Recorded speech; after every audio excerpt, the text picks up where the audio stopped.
am in an insane curse. When I woke up that day on the morning of a great battle, I had a strange dream. I had died in the battle. My roommate complained that there was a spider in his boot, but that's nonsense. So when the battle began, I fought bravely and let my sword fall. I picked it back up and returned to the fight. I attacked a soldier, but he was too fast. It was over. I died. But I saw a blue light. My body was cold and tired. It was lonely. Then I woke up. Damn it. What was that? I clearly remember now I was hit in the throat. So when my roommate found a spider in his boot, I was sure I remembered this, but I couldn't think about it. Today was the day of the great battle. I fought and an enemy attacked me from a blind spot and hit me. It was over. I died. Then I woke up again. Now I remember even more clearly. It wasn't just a nightmare inside the nightmare. I went to battle for the third day. I knew the dangers and I didn't die. But that soldier, that damn soldier was too strong. When we faced each other, I felt his gaze as sharp as his blade. He hit me. It was over. I really am going to die. I felt a warm puddle below me, but soon it became cold. I did everything I could. I don't regret it. But then a cold voice said, "You were pathetic. What is this? I cannot accept these words." Then I woke up. This is a drag. This wasn't a dream. I told Rem that there was an insect in his boot. Rem then looked suspicious, and it was true. He asked if I put it there as a prank, so I said I just saw it go in earlier. Little did Rem know that this was the 18th time I saw that squashed insect. Will I manage to finish this day alive? Encred recalled that since he was young, he had wielded a sword and trained. He had learned swordsmanship from a retired mercenary who, by chance, had visited his village. The man told him, "You're incredible. If you're already this good, you might even become a knight in the future." With those words, Encred began to dream. As time passed, he dreamed of being a knight, someone capable of killing 1,000 people alone and changing the dynamics of a battlefield. In his mind, he imagined an invincible hero, the knight who could end a war, aspiring to be called the Knight of the End. He saw himself as the protagonist of a traveling minstrel song. Determined,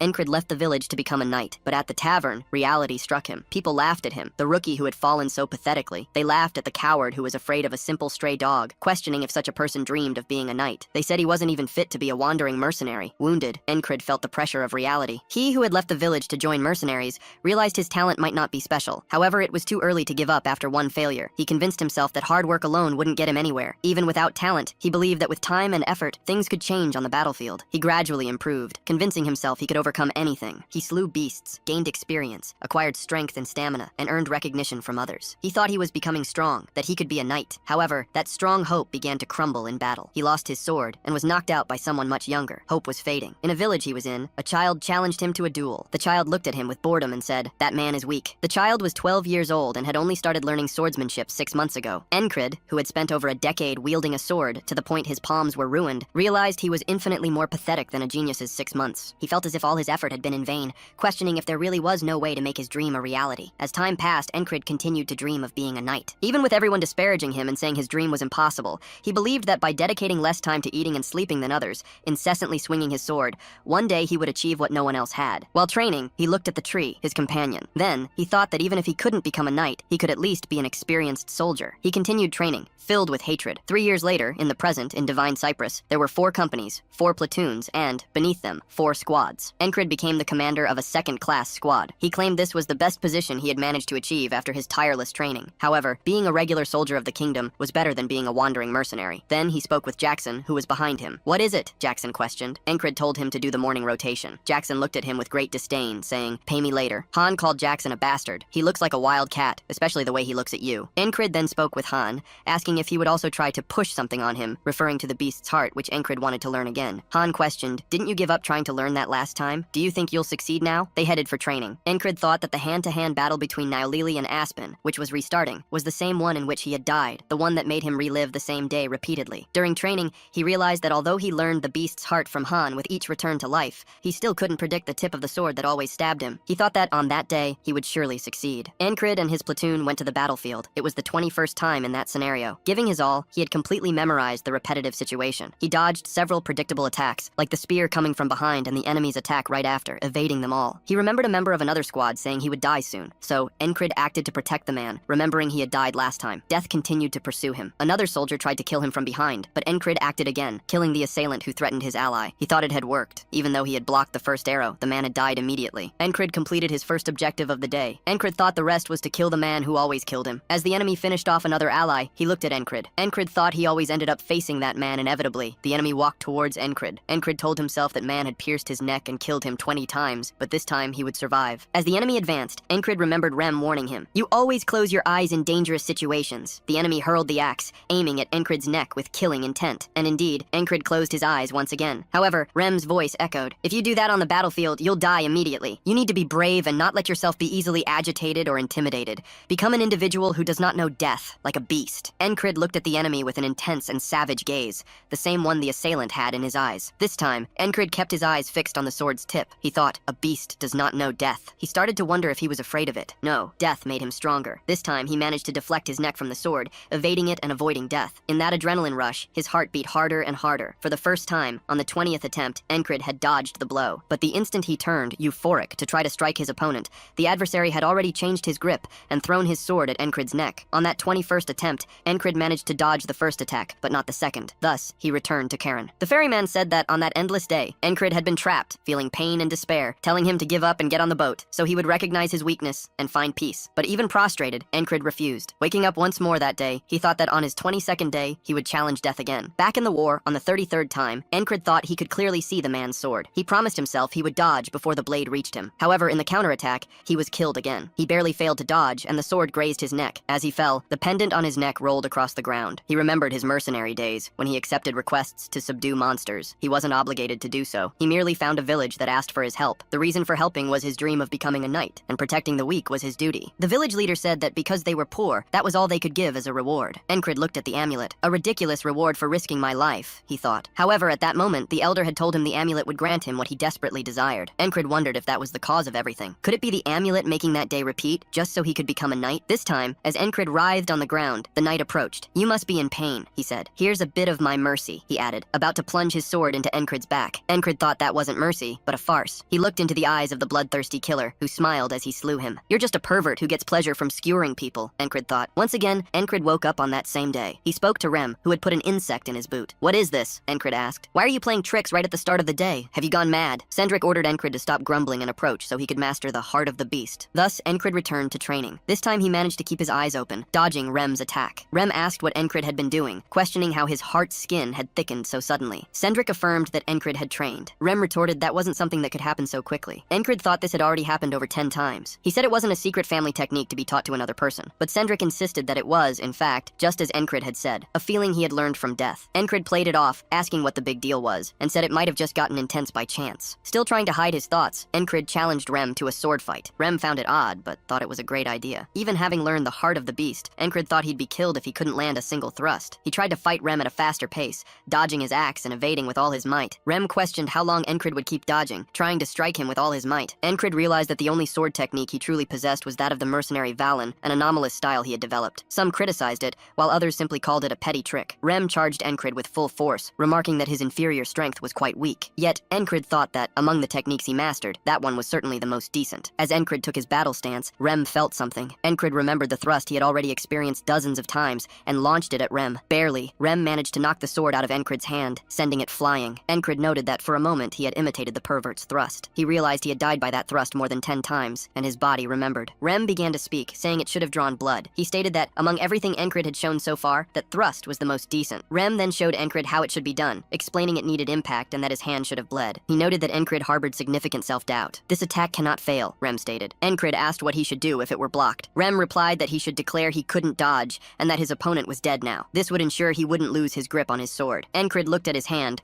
realizing that even if Rem had explained himself poorly, he understood what he meant. The difference between his thrust and the enemy's was a fundamental lack of confidence in his own sword. Once again, on that battlefield, the man who always killed him granted him his mercy, the last thing Encrid had in mind. The enemy stated that Encrid should thrust with killing intent. Encrid continued training death after death with Rem, dying at his opponent's hands, taking one step at a time. But he thought no, he would advance even if it was just a quarter step. He kept dying over and over again. On the 111th day, he was about to die again. On day 123, he kept dying. Finally, on day 124, Encrid attacked Rem with the utmost hatred possible, managing to throw his axe away. Rem found it strange, asking if Encrid was crazy. Encrid's hands were ruined and gushing blood. Rem questioned why Encrid was laughing like a madman. This time, finally, Encrid had achieved the madness of a berserker, realizing he had mastered that pervert's thrust. Encrid was toying with death. He died as if there were a tomorrow each time, but the process strengthened him. Now, he needed to face the enemy. On the battlefield, Encrid thought he needed to be faster. With pure murderous intent, he lunged at the man. Finally, he managed to hit him, but the attack struck the helmet. In return, the man struck him in the throat. Encrid told himself that his first thrust attempt was a failure. He thought he wouldn't blink, nor would he let go of his sword. Everything that had happened, from every clash of swords to the current thrust, was in his head. The opponent stepped on his chest, saying he seemed to be suffering, and that he would grant him mercy by killing him. Before dying, Encrid looked directly into the pervert's eyes. Tomorrow, you will die, he thought. The man smiled sarcastically. The dead have no tomorrow, he told Encrid. The amulet acted again. Encrid woke up on that same same day. This time, he removed the cockroach from Rem's shoe, killing it. Encrid said he had seen Rem coming in a while ago. Rem simply thanked him. Encrid then said that if Rem was grateful, he should take on his guard duty. Rem asked why Encrid was giving him orders so casually. Encrid replied that this marked the 125th day. He called Kreis, a boy from his company,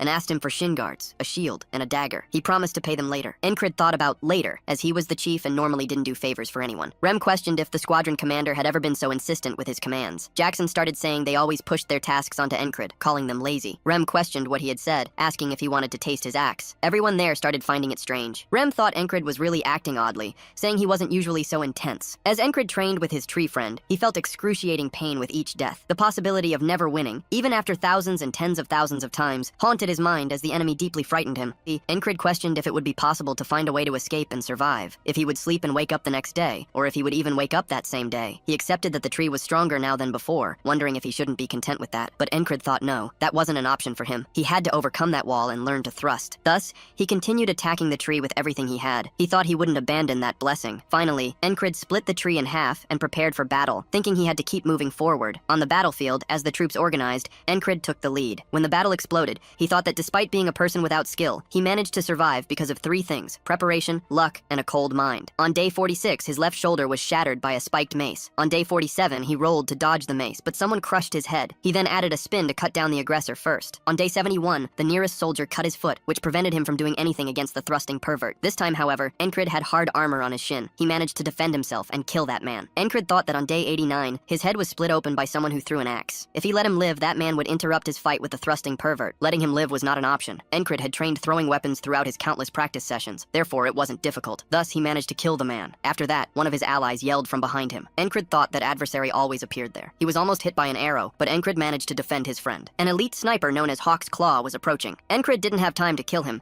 as someone else turned their focus back to his ally. However, Encrid easily cut off the assailant's head. He thought now was the time to face the wall. The pervert started moving toward Encrid, eyeing him with his usual killer gaze. This time, the two stared at each other with a psychopathic gaze, as Encrid was no longer the same. They stood face to face. When the man tried to attack him, Encrid managed to defend with his shield. He thought that dodging and thrusting alone wouldn't give him any chance to win. Encrid thinks this works better for him, so he charged at the soldier with everything he had. Despite being common, the soldier was strong, almost at the level of a prodigy. The enemy noticed that Encrid seemed to be attacking, but was actually blocking him. He was surprised by this. Encrid, in turn, thought his opponent lacked real combat experience. He easily dodged and headbutted the enemy, declaring that Valen's mercenary sword technique, with its many variations, was effective against him. Encrid dug his foot into the dirt and threw sand into his opponent's eyes, raising his sword and almost hitting him. But the enemy reacted quickly. Peering with only one eye, still full of sand, he tried to thrust at Encrid. Encrid dodged, moving his head aside, and the blow passed straight by. The soldier quickly turned, attempting another strike, but Encrid already anticipated this action. He drove his sword into the tip of the pervert's blade, completely shattering it. At that instant, a distant archer launched an arrow toward the two. As the archer loosed the arrow, Encrid prepared to strike him, certain of victory. However, the arrow was intercepted by a hammer mid-flight, splitting it in half and preventing it from reaching Encrid. Encrid finally killed the pervert. Meanwhile, Rem exclaimed that he would kill Hawk's Claw. Jackson, however, intervened. "It's too late. Don't waste your energy." Encrid finally killed his nemesis with a thrust. The opponent lay on the ground, bleeding. Encrid stopped in the middle of the battlefield, satisfied with the result. Kneeling, he moved his sword, looking into the eyes of the man who had killed him hundreds of times. Declaring, "That is mercy," Encrid ripped off his head. He smiled as he did so, thinking he had finally broken the wall. But then, Encrid forgot he was in the middle of a war. He was kicked away, falling to the ground with immense pain, screaming. Everyone noticed what happened and identified the assailant, Frog. Apparently, the creature is not human. As Encrid groans in pain on the ground, Frog declares he invested heavily in creating that being, and can't believe someone like Encrid defeated it. When Encrid looks at the thing gushing blood from where its head should be, he starts to pant. Frog prepares to kill him, bringing his axe down towards Encrid. However, Rem interposes himself, defending Encrid. As Rem forces Frog's axe down, Frog tries to strike him but then halts his own attack. Rem and Frog start an insane fight. Simultaneously, as Encrid pants on the ground, he's almost killed by another soldier. Just then, Jackson appears and rips off the attacker's head. Frog and Rem continue their face-to-face battle. Rem thinks that to recapture his squad commander, he first needs his permission. Frog questions, "That weakling is your commander? Isn't it you, Ren?" Rem doesn't answer. He reflects on the frog warrior race, born to fight. He thinks about burning the damned frog with magic, or piercing its heart with a single blow, considering it a major nuisance. Frog, in turn, wonders why someone like him is on such a trivial battlefield. To kill him, he'd have to risk his life, as Rem is absurdly strong. Frog starts moving sideways, thinking the battle isn't worth it. He prepares to turn his back and leave, and so he does. Rem considers him a coward. Jackson starts crossing the battlefield, carrying Encrid on his back. Rem defends them, ripping off the heads of everyone who tries to attack them. Another soldier from Encrid's platoon also helps, clearing the way. Everyone tries to stop them as they head back to camp, but they form a front, defending defending Jackson and Encred. Thus, they retreat, battling their way out. Encred calms down as that day finally ended. A drop falls into the ocean, the place he always returns to after death. Apparently, Encred returns there once more. Karante speaks to him. You survived for a day, but that's it. You won't withstand the walls that will keep appearing in your path. Your fate is to despair and give up. Encred reflects on this fate, standing up and looking at the ghost of the one he decapitated by breaking the wall. He replies to Karante, to me, walls exist to be overcome. Karante then says he's eager for the moment when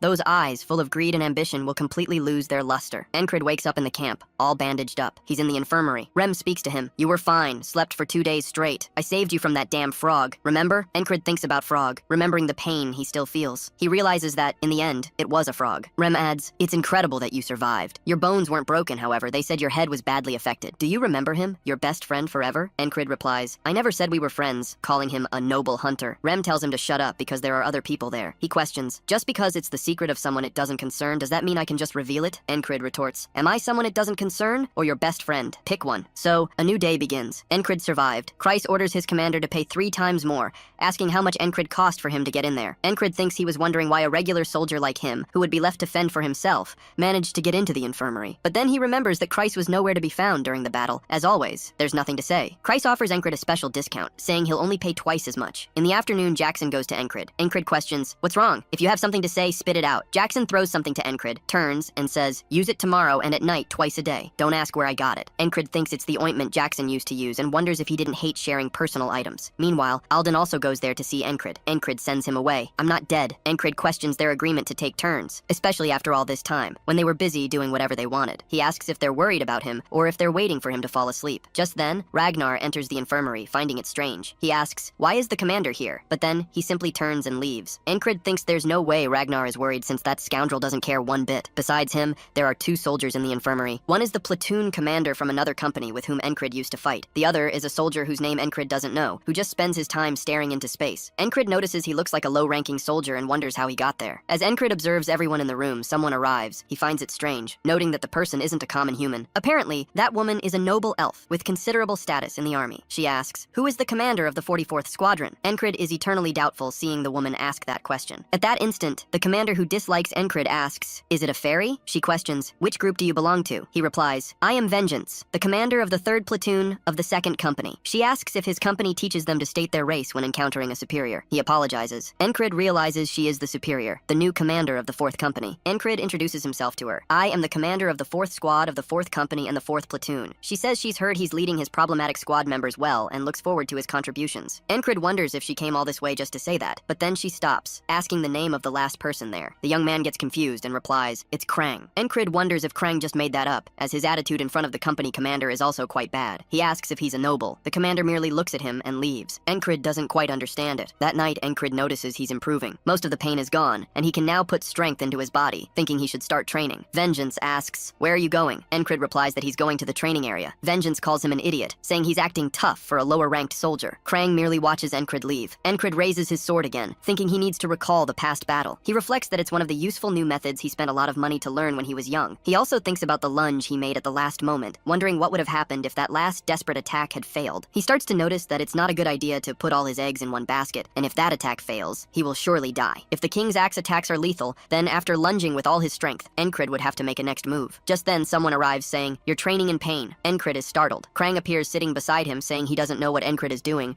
but his hands kept twitching in the barracks, and now he's just sitting there staring into space. Encred thinks he was doing that to train his grip strength. Then, Encred says he's replicating the battle. Krang asks why Encred is doing that. Encred replies, it's so I won't be caught off guard. Krang asks, what if you aren't caught off guard? You want to become something while preserving your life? Encred understands the boy. He thinks what Krang wants to become is his dream, but that when Krang says it aloud, people laugh at him. Then Encred looks up and shares, it's a dream I've already realized with my humble talent, but a dream I never stopped wishing to fulfill. He raises his sword, thinking he wants to become a knight. Krang thought to himself that he'd forgotten to laugh, but suddenly remembered something. He understood what he needed to do after observing. Then he simply stood up and left. Encred thought that was new to him. Krang turned and said, if you become a knight, remember my name. He called him friend. Encred reflected that it was the first time he'd received support. Meanwhile, everyone sang in their equipment area, thinking, who is the hero of the battlefield? They said, it's Cypros. In the infirmary tent, Encred couldn't stand being next to the man who complained constantly anymore. He thought that, after waking up because of the Wanderer and waiting for the late breakfast, he would take a short, quiet walk instead of going to the training area. He passed Jackson, who asked about his injuries. Jackson replied that the medicine worked well and thanked him. Encred then said that if he was grateful, he should hurry up and return soon. In In the infirmary at night, Krang wished Encrid good night. Encrid also wished his friend good night. He thought that sleeping early was all he did. Meanwhile, the grumpy man told them to shut up, saying they were talking nonsense. Encrid thought it had been a day of doing nothing. In the morning, he was awakened by the Wanderer. Encrid noticed the Wanderer had come again, wondering why he kept coming back if he was a Wanderer. The annoying commander started complaining again about the delayed food. Encrid thought he was too loud and was repeating the same things from the day before. Then, he realized something was wrong. He got up and went for a walk again. Jackson spoke to him, asking about his injuries. He replied that the medicine worked, exactly like the day before. Encrid thought something was terribly wrong. He was certain. It was yesterday, all over again. Then, Karanti said, "Another wall will stop you. You must try to survive." Encrid realized he had died in his sleep without even knowing. He died in a more desperate manner than when he was stabbed. Although he felt humiliated, this made him more determined. He figured this was another challenge. At bedtime, Encrid wondered how and who had killed him. The enemy needed to get past all defenses to reach him there, something possible for knights. However, he considered that unlikely. It had to be a hidden assassin, and it was highly likely they were among them. Someone who knew the location of the medical tents and concealed their presence. Someone skilled in assassination. He remembered the woman who looked him straight in the eye and felt fear. Silent feet and a fairy's stealth were perfect for assassination. The reason she had come that day was to scout the location beforehand. He began imagining everything she might be doing and felt he needed to confirm it. There was only one entrance to the medical tents. He could end everything by shouting and waking the other soldiers the moment he saw her. He just needed to wait for the assassin. But then, Encrid died without even knowing where the attack came from. A needle pierced his neck. He noticed it was a poisonous needle and didn't even see the assassin enter. Encrid began to agonize, falling to the ground, unable to move his body or speak. It was a potent, paralyzing poison. He understood this was why he had died, clueless. He realized that the others, Vengeance Platoon Commander and Krang,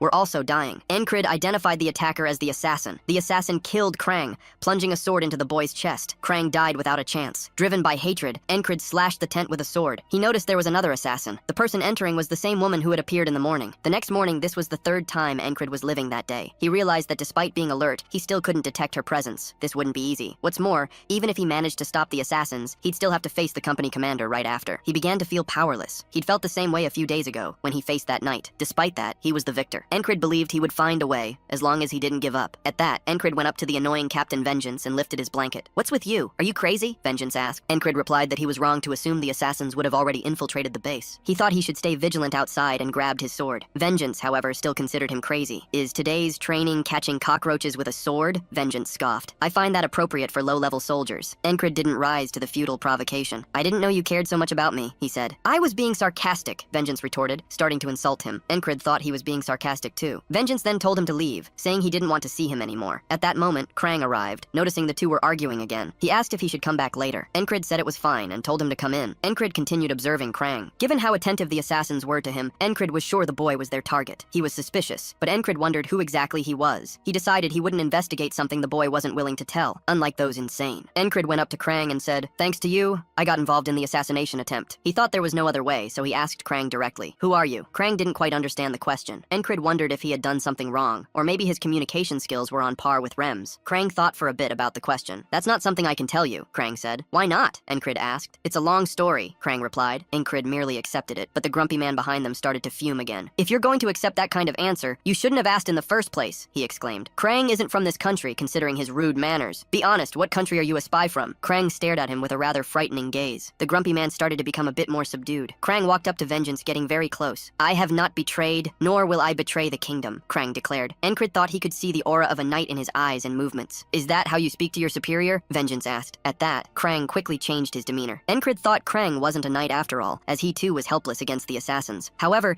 he felt the boy was definitely hiding something. At night, they wished each other good night again. Encrid wondered if Vengeance was afraid of Krang because of what happened that day, as he was extremely calm. Encrid watched the tent's entrance. He thought that if the assassins invaded there, everyone would die. He stood up. "What are you doing instead of sleeping?" Vengeance asked. Encrid replied, "Assassins will invade this tent soon. Cooperate if you want to live." Vengeance didn't take Encrid's words seriously. He said Encrid must have lost his mind. Krang also seemed quite calm. Encrid expected this reaction. Then, he heard someone ask, "How did you know?" Encrid was killed by a sword thrust from outside the tent. He wondered when that happened, as he didn't even have a chance to reach for his sword. Vengeance also received a deep cut to the neck. Lastly, Krang was killed. As he fell, Encrid tried to see what was happening, but woke up for the fourth time. He thought that since there was no evidence of the assassins coming, he wouldn't get help from Vengeance or Krang. He thought he should inform his superiors to get reinforcements, but when he went to a superior, the superior questioned if he had gone mad and sent him away before making him shut up for good. Encrid then thought he could perhaps lie in wait and predict the moment the assassins would appear, shouting well before them. He wondered, is it now? He remained nervous, awaiting the attack. However, when the attack came, his throat was pierced before he could do absolutely anything. He thought they were too fast, with no chance of getting help from the others. He needed to ambush them and defeat them before they did anything. Encrid kept dying repeatedly. He wondered how he would fight an enemy he couldn't see. While he couldn't see them, they could see everything. He died time after time. He thought that as long as he couldn't avoid the poisoned needle, he would die without being able to do anything. On another morning, he realized it was the 20th time. For the 20th consecutive time, he couldn't do anything. Encrid was growing increasingly desperate. Then, a grim smile appeared on his lips. He had died 20 times. He woke up with excruciating pain, and every time without knowing what was happening. He stated that he needed to think of a way to avoid the poison needle first, and only then deal with the assassins. Encrid concluded that one way to avoid their attacks, by being faster than they could see, would be with Jackson. He went there. He then remembered a conversation he had with the king. He had asked why he called Jackson a wild cat. The king hadn't quite understood, and Encrid reminded him that was what he called him. Because he's a cunning coward, Encrid had explained. He never tries to fight enemies head on. He prefers to stab them in the back and run away. Doesn't that remind you of a cunning, cowardly wild cat? When Encrid approached Jackson, he found it odd. He asked, "Are your injuries all right now?" Encrid thought Jackson would easily defeat the assassins, but he couldn't just take him, as he lacked the authority. Besides, even if he could, it was a barrier Encrid had to overcome alone. He thought all he needed to do was become like Jackson. He then spoke to the boy, posing a hypothetical situation. "What would you do if someone tried to stab you in the back?" he asked. "How could you stop it?" Jackson thought for a moment. "I'm not sure," he replied. "No one has ever survived my ambushes." As Jackson spoke, Encrid got a bad feeling, and his eyes widened. Staring at Jackson, Jackson stared back, until Encrid lowered his head, saying that person would need to have eyes in the back of their head. Encrid wondered about this, asking Jackson, "What does that mean?" Jackson replied that it would be perfect timing, and asked, "Did you see that cart?" Encrid hadn't even known the cart existed. Jackson pointed, "It's behind the tents." Observing that, Encrid wondered how Jackson noticed something so far away. Does he really have eyes in the back of his head? Encrid thought. Then Jackson warned, "This is going to go wrong." The cart collapsed, and he was completely right. Encrid, shocked, asked, "Jackson, are you a prophet?" Jackson retorted, "Encrid must have spent too much time with that barbarian." "Don't provoke me," Encrid scolds him. "How did you know?" "It's a matter of sound," Jackson explains. "I heard a creak in the wagon's axle. If you can hear what's happening around you, you can predict what's coming next." Encrid wonders if he heard something so silent, as he himself hadn't noticed the wagon approaching. Jackson continues, "Basically, you don't need to see to perceive what's around you. Keep trying to listen to practice, sharpen your senses, and thus isolate sounds." "That was a good explanation," Encrid comments, remembering that Jackson seemed too lazy to answer before. Jackson confirms his laziness, but adds, "It's better to do this than have you following me closely all the time." After all, lately, Encrid, the squad leader, doesn't seem to give up. Day and night,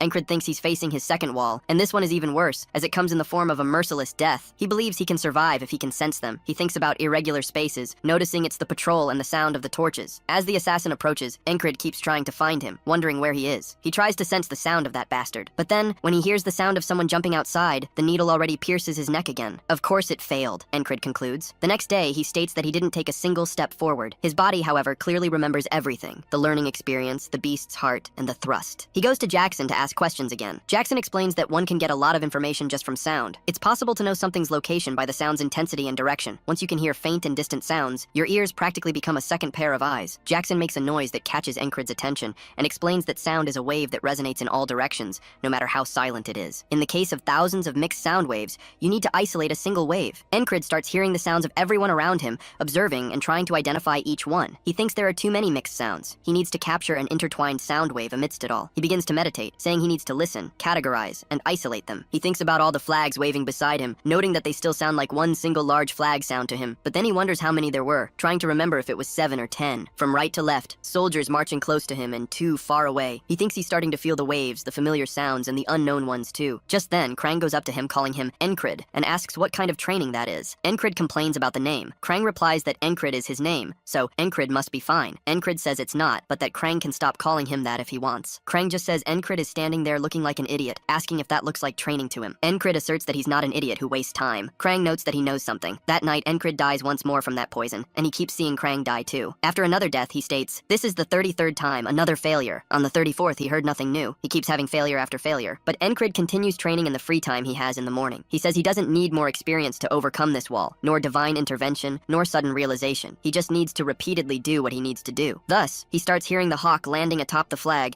and can feel things more distinctly, even seeing Krang approach. He opens his eye before Krang could say anything. Krang states that this surprised him, as he approached stealthily. He questions how Encrid knew he was there, saying Encrid had kept his eyes closed for a while, and asking if he was training his perception. Encrid replies that he's not really an idiot who wastes time. He grows sharper and sharper. This time he manages to dodge the needle. Doing so, he quickly draws his sword, attacking the assassin. The assassin finally falls backward and starts to despair, as this was not something he expected. Encrid thinks to himself that this assassin is no longer the faceless death. Encrid can now face death head-on, and also understand everything happening around him. Apparently, his troop is also formidable, as Rem is incredibly strong, and Encrid has now learned from Jackson how to create a second eye. At that, the assassin grows more and more desperate and lunges at Encrid again, calling him a cursed rat and trying to hit him. Encrid thinks that this guy certainly isn't as good in combat as that perverted stabber and that he can handle him. But then, he notices Vengeance is already dead, while Krang is still alive getting up. However, Encrid can't take his eyes off the assassin trying to kill him at all costs. He thinks he shouldn't let his guard down, as this guy is still an experienced assassin. He manages to dodge the first attack,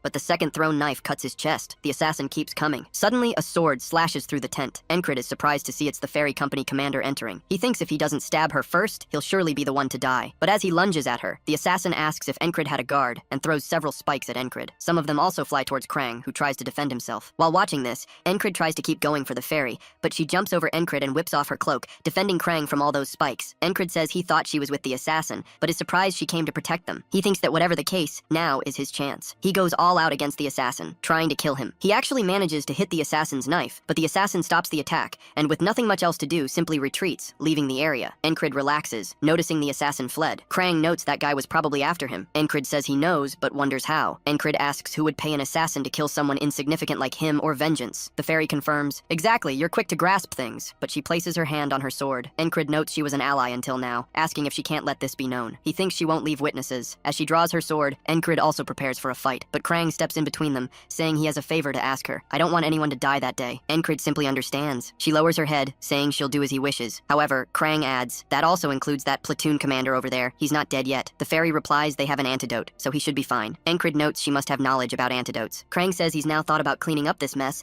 as it would be troublesome if people found out the assassin had been there. Encrid asks if it would be okay if there were no traces left. "There's a way," he says, looking at the flame nearby. With that, he sets the tent on fire. Everyone gets up, preparing to quickly put out the fire, while he pulls Vengeance out. They notice there are 2 survivors. Encrid thinks that, with this, the assassin's traces have been erased, and they'll deal with the aftermath. Further away, in the middle of the forest, Krang continues walking with the fairy. She comments that if Vengeance hadn't delayed them, he would have died, and asks if Krang changed his mind because of him. Krang replies yes, asking if Encrid isn't interesting. The fairy doesn't respond while Krang thinks he's been trying to avoid this. The next day, Encrid returns to his training, while Krang departs, saying Encrid must have influenced him. He states they will surely meet again in their respective roles. Once again, with Carant and his scythe, Encrid dislikes it immensely as the scythe disintegrates. Encrid appears before him, and Carant says he'll see him again. Encrid replies that he welcomes his return any time. Thus, he thinks he was confronted by the repetitive again. He survived against that silent death and woke up the next morning. Encrid thinks he can sense the presence of most things, but he couldn't sense the fairy. He thinks he has a lot to do when he gets back, and fortunately, he wasn't injured, so he can return immediately. Vengeance asks if Encrid saved him from the fire, and why. Encrid wonders if Vengeance is scolding him for saving him, and why he dislikes him. He replies that it's because they are comrades, asking if he needs another reason. Vengeance is speechless, saying that, after everything Encrid did to him, he's a very selfless bastard. He asks if Encrid is returning to his squad. Encrid confirms. But then Vengeance says Encrid is out of luck, as the weather will be terrible out there. Encrid asks if something happened. Vengeance says there's a rumor going around that the entire base is cursed. Back at Encrid's base, Ragnar tells Rem not to bother him, calling him developed and giving him a shove. Rem gets excited for the fight. Everyone starts running, saying Encrid's squad is fighting again. Rem simply picks Ragnar up, wanting to throw him to the ground. He wonders where Encrid, the leader of that squad, is because they're acting like this since he's not there. Rem throws Ragnar onto a tent, completely breaking it. They tell everyone not to approach the two, as they'd get hurt too. Ragnar charges at Rem, smashing a crate over him. Thus, they start exchanging blows. The brawl was about to begin. Rem, seeing the situation getting serious, grabbed his weapons. "I'll decorate his skull with my axe," he roared. Everyone noticed he was armed and shouted for others to clear out. Ragnar retorted, "I'll cleave that barbarian in half." He then wondered where the others were and ordered the fight to stop. Encrid arrived. "I don't know about the cursed base," he said,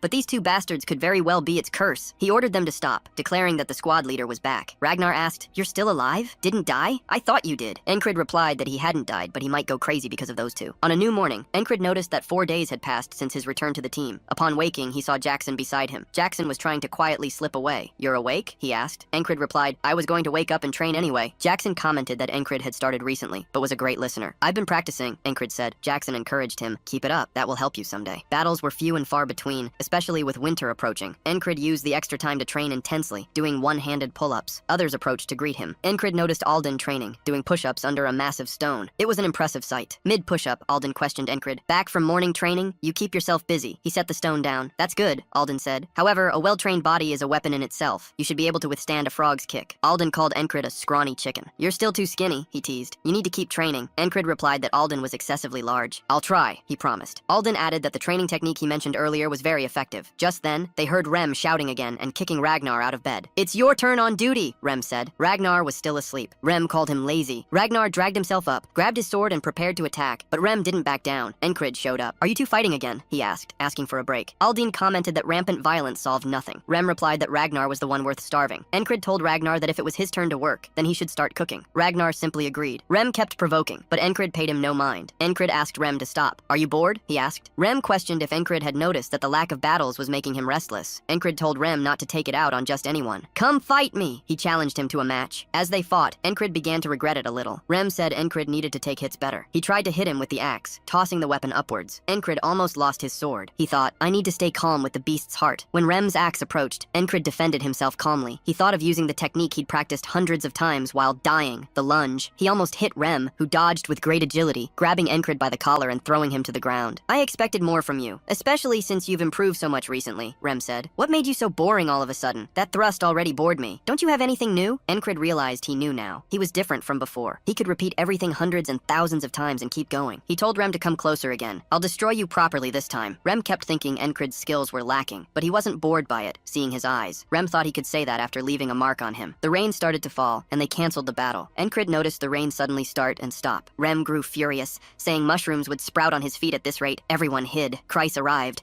wondering how many times he'd have to cancel his duels because of the rain. I'd even believe it if someone said we were cursed, he said. Encred asked, what curse is that? Kreis asked if Encred hadn't heard the rumors. Encred remembered Vengeance saying their camp was cursed. Kreis explained that the weather was strange. The number of casualties was rising, and there were fires. Especially in the escort squad, Jack, Boo, and Relton were all injured. People said they were cursed because of it. I'm sure we're not actually cursed, Kreis affirmed. The temperamental weather just fueled the rumors. Encred thought their superiors wouldn't let something like that go unnoticed. Kreis questioned Encred, why are you standing by the entrance anyway? Encred replied that he was training his senses. Kreis asked if that would work in this torrential rain. Encred explained it was precisely because of the torrential rain. Rem questioned Encred, what are you doing? Are you trying to be a stray cat? What's that for? Jackson said it wasn't a bad way to train. He's doing well, he commented. Rem asked what Jackson had taught Encred. Since when do you care about your squad leader? Rem provoked. Encred thought it was too noisy there and that he could barely endure the rain. Rem kept yelling. Jin said that if Encred was looking for a way to train in the tent, there were some things he could do even while lying down. At that, Ragnar questioned if Encred wanted him to check his posture again. Rem observed their attitudes, realizing they had also noticed. Looking at everyone, he was sure they had noticed what he had as he stared at Encred. Meanwhile, in the superior's tent, company commanders were instructed to keep their soldiers in check. They were to send an escort party before winter again. They asked if anyone had suggestions to fill the gaps. The fairy watched. She inquired about the 44th squad leader. Karanoth, the superior, thought he's a bit reckless. Wouldn't it be good for him to lead the scouts? She asked. The fairy replied that he could bring unexpected results. The superior asked her reason for thinking that, and she said, it's just a fairy's instinct. Encred found out he was being sent to the scouts. The fairy just looked at him. Her eyes questioned if he had done something to anger the company commander. He wondered what he could have done for that. The fairy's eyes questioned why else she would have picked him specifically. Encred remembered that time she almost drew her sword on him. He wondered if she wouldn't kill him because Krang had left. Hank questioned if Encred would really go. I can help you get out of this, Hank offered. Encred knew that, gripping his axe. It's not like I can use my axe on the superior like him, Encred said. Hank replied he wouldn't tell him to do something like that. However, Encred warned him, you better not do that either, as you already have a history of doing such things. Odin began to pray for the captain. Why do you test your poor servants? He implored. Don't take our precious little squad leader from us. Encred wondered what had gotten into those men. Ragnar also stood up. I can go in his place, he said. Encred replied that others perhaps, but not him. Everyone agreed Ragnar was a bit dangerous and could get lost. Jackson asked if Encred had been told to scout the tall grass fields. He instructed him to pay attention to changes in sound in the grass, because noticing disturbances is the first step to overcoming an ambush. Rem was furious. That sneaky bastard thinks he can teach me again, he roared. I already told him to stop teaching those weird things. Encred said no one would stop them from fighting once he was gone. Is it right to leave them here? He asked. He thought, in fact, there was no one better than him for the task. After enlisting due to his weak skills, he was constantly moved around, replacing others. The only place he ended up being useful was among those crazies who constantly brawled and nearly killed each other all the time. He stepped in between the two as leader of the Soviet squad. He asked for a truce. With Encred between their blades, Rem questioned, is he brave or stupid? Jackson said he should be thanking Encred. Otherwise, you'd have another hole in your heart, Jackson stated. Rem retorted that his head would have fallen off first. Encred thought, those damn bastards are truly skilled. We can't afford to lose them. Compared to them, I'm not a big loss in combat power. He concluded there was no need for such sudden contemplation, as he knew where he stood in terms of skill. I just need to improve, he said. As he departed with the scouts, Encred thought that since they were going to the front lines, he could use the time to train his senses. Just then, one of them noticed Encred walking with his eyes closed. Soviet squad leader, he called out. Focus! Encred didn't quite understand. The man explained. We may both hold the rank of squad leader, but I am the leader of this scout squad. If you have any problems, we'll take care of them. It was Andrew Gardner. His friends started mocking Encred. Do you think you have what it takes to fight him? They asked. Since Encred was in that squad of exiles. They questioned if Encred even knew how to wield a sword properly. Andrew said that if Encred came at him, he would try not to hurt him. He called Encred a gnome, stating that the squad only functioned because of its members. Just then, Andrew started shouting, if we find the enemy, we must crush their skulls. Everyone agreed. agreed. Encred thought, they keep shouting. Don't they understand what reconnaissance means? He figured that squad leader was a complete rookie and wondered if that reconnaissance mission would end well. At that, one of the scouts found tracks. Those are gnome tracks, they exclaimed. Let's follow the trail. We'll have a barbecue tonight. However, Encred knew very well that gnomes travel in groups of at least 20. He wondered if Andrew would really take that on. He kept wondering if they would actually fight it. What's Andrew thinking? Encred thought. A man beside Encred started to laugh. He believed the tracks didn't belong to a gnome, but rather a gazelle. Noticing Encred's presence, the man commented that the squad leader was quite unpleasant. Henry, for his part, tried to be friendly with Encred. Encred said he used to be a hunter in a mountain town. Henry didn't seem to care about the squad leader. He struck up a conversation with Encred, and they soon became close. Henry shared the basics of a hunter's life, information Encred found quite useful. He mentioned that there was usually a separate path for animals in those fields, but promised to talk more about it the next day. That night, they commented that they had spent the entire day looking for non-existent gnomes. Thus, the scout squad's day was wasted. Andrew, still determined, wanted to continue hunting gnomes. He needed results, and anything would do. Encred merely watched him, lying down. The next day, they continued their journey and arrived at their destination. It was the Green Pearl, also known as Akka, an apparently useless grassy field where they were supposed to conduct reconnaissance. A huge field stretched ahead, with grass so tall it covered their heads. Andrew declared that after crossing the field, they would find enemy scouts. They would bring them back as prisoners and be rewarded. His followers began to shout enthusiastically. Henry, however, questioned whether they would really enter the field. He asked if the order wasn't just to scout up to that point. Encred replied that it was an order from the squad leader and moved forward with the others. Encred thought that crossing the tall grass wouldn't be easy. He hoped Andrew would give up soon, but the leader continued unexpectedly. Encred noticed that Andrew wasn't complaining and seemed to be taking the situation seriously. Henry noticed the absence of animal droppings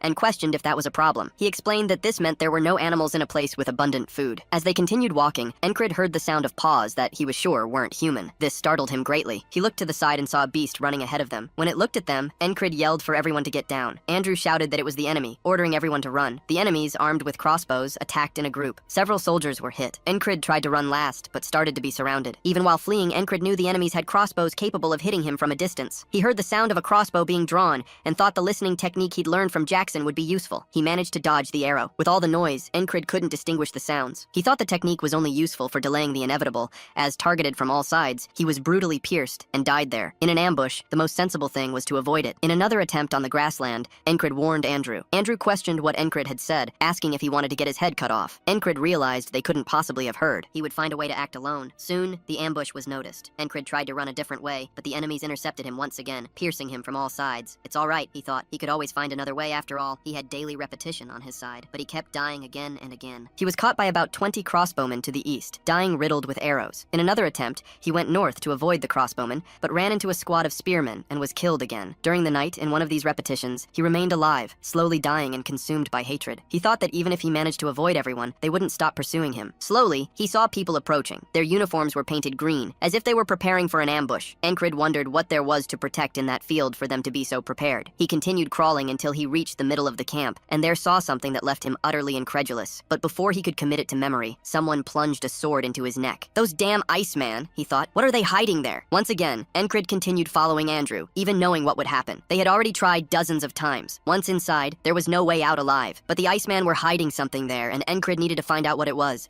If he gave up on this goal, he wouldn't have to die. Reno was retreating. Encred thought that might be the end, but he quickly corrected himself. No, I won't run from that wall. He advanced ahead of them. Andrew kept yelling, asking what the useless one was waiting for. Another man said he knew Encred was becoming a burden, but ordered him to get used to it, as the squad leader had his own struggles. Andrew asked why he should do that. He said there was a limit to the crap he could tolerate from an idiot. He questioned if the man wasn't tired of licking the boots of that childish squad leader. He asked what Encred had said, but Encred simply shoved him aside, stating he wouldn't play that game anymore. Andrew asked if Encred was disobeying orders. He said Encred needed to rethink the situation, as disobedience was intolerable. Andrew thought Encred simply wouldn't be able to survive on his own. Encred told Andrew that he would take command himself from now on. He stated that if they used everyone's strength to get out alive, it might work. Andrew didn't like that at all. Encred thought that Andrew, along with Henry and another soldier, was one of those who survived the longest in the repetitions, especially the soldier with the mark across his eyes, who fought as well as he looked. He was the most skilled in the squad, but he stayed on Andrew's heels as if he were a nanny or a bodyguard. Andrew said Encred could try to take control, but only if he defeated him. He ordered Encred to draw his sword. Encred thought a normal soldier wouldn't have a bodyguard. From his posture, Andrew was well trained, but Encred noticed his lack of experience. Given his skill level, he should be the son of some rich lord or something. However, if that were the case, he wouldn't be so desperate for results. Perhaps he was a disgraced noble. Andrew, in turn, said that judging by Encred's pathetic skills and high rank, he must be a loser who never trained, but still expected to be paid. Encred thought that, whoever Andrew was, he couldn't keep following his orders. Andrew claimed he was different from Encred, and had a mission to accomplish. Encred, however, simply said Andrew talked too much and told told him to attack, assuring him he wouldn't even need to draw his sword. Andrew lost his temper and charged head-on. Encred thought that, normally, he would have difficulty against someone so skilled, but Andrew was underestimating him, and his impulsive actions led him to recklessness. Andrew advanced, extending his sword. Encred simply deflected the blade with a light tap, throwing him off balance. Then, he landed a strong punch in the middle of Andrew's chest, who fell to the ground, gasping for air. Everyone noticed he had been defeated with just one blow. Henry could barely believe it, as he'd heard Encred was the bottom of the barrel. Everyone looked at Encred. He declared that from now on, the squadron would be under his command. Anyone have a problem with that? He asked. Henry could hardly believe it, and the other mercenary remained silent. Andrew had nothing to say, so everyone agreed. Encred thought that was the first step. As they went in, the soldiers wondered what Encred was thinking. Encred asked Henry what his dream was. Henry questioned the reason for the question, but replied he wanted to marry a beautiful woman and work in a flower shop. Encred said that, to do that, he'd need to survive today. Encred questioned another soldier, who replied that his beloved had recently had a baby. If you don't want your child to live without a father, you'll need to get out of here alive today, Encred said. He questioned the last two soldiers. One of them said he wanted to save money and open his own business. The other wanted to go home. Encred also asked Andrew, who replied that he would fulfill his mother's last wish. His dream and mission was to revive the Gardner house. Encred said all the answers were the same. To achieve them, everyone needed to get out of there alive. He turned his back to them, stating, "You're all getting out of here alive." Encred thought that from now on, he needed those people to be proactive. Obviously, there was no greater motivation than life itself. Encred said the enemy would appear soon, and he was planning to deal with it. He told Henry to shoot an arrow in that direction, at head height. Henry claimed there was nothing there. Encred said he wouldn't repeat the order and told him to shoot. Henry did so, hitting and killing an enemy soldier. The enemy realized the ambush. Encred's team was surprised to see them as enemies. Encred called Andrew to position himself behind him, and he obeyed. Encred said fighting with the advantage changed everything, killing another enemy. He thought they needed to find them first and ambush them. Encred followed the enemies closely. They wondered what had happened, yelling to kill everyone. Andrew managed to kill the man who talked too much. Encred thought they needed to take advantage of the confusion and reduce the number of enemies as much as possible. An enemy appeared behind Andrew, almost killing him. Encred thought that if he kept Andrew close, his bodyguard would follow without hesitation. Indeed, the bodyguard cut off the head of the enemy who almost killed Andrew, easily killing him. Encred figured that with the bodyguard at his side, his chances of success were much greater. He continued decimating the enemies. He thought that of 12 original enemies, only 8 now remained. The remaining enemies cried out about the ambush, calling for help. He wondered how many there were amid the chaos. Encred thought the enemies would die one by one. They regrouped. Encred ordered everyone to completely slaughter the enemy army. They carried out a massacre. Encred said that in a field with tall grass like that, the enemies also had difficulty locating them. But Encred explained they were discovered first because of the puma moving back and forth. This time, however, an enemy soldier got startled by the animal and, annoyed, tried to kill it. Encred took advantage of the distraction to take down the soldier chasing the beast. He remembered the first time he saw that animal. They were pursuing the beast, and it was then, by coincidence, that they were discovered. This time, the enemies didn't notice the ambush because they were focused on the hunt. Things were going well thanks to Encred. He wouldn't die easily. Henry shouted to Encred, announcing that they had finally finished off everyone. Encred said they couldn't waste time and called for them to move on. The puma continued to follow him, watching him. Encred informed them that, after a casualty, only 6 remained in their unit. Even after multiple cycles, it was impossible to save all of them. However, this time, most had survived. He called for them to continue. An enemy soldier appeared. Encred, coming from afar, calmly ripped off the opponent's head. He knew the locations and number of enemy soldiers due to the repetitions of that day. If they continued on that path, they would be annihilated by 30 crossbowmen. Encred called for them to turn in another direction, explaining they needed to turn right to avoid them. The spearmen who persistently pursued them in each return needed to be eliminated quickly, or they would hinder their movements. He quickly killed them one by one. Encred wanted to avoid difficult fights and use lightning ambushes to gradually escape the enemy encirclement. Even Andrew was doing a good job killing the enemies. However, Encred's bodyguard thought Andrew was starting to overdo it, as it would be difficult to find the exit when night fell. He said they needed to escape while there was still daylight. Encred called for them to go forward. Then, the guard asked, "What are you doing? This is going even deeper." Encred replied that he knew, assuring him that it was the right direction. He wouldn't accept any disagreement and ordered the guard to follow him. Both Henry and Andrew were startled. The guard placed his sword at Encred's throat, saying, "You should think clearly. I don't intend to follow you to my death. I'll find a way to get out alive, even if I have to kill you." Encred retorted that, of all people, the guard should know there was no going back. After the noise they made, the path back must already be swarming with enemies. He asked, "So are you saying you should keep following me?" Encred clarified that he also wanted to survive. Andrew began to notice that Encred might be different. He had thought Encred would be a useless piece of trash like his father, who gave up everything and squandered the entire family fortune, but he realized he was wrong. In fact, Encred reminded him of someone else. He recalled his mother's last words on her deathbed, saying that even though their family might be ruined, she hoped he would become someone capable of leading people just by being there, earning the trust of others, becoming a leader and rebuilding their family. Andrew thought, that's the kind of person I always wanted to be. Encred looked directly into the bodyguard's eyes, ordering him to trust him, for they would get out of there alive. Andrew thought to himself, he truly is a man who paves the way. Looking into Encred's eyes, he called him Captain. "I trust you." The bodyguard tried to speak to Andrew, but Andrew said, "He's the captain now," and the squad followed their captain's order. The bodyguard noticed that Encred had truly changed. Encred noted that everything was in order. He said that until he gave the signal, they should follow him. Crouching lying low and making no noise. He thought the first step of the method to escape that day was to take the initiative, seek out the enemy, and break the encirclement. The second step would be a bit more complicated. As they walked, completely crouched,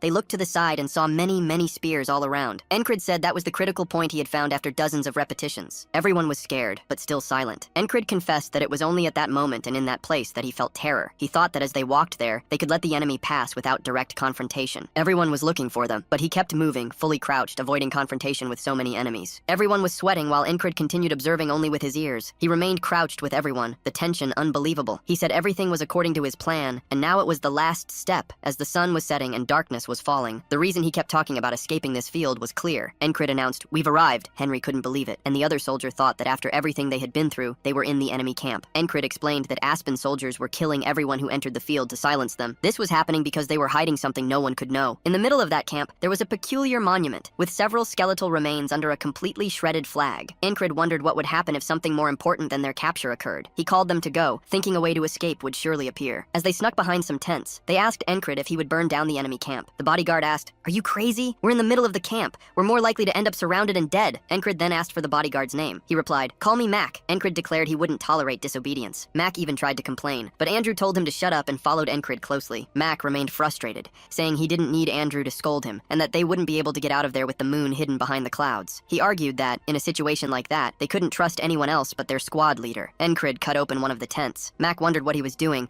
questioning if he was tearing the tent to pass through. Then, he noticed the tent was empty. Mac kept finding it very strange and wondered how Encrid knew such things. Encrid calmly continued on his way at full speed. Mac thought Encrid was very reckless for passing through the enemy camp, but strangely, even doing so, they hadn't seen any soldiers. "Come to think of it, we're definitely in the enemy camp. How is this possible?" he questioned. Encrid told them to stop and wait there. He thought he had infiltrated that camp dozens of times. The first time he noticed that flag and touched it, the entire base's attention turned to him, and he was calmly killed. Encrid explained that what the Aspen soldiers wanted to hide in that thicket was that flag, and their main objective was to protect it. He wondered what would happen if it caught fire. Mac then began to wonder if Encrid already knew the flag was there, and how. Mac supposed the company commander had told him, remembering she was the one who indicated they were enemies. He thought there must be a reason for it. Encrid stated that the Aspen soldiers would be too busy protecting the flag. Mac kept thinking that the reason Encrid suddenly took control of the squad and infiltrated the enemy camp was to complete a secret mission, but that was still just a supposition. Encrid said they would flee while that happened. He explained they would split into two groups. One would be the bait, drawing the enemy's attention, and the other would start the fire. Mac said he would go with the bait group. Encrid was doubtful about this, thinking he had been complaining the whole time, but had suddenly become cooperative, but he thought that was better for him. Encrid had dragged the squad into Aspen's camp many times, but this was the first time he had so many people with him, and this was the best day he'd had so far. He had a good feeling, thinking he would succeed. The battle began with an arrow shot. Mac took the lead, running and drawing the enemy's attention. Everyone aimed at him. Meanwhile, Encrid went to a candelabra, taking a flame. He declared, "I'm heading toward morning!" As he was taking the flame, a man appeared beside him, delivering a sword strike to Encrid. It didn't just hit him, it cut the candelabra and knocked the fire from his hand. Encrid thought he hadn't heard him arrive. The man stood face to face with Encrid as the latter prepared to draw his sword. Encrid noticed that this was an enemy combatant he hadn't seen in any of his other cycles. The man seemed quite imposing as he stood before him. Encrid asked, "Where did someone as strong as you come from?" The man called Encrid a worm. Encrid replied that they were late. Then, that guy finally noticed the tent beside him was on fire. Everyone screamed that the tents were ablaze as they noticed the intruders. Encrid's group ran with an incendiary artifact on his arm. The man in front of Encrid ordered everyone to put out the fire first. Encrid thought Mac had drawn most of the enemies,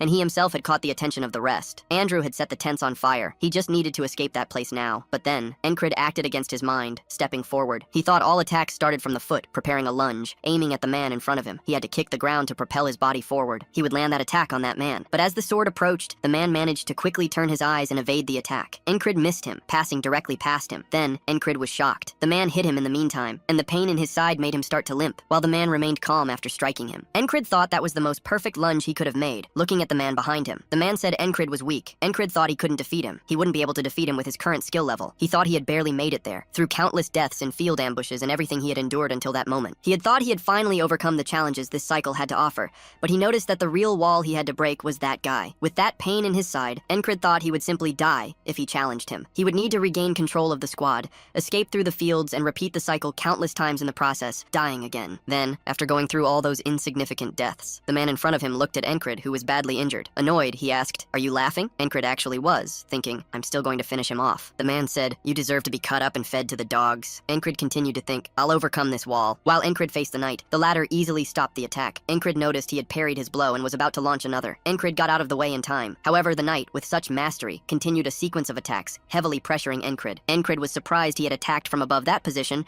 and was almost hit by another sword blow, but managed to parry it right before his eyes. His movements were fast and precise. The man had blood in his eyes. Encrid thought, I can't find any opening to counterattack. He noticed a vast difference in skill. Encrid was thrown backward again. As he fell backward, he pulled a dagger from his chest and threw it at the knight. The knight, however, easily stopped it with his gauntlet, using the back of his hand. The knight, filled with hatred, prepared to attack Encrid again. This time, he used a lunge. Screams echoed, the fire is spreading! Encrid managed to dodge the attack by a hair's breadth. Enemy soldiers were putting out the fire along the way, noticing someone had thrown oil. The fire advanced upon the banner and the maestro they were defending. They shouted to the platoon commander attacking Encrid, don't you understand what's at stake here? But the commander looked at Encrid, noting from his gaze that he wouldn't give up without a fight and was ready to attack once more. Then, the commander said, I'll wait for a next time. Encrid noticed he retreated so easily that he questioned, wasn't he the true wall? But then, he thought, if he isn't the wall I need to overcome today, I still need to improve. At that instant, Andrew ran up to Encrid saying, we need to go now. However, Encrid continued to look at the squad commander, who was advancing towards the fire. The commander looked back at Encrid, a direct gaze, sheathed his sword, and ordered everyone to retreat. Everyone ran off after finishing what they came to do. As he ran, Encrid looked to the side and noticed one of the men had disappeared. Only 5 squad members remained. Mac asked, is that it? They're not sending a large-scale pursuit group? Encrid replied, probably not. As they ran, Encrid noticed Henry falling behind, his arm seemingly injured. Some soldiers pursued them, shouting, don't let them escape! Henry, who was slowing the group, became increasingly sluggish. Without needing a single word, Encrid, Mac, and Andrew turned back to fight the pursuers. All of them began a widespread slaughter. Encrid told the others not to stop and to keep running, carrying Henry in his arms. He said, they won't be able to pursue us if they continue through the fox and snake field habitat. Encrid's friend said, but that also means it'll be harder for us to escape through there. Henry, however, said, I know a safe route, a hunter's path. Encrid replied, I'll trust you. Guide us. Sometime later, Henry said he no longer heard the footsteps of the pursuing group. They kept running until a fox observed them. As they pressed on desperately, Encrid said, thanks to Andrew and Mac's efforts, we managed to shake them off easily. If it weren't for Henry's path, we wouldn't have done it this quickly. He added, it was thanks to the efforts of the entire squad that we made it this far. He noticed the sky dawning once more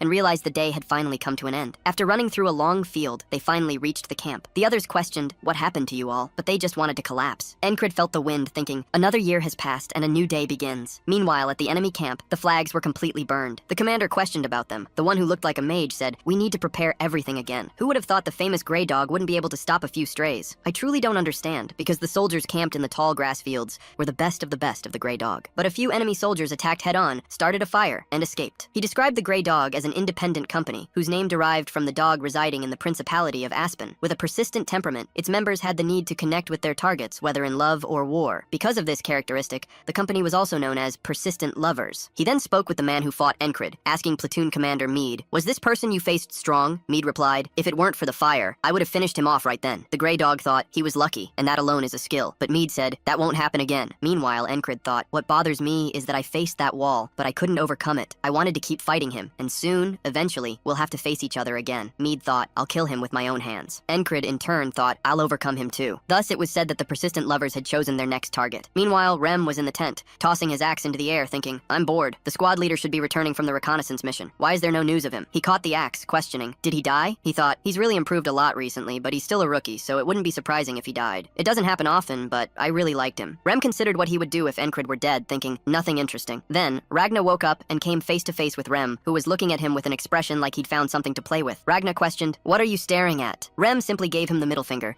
and Ragna returned the middle finger using his foot. Rem thought that would cure his boredom and told Ragna, I really want to kill you. Ragna called him crazy, drawing his sword. Meanwhile, the company commander questioned Encrid, did you happen to discover an enemy ambush, infiltrate an enemy base, and also by chance end up burning the entire place down? Encrid replied, I kept making the best possible decisions in that situation and got lucky. She pondered his luck. As she looked him in the eyes, she just accepted it, telling him to rest and recover. She thought, I expected this to accomplish something, but not something so massive. Who is that guy anyway? Encrid thought to himself, I really can't figure out what she's thinking. At that moment, Andrew approached Encrid saying, I'm sorry I acted poorly at first. I'm alive thanks to you. Will we meet again? Encrid replied, yes, if our paths cross once more, and then left. The boy simply paid his respects to Encrid as he departed. However, Encrid thought to himself, I'm alive and managed to bring those 4 back, but is this truly my best? I ended up losing 2 squad members. If I were a little stronger, I could have saved them too. With the repetition of that today, he would be able to surpass his limits. Eventually, he would end his desperate struggle and strive to achieve his goal of becoming a knight, using his todays as stepping stones for that purpose. To avoid repeating the same day over and over, he needed to become stronger. As Encrid returned to his company, he heard people shouting, those crazy guys are at it again! Rem and Ragna were clashing once more. Rem was quite excited about it, and so was Ragna. Encrid thought, I've never seen those expressions. I've trained with them countless times, but never seen them like this. One of them commented, they're not even human, they're more like animals. They continued to clash with all their might. Encrid realized they had never needed to push themselves to the fullest against him. He started to think, I need to set my priorities straight. First, I need to make them make those expressions in front of me too. While fighting, Ragna ended up glancing aside, noticing the squad leader there. Rem said, you have to tell us if you're back. Why are you hiding like a cat again? He asked, what are they looking at? If they're not going to fight, they should get lost. Ragna also noticed Encrid was hurt, but Encrid said, it's just a scratch. Furthermore, Encrid spoke to Rem saying, when you blocked Ragna's attack a moment ago, but as he was about to speak, Rem cut him off. You're starting with that nonsense again. Just go wash up and get some rest. Encrid tried to talk to Ragna about his attack, but Ragna played dumb and just walked away. Encrid wondered, why? Ragna didn't say anything and just left. Encrid noticed he seemed to have something to say, but thought he can say it if he wants. Sometime later, Encrid learned that the battalion commander, after hearing about the enemy ambush, moved the entire battalion closer to the tall grass field. His wounds healed significantly during the journey. He constantly reflected on his fights and trained. Even at night, he prepared for more training. Kreis was surprised, saying, you're going out again tomorrow? Why don't you get some rest? Encrid replied, I'll be out for a moment. Rem said, you're doing this without being fully healed. If you keep this up, you'll die soon. Ragna also noticed something was wrong with Encrid. When he woke up in the morning, one of the soldiers noticed the squad leader training again, waking up early. As he picked up his weapon, the soldier thought, I'm good with a sword. Getting stronger wasn't difficult. I had a chance to become a knight, but it's tedious. There's nothing I want to do as a knight, so why would I spend time and energy on it? I find no meaning in it. Thus he lost his purpose and stood still. But then, as he watched Encrid training, Encrid felt his wound and thus dropped his sword. Ragna, observing Encrid, thought he had learned the fundamentals completely wrong. He needed to learn the basics correctly, from the very beginning. With all the shortcuts Encrid used to compensate for his deficient foundations, it would be impossible for him to get stronger, even with training. But then Ragna wondered why Encrid pushed himself so hard, dedicating his entire body to training. Looking at Encrid, he questioned, why do you do all this? Encrid replied that it was because he wanted to get stronger. Ragna then asked, what will you do when you're stronger? Encrid said he would become a knight. Ragna retorted that a knight was just someone who fought well. He asked if that really held so much meaning for Encrid. But Encrid explained that the knight he aspired to be was someone who decided for himself what was right and raised his sword for honor, for the sick, for the poor, and for those he loved. Observing Encrid's determination, Ragna pondered honor and merit, questioning himself if that was truly it. Strength was just a tool. A knight was even a sword. He wondered what he wanted. Then, he picked up his sword and started walking towards Encrid, saying, I won't know until I walk the path myself. He called out to Encrid, want to learn how to use a sword? Encrid, hearing the invitation, responded that he definitely wanted to learn. Ragna, however, thought that maybe he shouldn't have made the offer, as laziness was already assailing him. Still, the sparkle in Encrid's eyes made him reconsider, promising himself that it would be interesting. Ragna continued, the barbarian taught me about the beast's instinct,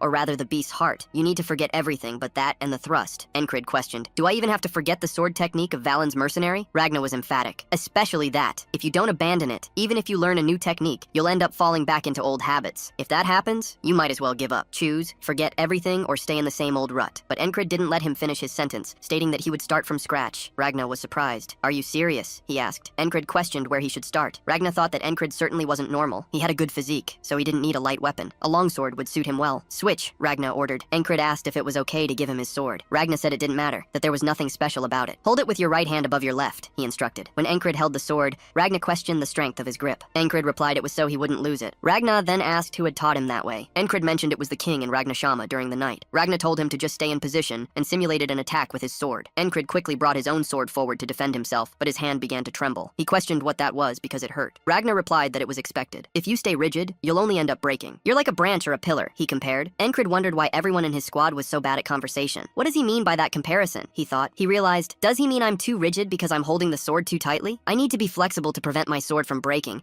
and my movements need to be more pliable. Thus Encrid began to hold the sword a little more loosely. Ragna lunged at him, ordering him not to lose his balance. When Encrid retreated, Ragna questioned where he was pointing his feet. You're rigid again, he exclaimed. Do you want to break your hip, or are you fighting or dancing? They continued. Encrid ended up on the ground, with Ragna victorious. Encrid thought he had no idea he was so bad, as he hadn't even mastered the basics. This wasn't something that could be taught. But Encrid, even tired, picked up his sword and stood up, looking into Ragna's eyes, challenging him to train again. Ragna went for him, saying they would go easier. At that instant, Rem arrived, asking where they had been all day. Are you having a picnic with snacks and everything? He scoffed. He asked Encrid if that good-for-nothing was giving him trouble, and if he wanted Rem to sort him out. Ragna began to say he would rip Rem's hands off. At that moment, Rem asked if something had happened, and why Ragna was dressed like that. Rem explained they'd been summoned. Enemy forces were gathering on the horizon. Moments later, the fairy was already in an elevated position, observing the entire army. Encrid's group was assembled. Rem wondered if teaching Encrid the art of the sword had been a mistake. He was new to that technique, so he likely couldn't fight well enough. Because of that, he was likely to die that day. Rem raised his sword, thinking Encrid would need a babysitter. Meanwhile, Encrid thought he would continue learning more of that technique. Then, he wondered why everyone was standing still, thinking the formation was strange. The tattered flag continued to be raised on the enemy side. They commented that the formation was strange. The mage beside them simply raised his hand, telling them to witness the end. Then, the mist began to appear. The fairy noticed it was magic. The mist advanced upon upon Encrid's army. He realized that mist had appeared out of nowhere,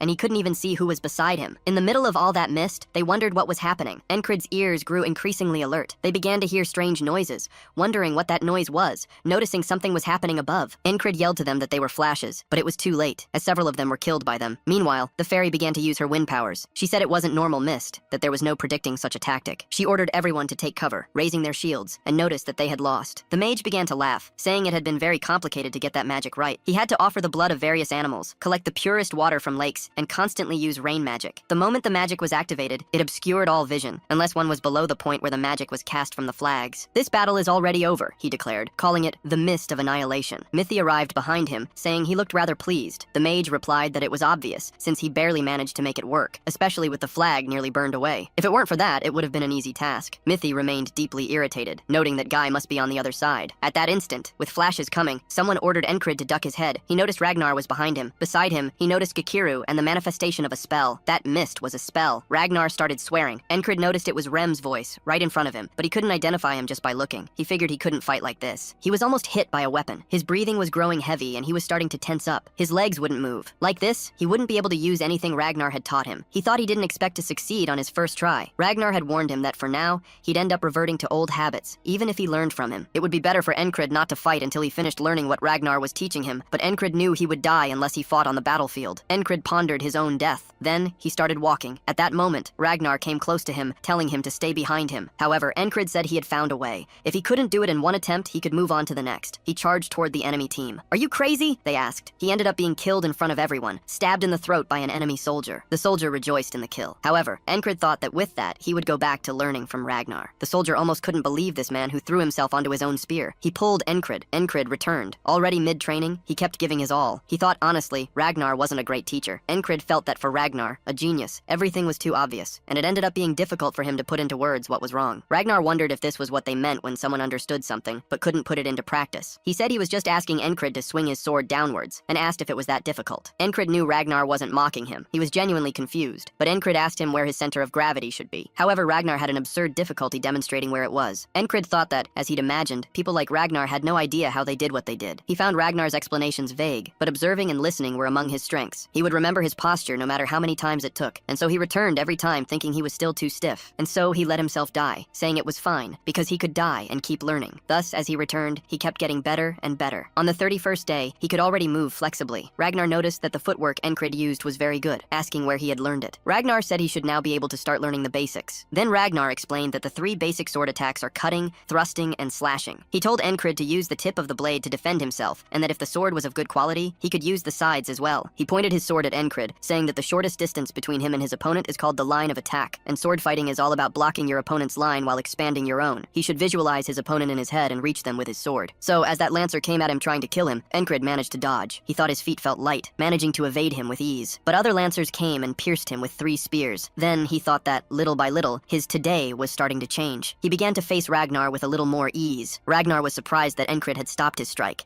asking if he had predicted the movement of his sword. Encrid advanced, dying and returning, continuously improving. Ragnar said Encrid no longer needed to practice the diagonal strike. With each small improvement, he persisted, dying and returning, building constant progress. Ragnar started taking the fight very seriously, reaching the point where he had to give his all. He was increasingly shocked. Who is this in front of me? He wondered. On the battlefield, shrouded in mist, Encrid had thought he couldn't evolve much more with his talent, but Ragnar called him again, ordering him to wait. Encrid, however, pressed on, stating that he had surpassed his previous level. He could dodge the spears more easily. His ultimate goal was still to become a knight. Walking among the soldiers, he was killed once more. But then, Encrid began to smile, realizing there was something beyond pain. He found it amusing, with an almost psychopathic look as he died. It was so much fun he could go mad. Ragnar approached, asking if Encrid wanted to learn the art of the sword once more. Encrid thought that if he could get stronger, he would die as many times as necessary. As Ragnar went back to training him, the master noticed something strange. "It's not possible that the squad is that good," he said. "Have you been purposely fighting below your potential until now?" Encrid replied that it wasn't quite like that. Ragnar then stated that Encrid had a very good foundation, and what he needed was experience. Encrid returned to the battlefield. He had repeated that more than 200 times that day. He advanced towards the arrows, charging into the midst of all the enemies. "I'll see how far the techniques I've learned will take me," he thought. He carved a path of death, taking heads. He knew where the enemies would appear from behind the mist and killed them with ease,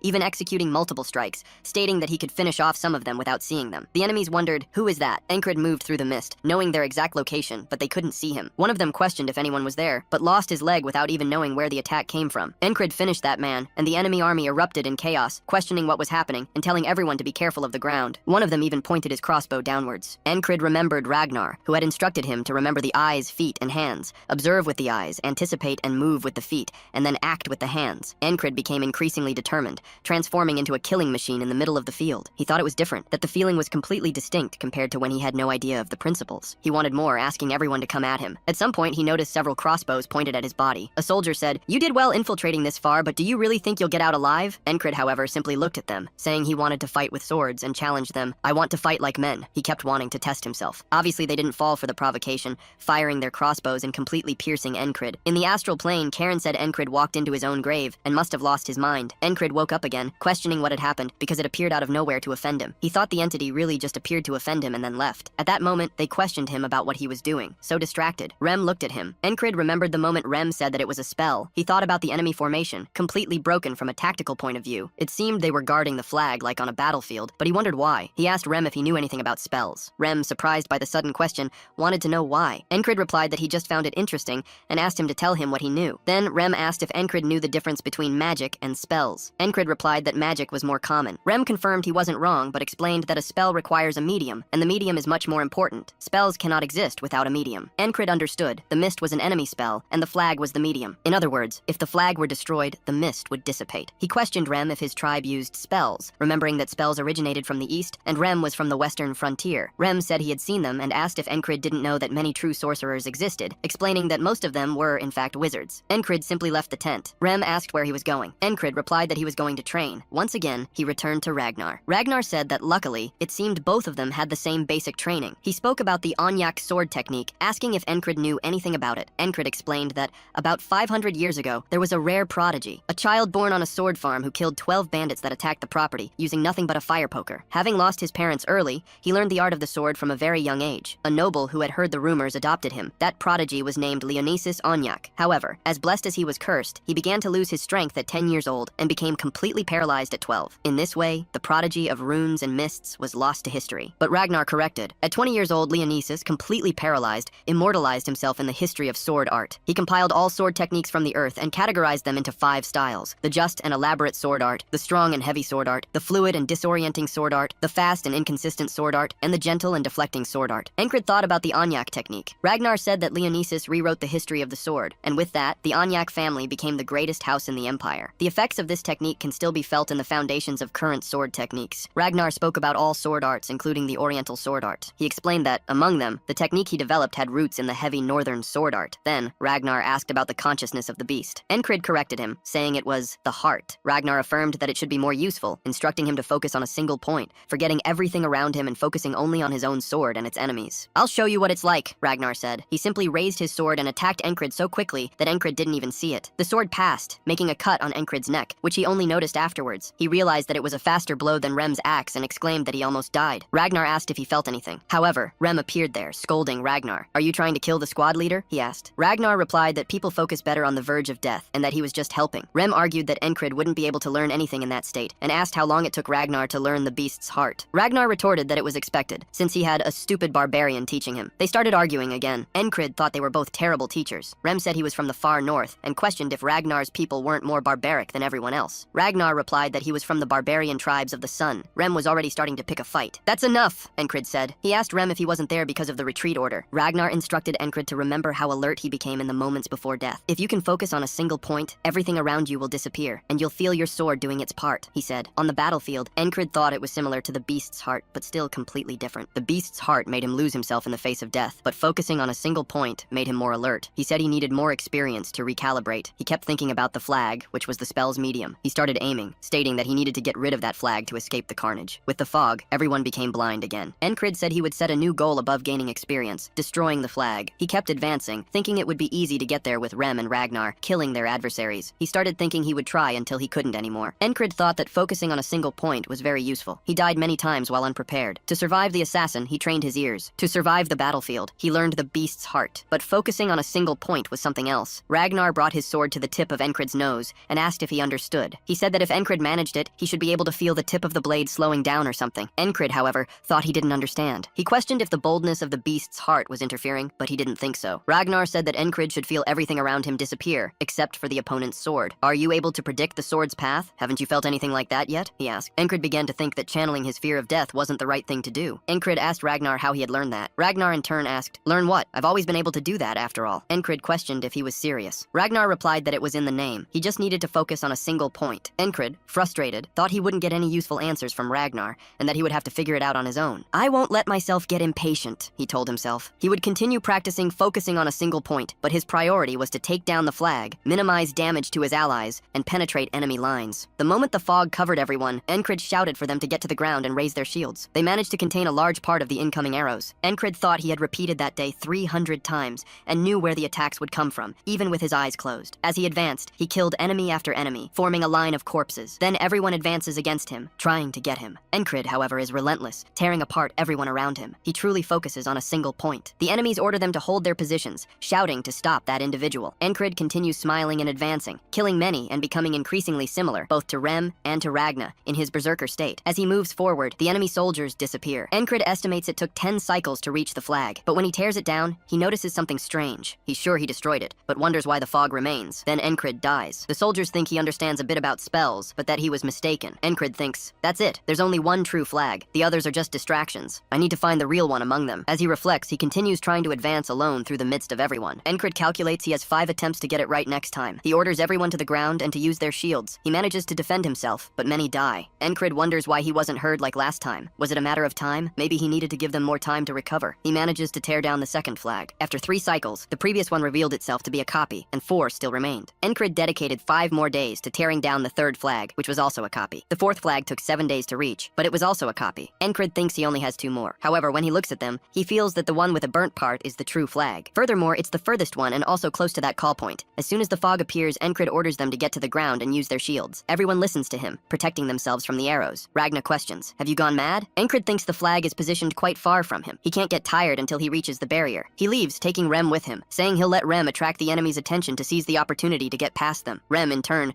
grabs one of the enemies and questions who cast the spell. He thinks the enemy won't speak and hopes the next one will. Encred continues onward. He reflects that the equivalent of a year has already passed, living that day repeatedly. He finally reaches the flag, thinking it will be the end. However, as he launches his sword strike, his blade is stopped by Myth, who shoves Encred's hand away. Myth says, "This feels like a dream, for God has answered my prayers." Encred defiantly replies that he doesn't even know who he is. Myth is incredulous that Encred could have forgotten him in so few days. Encred still can't remember him at all. Myth says, "You'll remember when I cut you down." He lunges at Encred. Encred manages to get out of the way and quickly counterattacks. Myth is surprised. Myth asks, "Is this the same guy I saw before? You've become incomparably better. Are you trying to achieve mastery in a single leap?" Encred lunges at him again. Myth thinks Encred is loyal to the basics, using the technique of the righteous sword. He realizes Encred is mixing it with the technique of the fluid sword, with which Encred attacks. Myth throws him back once more. However, Encred attacks him again. Myth thinks he needs to focus all his attention forward, because if he gets distracted for an instant, his balance will collapse. He needs to concentrate everything he has on what's ahead of him. Encred thinks he must forget the flag, the outcome, and sword techniques. Everything around him must disappear, leaving only the sword. He manages to deflect Myth's attack head on, but as Encred processes what he just did, Myth pierces him, killing him. Encred says, "I remember you. You were protecting the master back on the field." Myth introduces himself. "I am Myth Ruria, commander of the Grey Dogs platoon of the Principality of Aspen." Encred replies, "And I am King Naulilia's squad commander." Encred. One of Myth's soldiers asks, "Is he an enemy?" Myth replies, "Yes. He's that expert who was hiding." Myth's soldiers comment that he seems harmless. Myth looks at Encred and asks, "What's gotten into you? Why are you smiling?" Encred thinks that Ragnar, that individual, wasn't the concentration preceding the fear of death he needed. What he needed was a good rival, an opponent who would risk everything and give their all to fight and encourage him. Myth wonders if Encred was just a madman. He pulls the sword from Encred's chest. Encred returns to Ragnar, who continues talking about concentration and the single point, explaining that it's similar to the feeling of nervousness that precedes death. Encred begins to understand. Ragnar questions, "Why do I feel like you're not listening? Are you giving up already?" Rem says, "We've been called." Encred simply calls Ragnar. Ragnar thinks that in fact, Encred seems even more animated. He reflects that Encred is a weird one and wonders if he should intensify the warm-up that day. After their fight, they return to that mist. Encred gives the order for them to take cover on the ground and use their shields. They defend themselves. Rem tries to talk to Encred, but he simply calls him to follow. Rem questions, "What the hell are you doing?" Ragnar says, "If you're not going, I'm going with him." Rem asks, "What got into you? Did you take an arrow to the head?" Encred replies, "If you don't want to take an arrow, look forward." Encred is killing everyone while the two follow. He says he'll clear the way just like before and meet Myth again. He does so, reaching Myth. Encred says, "Good to see you again. Come fight." Myth asks, "Did you come for me?" Encred questions, "Problem? First confession? I came here because it was love at first sight." Myth says, "My squad is the Grey Dogs, the persistent lovers. This is the first time anyone's come after me." Encred questions, "Upset?" threat? Myth replies he wasn't, not even a little, and charges into battle against him. Encrid thinks that entering the state of concentration, where he can only feel his sword, won't be so easy again. He dies again. Myth says, "You lost too easily. I don't know what made you think you could just come at me like that." Encrid says, "My approach was wrong. It can't be forced. I need to be engulfed in the fight." He keeps repeating that to discover that feeling. On his 80th attempt, when Encrid attacks Myth, he gets a new chance. On the 28th, Encrid learned to intentionally enter a state of concentration. On the 48th, he returns to Ragna, who starts rambling and provoking. As Ragna's sword advances,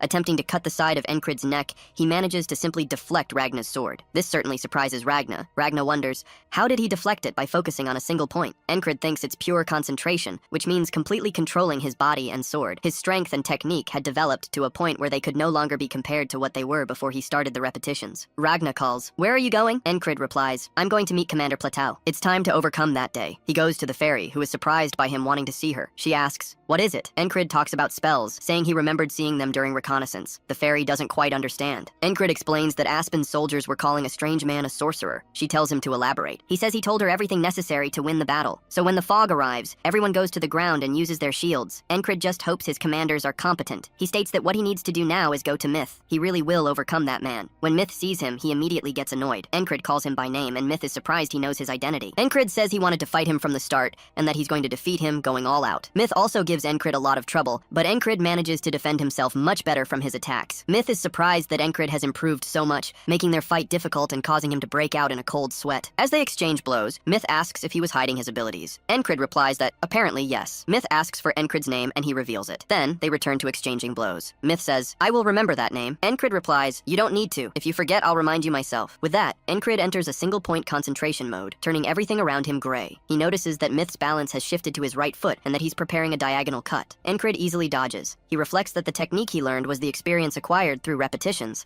and all of it culminated so he could see Myth's movements. As Myth tries to attack him, Encrid manages to land a cut on Myth's neck, but Myth also manages to do the same to Encrid. Myth is surprised to have been hit, and then starts to grow more desperate. He asks, "What's happening? I thought I could defeat him in a few moves, but I'm having difficulty against this man." Myth thinks he can't accept this because his fair and fluid sword techniques are meant to stop. He needs a decisive attack. He reveals his ultimate technique, learned for this type of situation, an attack that starts from below, cutting everything in a huge arc, the spinning cut. However, Encrid thinks to himself that he can see the technique by which he died so many times, all because he couldn't see where and when it began, but this time he can see and starts to smile, sadistically. He throws Myth's sword away. Myth can't believe that Encrid not only saw it, but also managed to stop it. It is said about the Rurians, one of the three main houses that govern the kingdom of Aspen. The Ruria house represents the kingdom's brute force and recruits all those who show talent with their sword. Myth says he was also recruited by a regional house for this purpose. After adopting the name Ruria, he proved himself and his skills, facing 2 adult knights at just 15 years old. At 18, he defeated a city's champion swordsman. By 22, he was strong enough to be the champion of an entire city and became one of the 3 strongest fighters among the Grey Dogs, solely by his skill. Few could match his talents. He wondered why people trained until their legs gave out, and why they swung a sword until their hands bled, especially when it only took a few attacks to win. He was satisfied with the present and confident in his ability, but he recognized that this was a mistake on his part. At that moment, Encrid not only deflected the attack, but launched a counterattack, striking Myth's chest. As the blow landed, Myth felt the pain of the strike, spitting blood, while Encrid seemed quite happy with the outcome. Myth then said he underestimated him, thinking the attack would surely land. He claimed Encrid wasn't as good as him in strength or technique. Encrid replied, "You're right, but I won." Myth was enraged. If he had tried harder, instead of being complacent, it would have been different. Encrid, for his part, said it was fun. Suddenly, another man arrived to protect Myth, throwing Encrid away with a sword slash. They asked Myth if he was all right. Loro told him to take Myth to safety. He turned to Encrid, saying he hadn't imagined a single man would cause such a mess, and that he wouldn't have a peaceful death. Encrid thought he couldn't forget he was surrounded by enemies. He needed to break the flag and secure his escape. He thought he was facing another wall, the wall he needed to overcome today. Everyone shot at him, but Encrid kept moving forward. He thought he couldn't dodge all the attacks, and that he would take them and keep advancing. Loro shouted that Encrid wouldn't dare move forward and threw his sword towards him. Encrid felt that after just one attack, his sword was breaking. The opponent's sword technique was extremely heavy. He was thrown back. Encrid thought that to win that battle, he would have to die many times, but remembered that the goal now was different: destroy the flag. Encrid threw a dagger at the flag's fabric, saying that the spell's medium would stop working, even with the slightest damage. He almost hit it. Encrid thought that if he aimed at the flag, the dagger would just go right through. Loro noticed what he was doing and almost stopped him. Encrid, however, thought he needed to aim for the connection between the flag and the mast. He actually succeeded in detaching the fabric from the flag. All the fog began to dissipate. The fairy said she had informed the commander about the spell and requested resources to combat it, but they did nothing. She thought this kingdom was rotten and that they had sent an incompetent person to command the front lines, predicting they would be decimated at this rate. Then, she realized all the fog was dissipating. The enemy soldiers didn't understand anything and asked what happened to the flag. The fairy started killing all of them. She said the enemies were caught completely by surprise surprise with the fog's disappearance, and that now was her chance to change the tide of battle. She ordered all soldiers to counterattack. Everyone charged. The fairy thought the situation was more favorable now that the fog had dissipated, but wondered who destroyed the spell, questioning if it was that squad leader. At that exact moment, Encrid was in the worst situation of his life, his body riddled with thorns. He thought he'd made a grave mistake. After destroying the flag,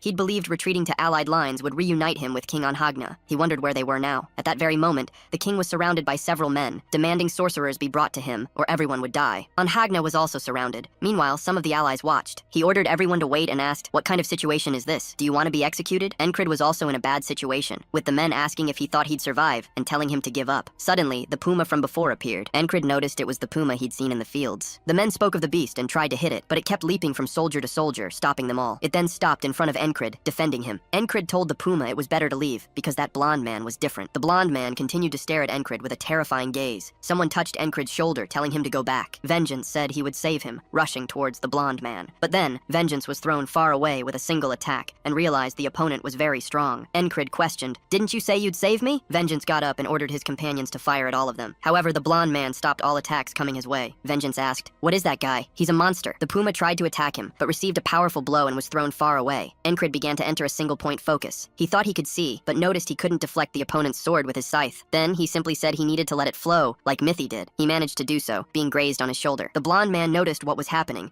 and realized that was Mithy's technique. Encrid, with a bloodthirsty gaze, thought it worked, getting excited. Vengeance helped him, trying to attack the blonde man, but he managed to get out of the way. Several soldiers began to gather. Seeing that the situation was becoming too tumultuous, the blonde man decided to give up the battle, saying he wouldn't forget Encrid. Encrid told the blonde man to go on, and the blonde man ordered all his troops to retreat. Vengeance ran over to Encrid, concerned about his shoulder. He said Encrid was without a bandage and they needed to return. Encrid said they also needed to take the puma. Vengeance, however, told Encrid to worry about himself. He picked up the puma and carried it in his arms. Encrid yelled to the third platoon, ordering them to the rear as they were going to retreat. Vengeance asked Encrid not to close his eyes, saying he was losing too much blood. Encrid began to lose consciousness. Karanti said Encrid got what he wanted again. He thought, that man is very persistent. What motivates him? While Encrid was in this encounter with the ferryman, the war continued, and Vengeance took him back. A short while later, Encrid opens his eyes again. He hears everyone talking, some worried, others arguing, and a giant praying. Encrid wonders what's happening, as the puma sleeps in his hand like a kitten. Rem asks if Encrid is awake yet, saying he truly thought he was dead this time. The giant speaks again, claiming God answered his prayers. Encrid asks what's going on. Jackson asks if he's okay, giving him some water and mentioning he lost a lot of blood. Christ says that fortunately, the doctor confirmed there wouldn't be any lasting effects. The goddess of luck must be on his side. As Encrid drinks water, a little splashes onto the puma, which starts to stir. Encrid thinks he must have passed out during the retreat. Jackson says that since Encrid woke up, he'd be heading out. Ragnar would sleep a bit longer. Encrid thinks he made it through another day. Rem stares at him. Encrid asks, "What are you staring at? Want to pet the puma?" Rem says he's not interested in beasts, but asks how Encrid knew it was a spell. Encrid thinks Rem wouldn't believe him if he told him about the repetitions, so he'd need to lie. However, he refuses, as Rem had always been loyal, and Encrid needed to return his kindness. He then says he was friends with someone like Rem, a colonizer, and had only suspected it based on what he'd heard from him. Encrid thinks this was perfect. He didn't lie to Rem, and he really had heard it from a colonizer, Rem himself. Rem says that if Encrid didn't want to tell, it was fine, but he shouldn't get too interested in spells. Encrid thinks that despite his appearance, Rem really understood things quickly. He also remembers to ask Rem what he was doing during the battle. Rem says he went after the man who found the flag, but didn't like him, and decapitated him. Encrid remembers he didn't see the sorcerer, probably because Rem took care of him. Meanwhile, Christ tries to touch the puma, but it almost bites him. Encrid tells him to be careful. Christ says he couldn't resist getting 10,000 krona. He heard from Enri that because of that little guy's blue eyes, they call him the Lake Panther. They are supposed to keep the Earth's energy inside them. Each of its claws is worth 10,000 krona, and they always grow back. Encrid thinks a single bronze coin is worth 1 krona, and 10,000 must be worth a gold coin. That was worth more than his pay. Christ says that after Encrid passed out, they easily dominated the battlefield, as the fog had dissipated. However, the battle itself was inconclusive, and since then, they haven't marched or ventured out. The defense Encrid put up, he wonders if he could do it again, if he tried. Encrid thinks he wasn't sure. Even after some time, Jackson tells Encrid to stop moving so much. Encrid says he wasn't exaggerating, as he could move a little. Ragna says the most he could do now were stretches, and it was better to go back to sleep. Rem asks if Ragna was trying to spread his laziness to Encrid, then tells Ragna to get out of the way. Rem starts to reach for his sword. Encrid remembers he had a question related to it. He says he was able to use a technique he'd never practiced before. He hadn't done anything like that and asks if it was normal. Rem says that was normal, nothing special. Using the beast's heart, Encrid could see what the enemy was doing, how he swung his sword and used his strength. Ragna says it must have been easier since Encrid had learned the basics. He had also managed to use single point point focus, so he must have seen even more. Ragna concludes that Encrid was still lucky, because at his level that would only be possible after hundreds of real battles. Encrid thinks that's exactly how it was. That day wasn't just one day for him, it was hundreds of days of unimaginable hardship. He achieved it through his hard work, not just by memorizing patterns on the repeating days. Encrid concludes that no matter how pathetic he was, he could get stronger. Encrid talks to the two, as different as oil and water, asking for a duel. Rem says he called him a madman, but Encrid was even more so. Ragna says it was rare to agree with Rem, but questions what Encrid wanted to achieve in those conditions. With his body in that state, duels were out of the question. The commander goes over, asking Encrid if he broke the spell. Encrid replies that he imagined she would ask questions soon. He questions, however, why the commander herself came. Encrid confirms he was the one who broke the spell. He explains that he saw it while on patrol and already knew a bit about the spell beforehand. The commander then mentions there were 5 replicas and asks how Encrid discovered the real one. Encrid replies that he guessed. She just accepts the answer, saying it's fine. Encrid questions if that was all she came to ask. She replies that she also came to get a look at him, believing that fate had brought them together. Encrid questions about fate, asking what she means. Rem starts to ask what the secret is. Ragna questions if Encrid had that kind of ability. Encrid replies that it's not quite like that and tells them to be quiet. Kreis appears, suggesting Encrid start a business with him, promising favorable conditions. Encrid refuses and tells him to shut up. He wonders why she, the commander, is like that with him, since she is his boss's boss, which makes him uncomfortable. Then Kreis announces news. The squire from the Order of Knights is here. Encrid widens his eyes at the information,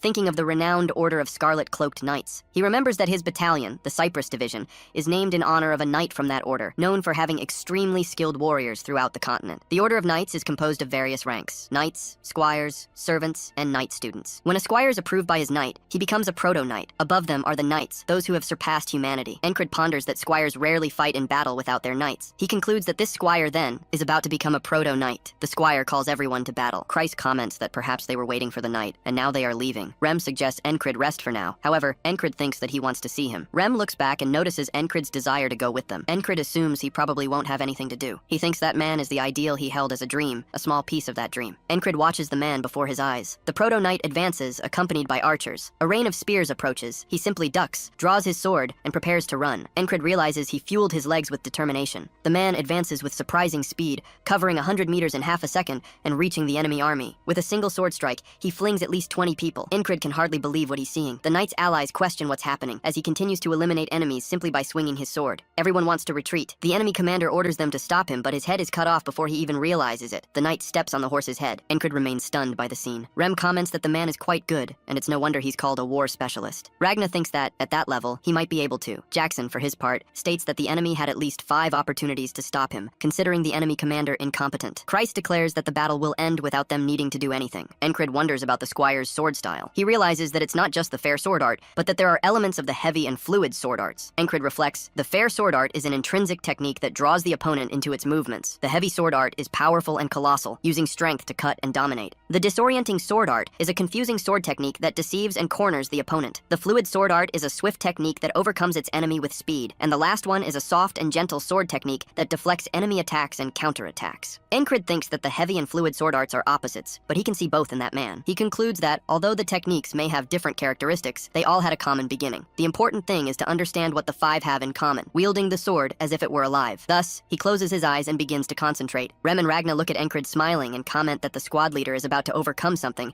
asking that no one disturb him. Meanwhile, Encrid thinks that nothing changes despite his understanding, for understanding by itself is nothing. He returns to the place where he saw a much larger wall, realizing that it exists only to show him how much higher he has to climb. Encrid begins to think that he will reach the top. As the battle unfolds, he remains still, meditating, until his army wins. It is declared that the war is coming to an end, and that the upcoming winters and springs will be intense. It is said that the Principality of Aspen is controlled by 3 main families. Sitting on Aspen's sovereign throne, the leader begins to speak. He declares that those broke an agreement of courtesy not to bring any knights. Ruriel the Mighty and Atkins the Administrator are with him, reading everything the sovereign has to say. They explain that the frog general was used as an excuse, and the frogs demanded a response from the knights, which doesn't leave many options. The sovereign comments that the frog general acted without orders. He observes that the frog species usually acts on its own, and that they probably would have found some excuse anyway. Others add that this wouldn't have happened if the spell had worked. The sovereign promises that the Grey Dogs will pay for this. A counselor comments that this won't end well for them. After a long war, Aspen's forces return, and with them, Encrid and his group. They head back to the border guard,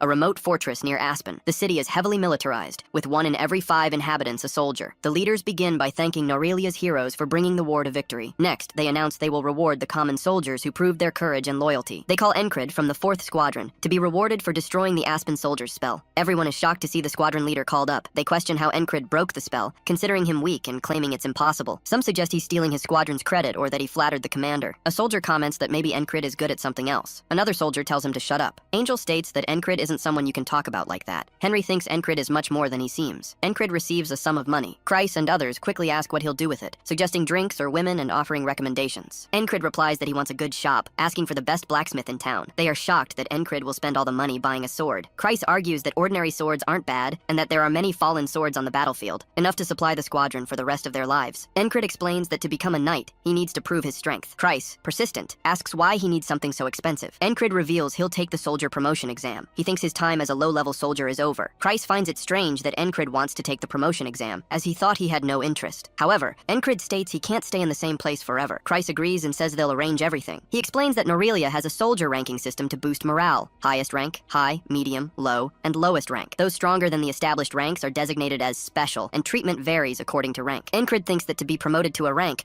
one must duel and defeat 3 soldiers of the desired rank. For the witnessing soldiers, it's an entertaining sport involving bets. Kreis, joking, announces it's time for the betters. He asks if anyone will bet on squadron leader Encred. One of the soldiers approaches Encred saying that Liz, from the lowest rank, will try to jump directly to medium rank. He suggests that Liz, having won an award for his squadron's actions, is letting it go to his head. Encred realizes Liz is his first opponent. He thinks Liz is skilled, even among those of medium rank, and comes from a famous mercenary group. Meanwhile, Kreis and the others notice that someone actually bet in favor of the squadron leader. They ask who the idiot was. Kreis replies that you can't guess the outcome before the end. Encred thought that, until then, he had only grown stronger through near-death experiences. However, in this fight, there was no risk of death. He had only one chance. He needed to look forward and not let his guard down, despite his previous limitations. Most of the people there, he wouldn't even have had a chance to face back then. But he decided he shouldn't hesitate, fighting as if his life depended on it. Liz charged at Encred, calling him an idiot and announcing his attack. Encred planned to use the defense he learned in the last battle. If he could perform it and create an opening, success would be guaranteed. He lunged his sword towards Liz, disarming him with a single attack and sending his sword flying. The impact was so strong that Liz's fingers seemed to break. Encred hesitated for a moment, assailed by doubt. Liz started screaming, complaining about his fingers. Encred, in disbelief, struck his opponent's chin with the sword's pommel. Liz fell limp to the ground. Encred, not understanding, wondered why Liz was so weak. Everyone then noticed that the squad leader had won, and Kreis himself didn't understand the situation. One of the men complained to him, "You're the one who bet on him. You knew how strong he was." Kreis replied that he didn't, questioning if the man was really that good. He just didn't want the bets on Encred to be empty. The man, however, insisted that Kreis should have more faith in his leader. Encred questioned if he had let his guard down. Even if he had, he wondered if all duels ended so quickly. He shouldn't be so weak, as he was mid-rank. He decided to just observe what would happen next. Another combatant approached, warning him not to get cocky. "You got lucky," he said. "This time, I'll be your opponent." The man wielded a spear. Encred realized he was part of the heavy infantry, the strongest in the battalion. The opponent tried to distract him by moving the spear tip,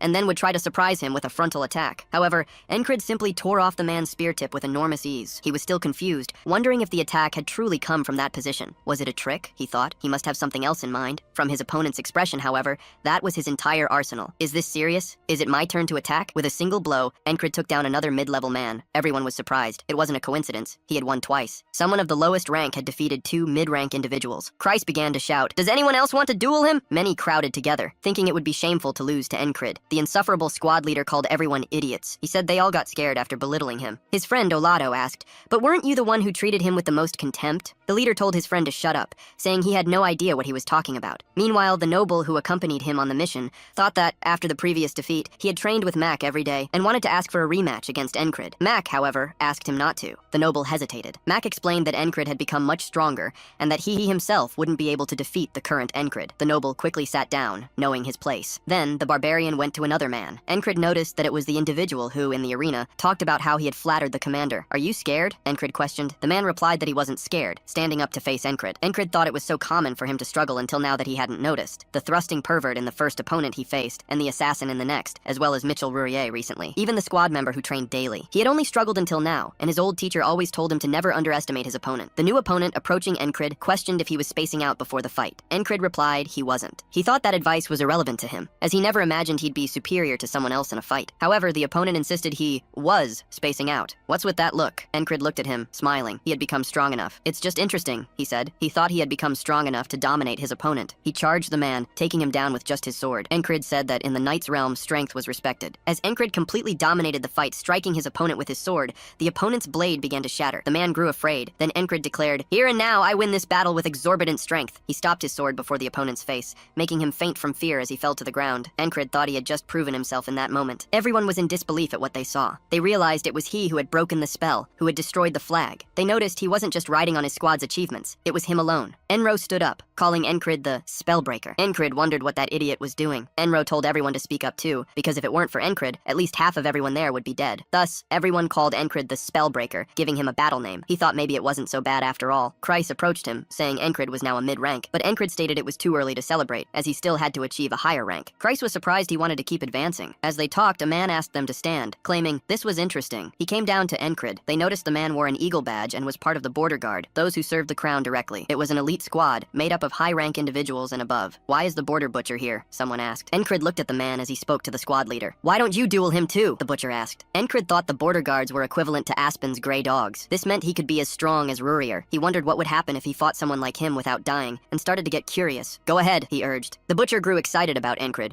because he wasn't scared at all, even facing someone from the special forces like him. He thought that after watching, Encrid had become more interesting than he'd imagined. He drew his sword. Everyone told Encrid not to let the butcher get conceited just because he was from the special forces. They told him to show his true strength, claiming that this was the true battle of kings. Thus, they stood face to face. The butcher mentally called them idiots. He questioned if they didn't know they were also infantry, thinking they were getting too big for their britches after their last victory. He charged Encrid, saying he would humble them. As the butcher attacked, Encrid entered that zone, deftly defending the attack without being hit. The butcher thought Encrid's concentration was immense, even in the smallest movements. "That's a surprise," he said. He grabbed Encrid by the collar, saying, "Now you're going down!" But then Encrid grabbed his arm, raising his sword and almost plunging it into the butcher's head. The butcher thought death was near. He recoiled as Encrid thrust his sword into the ground. Stepping back, the butcher gathered momentum to attack once more. However, Encrid, still fully focused, grabbed his opponent's sword with his bare hands. He used the momentum to land a knee strike to the butcher's stomach, sending him tumbling backward. The butcher charged at Encrid once more, who pulled a dagger from his chest and prepared to continue the fight. Then the fairy arrived, stopping both of them. They were startled by her action. "That's enough," she said. "Any more, and you two would end up killing each other." Seeing her there, Encrid didn't have much to say. Encrid already had his dagger at the butcher's throat. And not just him, but Encrid's entire group was ready to attack him with force. Han said Encrid was really lucky, but the butcher retorted, "That was a duel. Don't get too excited. Do that again, and you'll end up with another hole in your body." Encrid thought the butcher had almost hit him when he lost sight of his movements, but if he had gone all the way, perhaps he would have emerged victorious. Everyone began to think Encrid fought well, questioning if he was really the same man as before. The butcher sheathed his sword. "I didn't expect this, but I can't help but acknowledge you," he said. "My name is Torres, platoon commander of the border guards." He extended his hand to Encrid. Encrid replied, "I'm Encrid, the 4th leader of the 4th company of the 4th platoon." Everyone in the audience was shocked that this man was a platoon commander. This meant Encrid had just fought against a special rank soldier, meaning he was practically a high-rank soldier. This meant everyone there should respect Encrid. Everyone began to cheer for him. Torres said he liked Encrid's reaction to the crowd,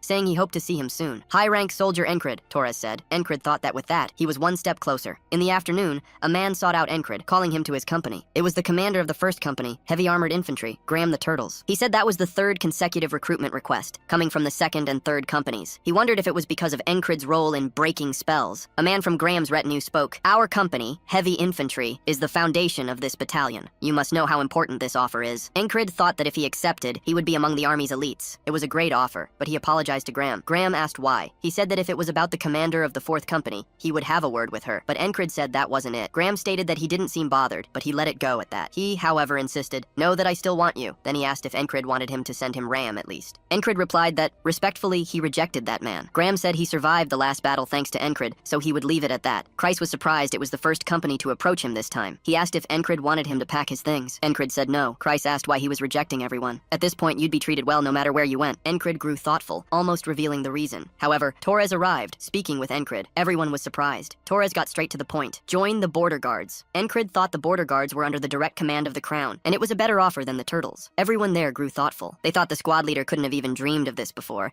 and even if he had rejected the others, he'd be foolish to reject that offer. Torres said he realized, the moment they exchanged the first blow, that Encrid wanted a bigger fight. "If you join us," he said, "I'll give you hellish training and insane challenges. Going to the border guards means realizing your full potential." He extended his hand to Encrid. Rem, Ragan, and everyone else prepared to accept Encrid's decision. But then Encrid said, "If endless hellish training is what you're talking about, there's no other place like this one where I am. What I desire isn't to reach my full potential, but to surpass it. Everyone here is the best challenge I could have." One morning, Rem shivered from the cold. He expressed a desire to strike someone with his axe. Then, he asked asked the squad leader where he was going, demanding, "Bring me some hot stones." Rem added that, with the battle over, the leader had become completely useless. Eldon suggested he exercise to warm up. "How about we train?" he asked. "Drop the blanket or I'll kill you," Rem ordered. Eldon then asked Encrid if he wanted to train, arguing that exercise would loosen his frozen muscles. "I need to go on duty now," Encrid replied. "When I get back, I'll train." Rem started yelling at Encrid, asking for his hot stones. "Don't forget," he bellowed. "I heard you," Encrid replied. He thought the temperature had suddenly cooled as it was already winter. At the market, Encrid explained that the purpose of the border guard was to battle. However, with a lack of conflicts, they patrolled the streets to protect the city. Encrid met 2 other soldiers, Jack and Boa. The 3 would work as a team that day. Seeing them, Encrid wondered if they were part of the escort mission. He felt he had heard those names somewhere before. Jack and Boa began to scoff. "We're working with the famous Spellbreaker," they said. "This is a great honor." They commented on hearing that Encrid had been promoted to high rank. They thought he had climbed directly from the lowest rank all at once. "That's incredible," they exclaimed. Encrid, however, said he was lucky. Jack retorted that he would see the comfort of his high-ranking soldiers. He asked, "Why don't we duel when we get back?" "I never refuse a duel," Encrid replied. Jack got excited. "It's a promise," he said. As they continued with their work, the soldiers wondered why they had to work in such harsh weather. The winter seemed colder than usual. Encrid questioned why Jack and Boa were so close to him. It wasn't as if he was big enough to block the wind. "Come take a look! We have dried fruits!" someone shouted as they walked. A staggering old man went toward Encrid. Suddenly, he feigned a fall. Encrid tried to support him, asking, "Are you all right, sir?" But then a dagger was pulled out and plunged into Encrid's chest. He questioned what was happening as he began to fall, dying. Jack put something into Encrid's mouth while Boa held him. "Goodness!" Jack exclaimed. "Is he drinking in the morning? Is he all right?" Encrid noticed they were hiding him from the crowd and that they were working together. The dagger man asked Encrid, "Are you surprised?" He looked at Encrid with a horrifying expression and added, "A persistent lover never forgets their target." Encrid realized. That was the half-fairy, an assassin sent from Aspen because he had broken the spell. The assassin cut Encrid diagonally as he fell, gravely wounded. "The mission was a success," Jack said. "We should return to Rotten." One of them looked up and saw someone on the watchtower. Encrid thought of Jack, Bull, and Rotten. "I just remembered," he pondered. "They were injured soldiers from the reconnaissance mission, according to Kreis. Kreis had said everyone in the recon squad was badly hurt." Encrid realized they'd found an excuse to make contact with Aspen. As Encrid was dying, he thought it was 4 against 1. When he fell, bleeding and repulsively, a woman noticed him and started screaming. Encrid then spoke. "This is going to be interesting." He was waking up that day. "Good morning to the beast," he said. He questioned what had happened to him. "It's nothing," Encrid replied. "I just wanted to start the day with energy." Upon leaving, Encrid went to Jim, who was taking his ice-cold shower in the cold. Jim asked if Encrid had spoken to him. Encrid asked if Jim had said he knew of a training method to warm up the body. Jim replied that it was a full-body workout, essential for maintaining strength in that icy winter. "It allows you to be prepared in all situations," Jim stated. Encrid asked Jim to teach him. He thought he'd seen the assassin draw the dagger, but he couldn't react. His body wasn't prepared. Jim told Encrid to get into that position, instructing him to stay in that stance. Encrid squatted down, almost sitting on his own leg, placing both hands forward and stretching one of them. He stated that he should have realized it the moment he saw Jack and Boa get so close to him. Encrid thought about getting rid of those 2 first, but then he pondered. "No, I'll end up losing the half-fairy if I rush." Jim said that Encrid's muscles would be sad if he couldn't even maintain that position. "My muscles are already screaming," Encrid replied. He thought that if he could reach them to give chase, he would succeed. Encrid was set to meet Jack and Boa once more. He said he would take them all down at once. When he met the 2, he went without his cloak. Jack asked if Encrid wasn't cold. Encrid replied that he was just training a moment ago. Boa commented that Encrid didn't earn his reputation for nothing. Jack kept talking about the weather, approaching Encrid. Encrid thought his body was prepared thanks to Jim. This was it. He saw the half-fairy approaching from afar. Quickly, Encrid threw a punch at each of them, hitting Jack but missing Boa. Encrid wondered if Boa had noticed. He kept looking at the half-fairy, wondering if he would flee or attack. He needed to deal with those 2 quickly, he thought. Quickly, Encrid drew his sword. But then, the half-fairy made a move. Encrid heard a strange sound and wondered what it was. With a dagger in his chest, he realized it was a throwing knife. He noticed that, at that distance, through the crowd, the half-fairy had hit him. The guy is good, Encrid thought. The half-fairy repeated, "A persistent lover never forgets their target." As Encrid fell, he thought, "The moment I realized it, it had already pierced my heart." That was a dagger faster than sound. As he fell, the woman screamed again. Encrid concluded that he needed to face the Takanese at both long and short range simultaneously. "How should I prepare for this?" he thought. Encrid realized that, up close, the half-fairy would stab him,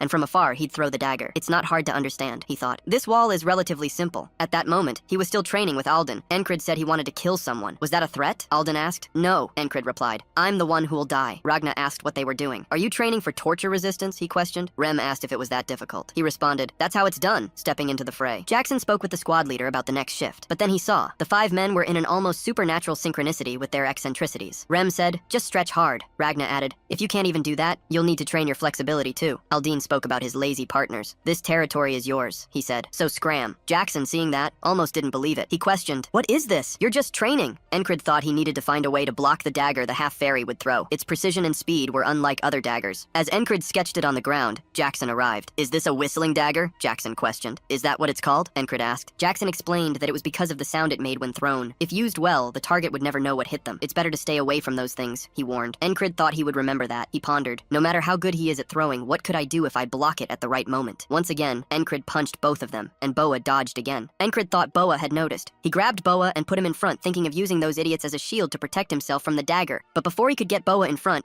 Encrid heard the sound and was hit. Boa was also struck in the back. Even Jack, who was getting up, was killed. Encrid thought the half-fae threw 3 daggers at once. The half-fae smiled as he repeated his phrase. Encrid realized he would kill his own allies if they got in the way, or perhaps he had never considered them allies at all. The half-fae approached Encrid. That was admirable, he said, but the persistent lover never forgets their target. He looked at Encrid. That's good, Encrid replied. The half-fae questioned if Encrid was joking on the verge of death. You're quite strange, he said, grabbing the dagger and thrusting it even deeper. I admit it, Encrid replied. I underestimated this whole situation. The half-fae cut him down, killing him. He said that wall was still a wall. Karanti, in the 5th circle of hell, noticed Encrid was enjoying this. Laugh while you can, Karanti commanded. The despair that awaits at the end of joy is why this is a curse. Encrid woke up in his bed once more, thinking about what Karanti had said. No, he thought. This isn't a curse, but a blessing. He went to Jackson, asking him to tell him about the whistling dagger. Jackson questioned, where did the captain get that from? Encrid asked if that would help him with the explanation. Jackson gave in, explaining that they were multiple thin blades compressed into just one, and that was what made the whistling sound when it was thrown. At one point, it was called the dagger that can only be heard, Jackson said. It's quite difficult to follow it with the human eye. Encrid asked, what would I do if I wanted to see it and dodge it? Jackson replied that Encrid couldn't. But what if I needed to? Encrid insisted. Do you need to? Jackson asked. Encrid admitted he did. Jackson thought, he's doing that again. He asked how Encrid had even heard about it. Jackson continued, saying there was no point in finding a dagger that had already been thrown. You had to watch the thrower's hand. The path it would take was decided the moment it was thrown. There were ways to hide the throwing method, but it wasn't hard to notice once you knew what it was. Encrid questioned Jackson if he thought Encrid could learn this technique, but he said, no, not the way you throw. Encrid realized everyone was still mocking him while talking discreetly. Jackson asked, do you want me to teach you how to throw daggers? Encrid noted that Jackson hit the right spot, surprised he had offered to teach first. Why? Encrid asked. Jackson replied that Encrid could refuse if he wasn't confident. Encrid declared, I'll learn. After some time, Encrid returned to that same scene, walking with Jack and Bo. He remembered what Jackson had told him. The moment you throw, relax your entire body, then focus as the blade leaves your hand. Seeing it dodge is the same thing, he reflected. Near the spot where he always punched Jack and Bo, Encrid slit Jack's throat. Bo was surprised. Encrid killed him too. The same woman who screams when Encrid is dying now cries out, murderer! The assassin appeared. Encrid remembered that he had to observe his opponent. He saw the half-elf's hand emerge from beneath his robe, holding the dagger. Encrid thought about alternating between relaxation and focus. He believed he could avoid instant death if he protected his heart, so he focused on the opponent's fingertips. However, upon hearing the sound, the dagger was already lodged in his arm. Encrid felt a terrible pain as he looked at the wound. Then, he was hit in the heart. He thought everything was too fast, lasting only a mere second, but he saw it. In that instant, a flicker moved, and Encrid could observe it. I'm sure, he affirmed. As the assassin approached, Encrid tried to utter his catchphrase. I know, Encrid said. You never forget your target. The half-elf asked, how did you know? A few more times and then I'll get it, Encrid replied, looking at the half-elf's face. See you soon. I'll know all your tricks. In another regression, Encrid thought about being as fast as possible. He quickly stabbed Jack and then killed Bo. As he killed them both, they screamed,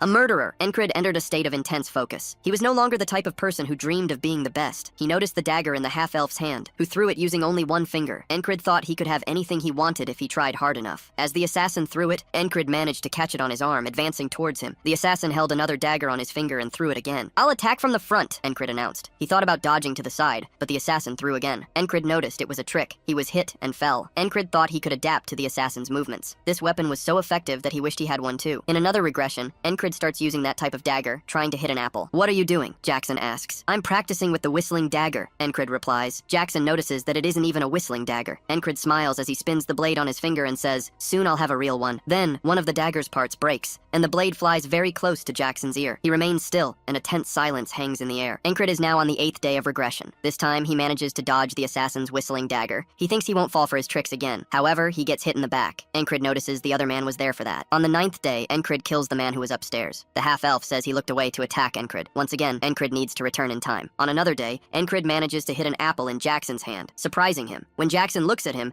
Encrid explains, the arms and hands are used to guide the dagger, and the body should be used to throw it. He asks Jackson, what am I doing wrong? Jackson replies that it should be enough. He asks where Encrid learned to throw daggers. Encrid states that he learned from himself, but cannot reveal that. He says he saw someone throwing in a fight and tried to copy it. Jackson notices that Encrid reached that level just by observing, wondering if he was a genius. Jackson asks if Encrid has ever heard of the blade throwing technique. He explains that it was created by a man named Georg, an assassin. The name was given because of his weapon, the whistling dagger. Georg wanted to create a silent dagger, made with a thin-bladed knife. However, it was too difficult to handle, which led to the whistling dagger they know today. Encrid says he didn't know there was a story behind the dagger. Jackson questions him, as he thought Encrid wanted it because of the story. What do you mean? Encrid asks. Jackson replies that it's because Encrid adopts a perfect stance for it. On the 10th day when he meets Jack and Bo, Encrid says he's going to patrol somewhere else. Jack asks, what do you mean? They sent us to the market today. We'll end up getting scolded. Encrid states that he has a superior ranking among everyone there and takes responsibility for them. Jack wonders what they should do. Bo says, we should follow him for now. Encrid thinks the market is the perfect place for assassins to set up a plan, and he doesn't need to fall for their tricks again. Then Jack and Bo ask Encrid, saying they think they should go back. But Encrid asks, what did Jack gain by betraying? Could it be the Krona? They realize they've been discovered and say they'll kill him. Encrid kills both of them easily. He observes what's happening. The marksman and the assassin approach. They don't like the situation. You're late, Encrid says, ordering, come on. The assassin throws 3 daggers towards Encrid. It doesn't matter, as long as I see his hands throwing, Encrid thinks. The other assassin is behind him, but Encrid hits him with a dagger in the middle of his forehead. A perfect throw. The assassin says that he looked away trying to hit Encrid. However, Encrid manages to stop the dagger with his arm calmly. When Encrid looks at the assassin, he is more imposing than ever. Who are you? The assassin asks. You don't need to know, Encrid replies, picking up the dagger that whistles when handled. He takes the opportunity to ask the half-elf, how many of those do you still have? Encrid's dexterity was impressive. The half-elf, noticing that Encrid knew how to use the dagger, wondered if he was also an assassin. Then he answers Encrid's question. I have 2 more. How enviable, Encrid says. I only have 1. The half-elf comments, you still have the audacity to joke. You should know that the target is a dead man as soon as I throw that. That's good, Encrid replies. They'll only find that out when they face off for real. Encrid takes both the sword and the dagger. He thinks the assassin might have hidden his hands, but he can't hide his entire arm. Maintaining direct vision and dodging is the key to avoiding his daggers. As Encrid picks up the dagger with his finger and starts spinning it, he notices there will be 2 at once. He becomes increasingly concentrated, not even blinking. When the assassin throws, Encrid manages to dodge both at the same time. But then when Encrid throws, the assassin also dodges. Encrid is certain the assassin has more than 2 daggers. He grabs another one he had saved and throws it at the assassin, who is almost hit but manages to get out of the way. You lied, you bastard! The assassin yells. You lied too, Encrid retorts. As the assassin grabs his sword, he wonders if Encrid would face something he'd never seen. He knows there's an unwritten rule. Assassins can only use long-range attacks. He thinks that move is strange. He also notices the assassin is coming quickly toward him, a new attack. The assassin rushes at Encrid with everything he's got. Encrid thinks it doesn't matter. He calmly grabs the assassin's hand. The assassin realizes he's in deep trouble, with an expression of defeat. This is your end, Encrid thinks. He delivers a sword strike to the assassin, killing him. Encrid reflects that he needed 10 attempts, 10 duels, to win. It was a cycle of fighting, losing, growing stronger, and winning. This is incredible, he exclaims, looking at the fallen assassin on the ground. He sees the assassin had even more blades and takes them all for himself. After that, Encrid goes to make his report. The queen asks if he was almost killed and, furthermore, managed to make everyone flee. No, Encrid replies. It was just a coincidence. The queen questions if that's a coincidence. Fighting 4 people and having few injuries. Encrid simply says, the goddess of luck must be on my side. The queen looks a bit intrigued, gazing into his eyes. She says, return to your post. Encrid agrees and leaves the area. He says he returned to the queen, but the king's axe nearly hits Encrid's face. He notes he dodged the surprise attack. Encrid questions, is the king crazy? He almost killed me. The king says Encrid now has assassins hot on his trail and he'd better always stay alert. Then the king orders, eat that, and throws a hot stone to the queen. The king glows with happiness. Encrid notices his hair is a bit long and asks Christ to cut it. Christ charges 10 coppers. Encrid offers 5. Christ proposes a compromise, charging only 8 coppers. Encrid accepts, and Christ begins cutting his hair. Encrid says, now you're asking for more. Can't I get a discount anymore? Christ replies, if you're not satisfied, you'll have to look for a haircut in the city. Encrid says he doesn't want to go there, as everyone is incompetent. While Christ cuts his hair, he notices it's now very cold and snowing. The king, shivering from the cold,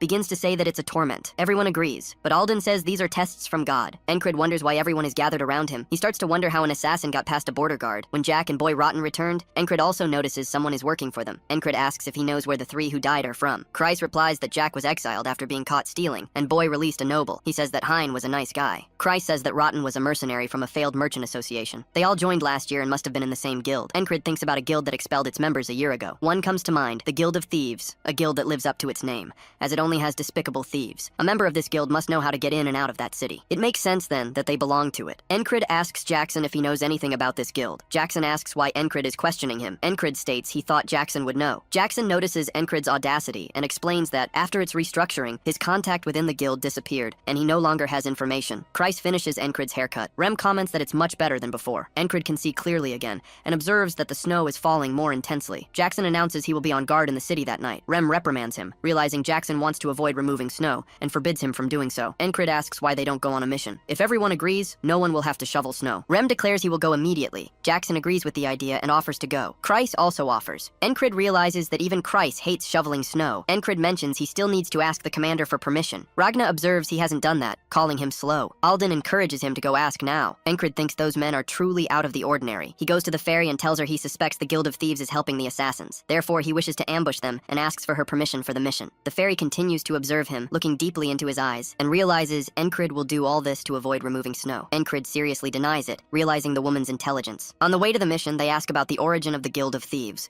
Kreis asks if Encrid is referring to the Gilfin Guild, and if he has any information about them. Encrid replies that he doesn't, and that's why they are there. He instructs Jackson to wait in the tavern while Jackson finds their location. Jackson asks how he will do that. Encrid simply tells him to figure it out. Kreis questions the nature of this order. The strangest thing is that Jackson simply obeys it, leaving Kreis confused and questioning his own perception. Already at Vanessa's Pumpkin Soup Tavern, everyone sits down to eat. Kreis questions Encrid, what if the Gilfin Guild is innocent? Encrid replies that even if they're not involved with the assassins, they are still criminals, and it's time to confront them. Kreis considers this, asking Encrid to wait. The woman asks what he needs. Then, the boy says something in his ear, piquing Encrid's curiosity. Encrid also notices Jackson's delay. Even if they were talking about him, the lack of any sign is strange. This makes him wonder if his orders were too vague, feeling bad for Jackson. Jackson, meanwhile, is on the roof of one of the houses, standing and observing. He remains there for so long that he almost freezes. Eventually, he notices something. Suspicious people. He asks Crash if he knows the woman. Crash replies that she is lazy, a shoemaker's daughter, and dreams of opening a tavern in the capital. Encrid notices that Kreis knows a lot. Kreis simply comments that all the beautiful women will be his future customers. Meanwhile, Jackson returns to Encrid, informing them he found their location. They are surprised to see him covered in snow. Jackson also expresses surprise, having received such a thankless order while they were warm, comfortable, and eating. Encrid simply tells him to eat, but Jackson says he doesn't need to and questions what they're waiting for, urging them to go already. Rem refuses, claiming it's too cold to go out. Jackson asks Rem if he wants his body bathed in blood,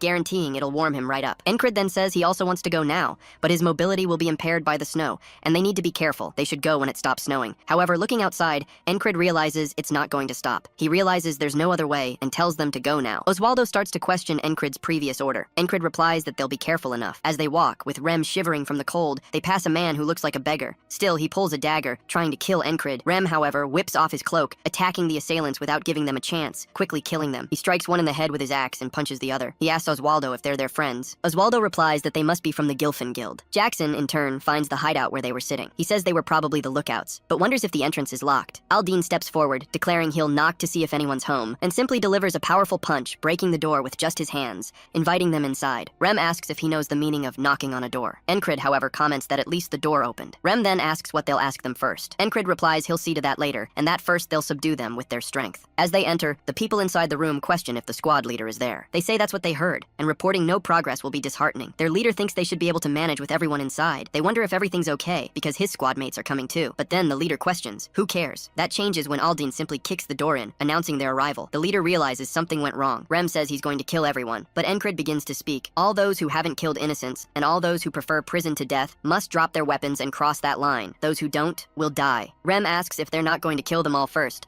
Encrid says he changed his mind, so the bandit leader says Encrid is an idiot, asking if he thinks he can give them orders. Alden comments that their judgment seems misguided, saying they won't listen unless force is used. Then he declares they'll start forcing them to listen, asking who the strongest among them is. The leader says this will be fun, pointing to the man behind him as his strongest swordsman, Wyvern, and telling him to fight Encrid. Wyvern agrees and wonders if Encrid will be able to block his sword, as he's never been defeated in his life. He advances on Encrid with everything he's got, full of arrogance, attacking and shouting. But Encrid simply deflects the sword, sending it flying, and plunges his sword into Wyvern's shoulder, noting the man used Valen's mercenary swordsmanship. Strike while speaking. He remembers he suffered from that before. At this, the leader breaks out in a cold sweat, saying if that's their strongest, he doesn't even need to see the rest. With Wyvern on the ground, Encrid says that's their last chance, ordering them to surrender, or else they'll die. Everyone behind Encrid begins to notice he's trying to act imposing. With the scene tense, the enemies actually drop their weapons. The first one surrenders. The leader calls him a coward trying to hit the man, but Encrid throws a dagger into his head, killing him on the spot. Seeing that scene, Rem begins to seethe internally because for a second, he'd found Encrid impressive, and now he felt rage. Alden praises Encrid for his ferocity. Kreis thinks the same. Jackson notes the efficiency. Ragna also gets agitated. Encrid, in turn, also thinks that must have been impressive. Thus, they all surrender, asking Encrid not to kill them. Rem questions him. Wouldn't it be better to just kill them now than have to deal with them later? But they start begging for their lives, saying there are people with sick mothers there. Encrid replies that that doesn't justify their crimes. Gilfin, the lone man, says that if someone has to die, Encrid should kill him. Encrid asks if he is Gilfin of the Gilfin Guild. He asks if the man who died wasn't the boss. The man replies, yes, he was the boss. Encrid asks, but then he wasn't Gilfin? The man explains, no, I'm Gilfin. Encrid doesn't understand. Kreis explains that they name guilds after random people on purpose. If they're pursued by the law, they blame that person and flee. The bald man says the deceased boss was a terrible person, but the rest of them aren't. So if Encrid really has to kill someone, he should kill him instead of Gilfin, but then everyone tells Gilfin not to do it, because Gilfin is very kind. They say Gilfin was the one who cared for their sick mothers, and they'll protect him if Encrid hurts him. Then, they start asking to be killed instead of Gilfin. Rem asks if Encrid is really going to kill them after all this, saying he didn't choose him to be a heartless demon. Encrid, however, reminds him that he was the one who had suggested killing them. Then, Gilfin talks about the guild's fortune, saying he'll give everything if they let them live. Behind Encrid, Kreis starts to smile. Gilfin says most of the fortune is in that safe, but they need to find the key the deceased boss hid. With Alden there, that's no problem. He gently moves the door out of place, tearing off all the screws. The fortune is made accessible to them all. Gilfin notes that it wasn't necessary. Encrid tells them all to go ahead. Rem is happy to find warming supplies there. So they take several swords and other items. Encrid also finds something he wants. He notes Alden wants flexible yet sturdy leather armor, and comments that the one he found is interesting, deciding to keep it. Kreis then speaks to Encrid, the squad leader,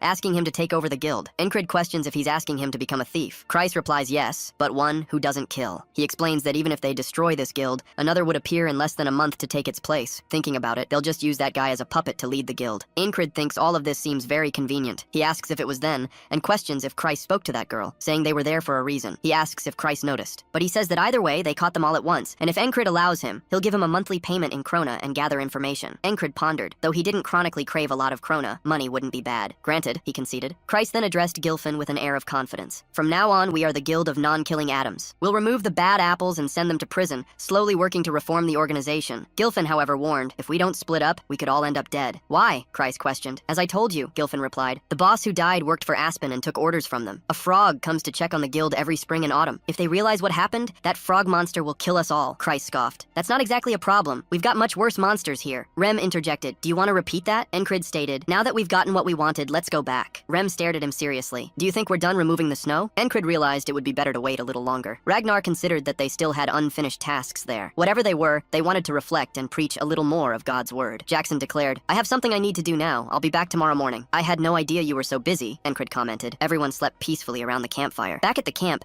Encrid reported to the ferry that all squad members had returned. We located and destroyed the Thieves Guild, the ferry asked with an amused tone. Did you have fun skipping the snow removal task? I have no idea what you're talking about, Encrid retorted, noticing she knew too much. She changed the subject. I heard you don't refuse a duel. Yes, normally, Encrid replied. Then call me to practice, she challenged him. Of course, Encrid accepted, wondering if this would be a duel or a punishment, as the fairy seemed angry. She threw him away, passing her sword across his leg. Encrid fell heavily to the ground. Get up, she ordered. He picked up his sword, but fell again. What is this? He wondered. Her sword was always so thin. It's almost like a whip. She kept telling him to get up. While Encrid couldn't do anything without his sword, he fell onto his back. The fairy thought, I've heard him reacting instantly before, almost as if he knew the future, but now he seems blind. I truly don't know who he is as a person, but it's still true that he broke the spell and killed 4 assassins. I'm excited again, she said. I'll be watching. Encrid noticed it was because of the snow. This is pathetic. Even training nonstop with his sword, he had never done anything with just his hand. Now he realized what he was missing, something that used his body and limbs. Martial arts, Encrid thought, remembering Alden. He approached Alden, who was training by lifting a tree trunk. One of the most basic things in martial arts is a trained body, Alden said, throwing the gigantic trunk to the ground. Encrid looked at it, disbelieving, while Renzo asked, who threw that tree out of nowhere? I have a training method, Alden stated. What about that tree? Encrid questioned. It pushes your body to its limits, Alden explained. This method is called the isolation method. It will be painful, and you can consider yourself a dead man. That's his specialty, Encrid thought. Alden made him carry a gigantic rock on his back while performing lunges. Encrid thought he was going to die. The fundamental principle of the isolation technique is overload, Alden explained. Your muscles get stronger when they're torn to pieces. Encrid nearly died, crushed. Alden ordered, stay like that for 10 seconds. You can do it. I know your limits better than you do yourself. How would you know that? Encrid asked. Don't you regret doing this before? Alden questioned. You need to improve your body much more before truly starting martial arts training. If you had started earlier, everything would have flowed better. I don't have time for regrets, Encrid retorted. The past is the past. My focus is on the present. If it weren't, I never would have made it through my first today. He requested, teach me while I'm in this position. Alden questioned himself. How can someone be so diligent? His ethics are unshakable. I respect that, he said, smiling. Now, let's move on to the next step. You will return to the all-fours position. As Encrid held 3 more of those rocks on his back, the cat started to get scared. Encrid screamed, hold on tight, Alden commanded. You can do it! Next, Alden made him hold 2 rocks in his hands, keeping them extended. Encrid suffered greatly from the training. The panther began to observe. By nightfall, Encrid arrived at the lodging exhausted, collapsing at the door. Rem asked, is someone messing with you? Why do you always come back so beaten up? Encrid, trembling uncontrollably, replied, I was training normally. The panther approached and lay down with Encrid. Rem asked, are you going to keep her? Why not just give her a name? name? Encrid thought about it. She's warm. I'll call her Warmy. The panther didn't like that at all. He came up with another name. Since she has blue eyes, she could be Blue-Eyed Blackie. The panther, apparently, didn't care for that one much either. Rem questioned, do you hate her?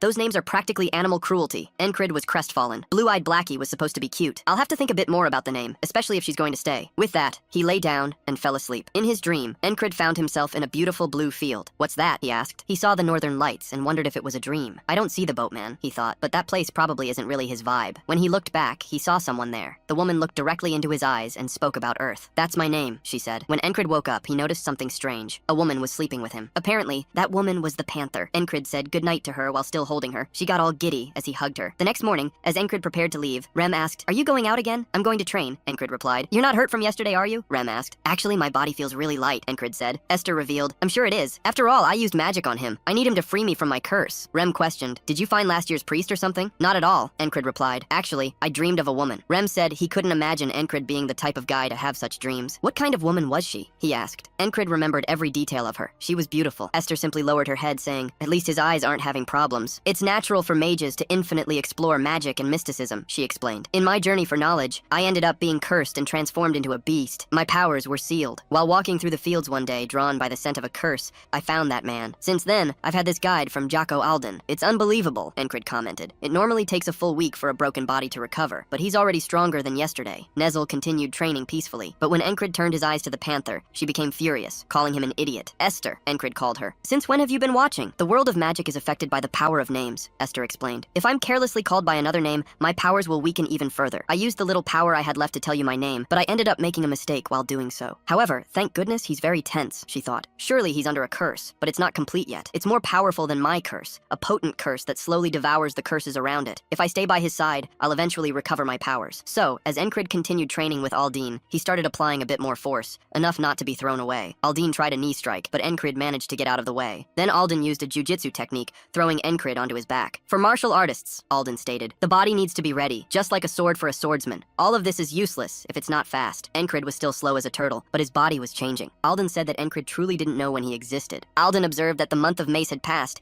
and new green fields emerged in place of the snow. Encrid spent his days busy with training. He trained with both Alden and Rem, almost hitting him. Rem declared, Encrid has improved! We can finally fight like men! He was even more excited. In the afternoon, after eating, Encrid spoke with Ragna, inviting him to train to make up for the meal. Ragna replied that he was still eating. After training, Encrid was on the ground with Ragna. Your adaptability is still flawed, Ragna assessed, but your fundamentals are perfect now. You could do this by muscle memory, even in your sleep. You'll need to repeat this countless times, and it will be difficult. On that matter, Encrid was already an expert. That night, Encrid thought that training with his squad was very good, but real experiences would be very beneficial as well. A noise caught his attention, and Jackson attacked him out of nowhere. Encrid managed to catch his dagger. Jackson praised, you won't die in a wartime ambush anymore. You've really improved. Kreis intervened. You guys should go outside if you're going to train. You're kicking up dust, he added. You're early. Shouldn't you be earning money? Apparently, Kreis had his plan to get rich. When the panther got up, he started looking for any claw it might have left, saying it was worth 10,000 kronas. Encrid didn't know if he was lazy or hardworking. Someone knocked on the door. It was the elf. Squad leader, come with me, she ordered. There's no more snow, Encrid retorted. Stop joking around, she said. There's a new mission. You must pick it up from the Mercenary Soldiers Board. Encrid thought that this was a directive that came along with the soldiers' ranking system. It was a directive that allowed city people to hire soldiers as mercenaries. He considered it cheaper than real mercenaries, with better trained and more educated people. Because of this, it was very popular. He had been wanting to test it, and this was great. Meanwhile, a guard, thinking his shift had finally ended, was startled to see Commander Fod Wenkred. He asked her how many soldiers would be needed. She replied that there would be 3 in total, and asked him to bring a squad member with him, stating that she herself would be the 3rd. The guard was surprised, questioning if she would really do that and why. He noticed that Encrid and the commander were frequently together, which was suspicious. He'd heard they had even dueled each other. He wondered if something was going on between them. Maybe they were even dating. At that instant, the commander asked Encrid, what's with the long face? Do you find it uncomfortable to go on a mission with me? A nearby gossip found gold in those words. Did you hear that? He asked. The company commander and Encrid, the Spellbreaker, are apparently together. They were already sure something was going on between them, as they'd been together even before joining the army. Everyone started inventing a bunch of rumors, even saying the two already had children. The next morning, as Encrid trained, the soldiers started talking about him. He managed to snag a fairy with that face? He has my respect, one commented. Others, however, said they made a good couple. Encrid almost couldn't believe what he was hearing. Upon returning to his platoon, Rem started teasing him. Daddy's here. How many months already? I heard the baby's due any day now. Encrid replied that Rem had heard wrong, that it was all a misunderstanding, nothing more than a rumor. One of those present urged him not to be shy, because sooner or later everyone would know, but Encred kept denying it. Then Ragna said, "That's good, actually. Stay with her, and I'll train you." Alden added that he would pray for Encred's future. Encred questioned the point of it, feeling like they were mocking him. Rem asked, "When's the date? It'll be awkward to third wheel." Encred asked if he was talking about the mission and told Rem he wouldn't be going. Rem was surprised. "Who's going then?" "It'll be Jackson. He's already ready," Encred replied. Rem didn't take it well. "That damn cat instead of me? Did someone hit him with an axe?" Encred justified. He, Ren, would be the first to do that to the commissioner if he got angry. That's why Rem won't be going. Jackson asked Encred, "Are you taking me because you think I won't cause problems?" Encred replied that Jackson also took missions frequently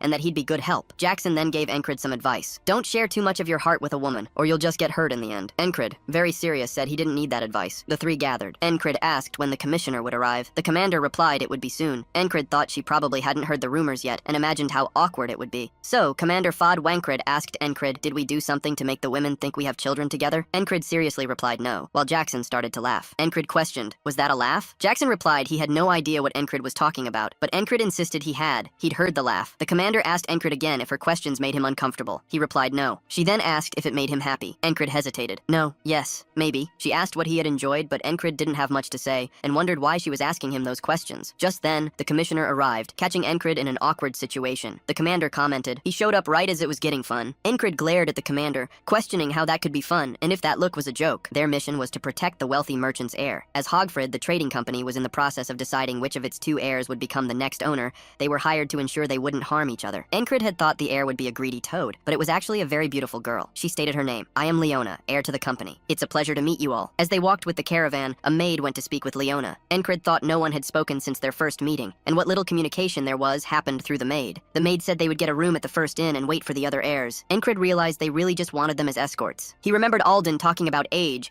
body posture, positioning, gaze, all valuable information. Understanding the enemy's strategy could be considered a skill. Encred thought he should observe and analyze. The guard in front of him was left-handed, with heavy movements and dense armament. Her sword indicated great strength. None of them seemed as strong as a special rank. His analysis had some flaws, but it would suffice for now. Just then, Jackson spoke to him. "If we're bored, how about a game?" He explained they would identify sounds. Jackson started by mentioning a paper bag being crumpled. Encred identified a woman in front of a food stall. Jackson continued, recognizing a hammer sound. Encred saw a blacksmith. Then, Encred noticed a tongue click. "You took your time," he said. "It's coming from a man near the shoe shop." Encred thought the goal of the game was to locate and identify the origin of the sounds, and it was harder than it seemed. The left-handed knight told Encred they would get a room upstairs and he could stay there. The commander said what they were doing seemed interesting, and she wanted to join too. Encred thought fairies were much more sensitive than humans. They continued to recognize all the sounds around them, but Jackson and the commander were much more sensitive than Encred. He barely managed to participate. As they continued talking, Encred thought it no longer felt like a game. Suddenly, there was someone behind Jackson. Jackson easily killed the assailant, along with the commander, who also defended herself. Jackson said he suspected an ambush. The commander affirmed the same. They noticed they were assassins. Encred easily killed some of them. He said the commander was the priority. As Encred climbed the stairs to get to her, a man launched several attacks in his direction. Jackson calmly defended against them. The commander continued to kill the enemies fiercely. The assassins started asking why they were so strong. "But your friend Mandley shouldn't worry," one of them said, "because we outnumber you." Jackson easily started thinning their numbers. The commander, seeing that, thought Encred's squad members were much stronger than him, but they all listened to him and trusted him. She wondered who had helped create that, finding it interesting. She continued easily killing everyone as Encred climbed, going after her. Encred thought that after encountering the assassin who went after Krang, and recently, the half-fairy assassin, attacks like these were no problem for him. He wondered where the man thought he was going, as the attacker attempted a surprise stab. Encred remembered that Odin had said he was too slow, but he could already react, flinging the man away. He thought his movements were completely different now. While Encred was defeating that man, the girl, Leona, flew out of the room. Inside, another assassin was trying to kill both Leona and the maid, shouting, "Glory to Aspen!" The maid placed herself in front to give her life for her lady. Encred thought, he's too close for Soviante's daggers. I can't guarantee he'll stop. He wondered if he could reach him if he tried. Then, he thought of a way to approach quickly, one he had seen before, a proto-knight who had accelerated in an unbelievable way. Perfectly imitating it was impossible at his level, but if he could replicate just a bit of the technique, he could do something. He truly accelerated, reaching the two girls before the assassin. With this move, Encred placed himself in front of the attack, protecting them. His cloak was cut, revealing a mantle underneath. Encred thought the blade's impact hurt, but he wasn't injured thanks to Gilfin's leather armor. He questioned the assassin. "Why don't we talk downstairs?" Encred grabbed him and threw him out the window. Falling downstairs almost killed the assassin. Encred thought it was good to have cushioned the fall with the assassin's body. Besides, there were no more enemies on the second floor. That man downstairs must have been hurt in the fall. Encred thought he was brave. The man picked up two swords, calling Encred crazy. "Are you a border guard?" he asked. Encred replied no. The man said he didn't see why he couldn't defeat him. Encred noticed that the two swords in the assassin's hands were of different sizes, but he didn't lose his balance. Encred began to assume he used the art of fluid swordplay. He wondered how he should respond to that. Then the man said he would first kill Encrid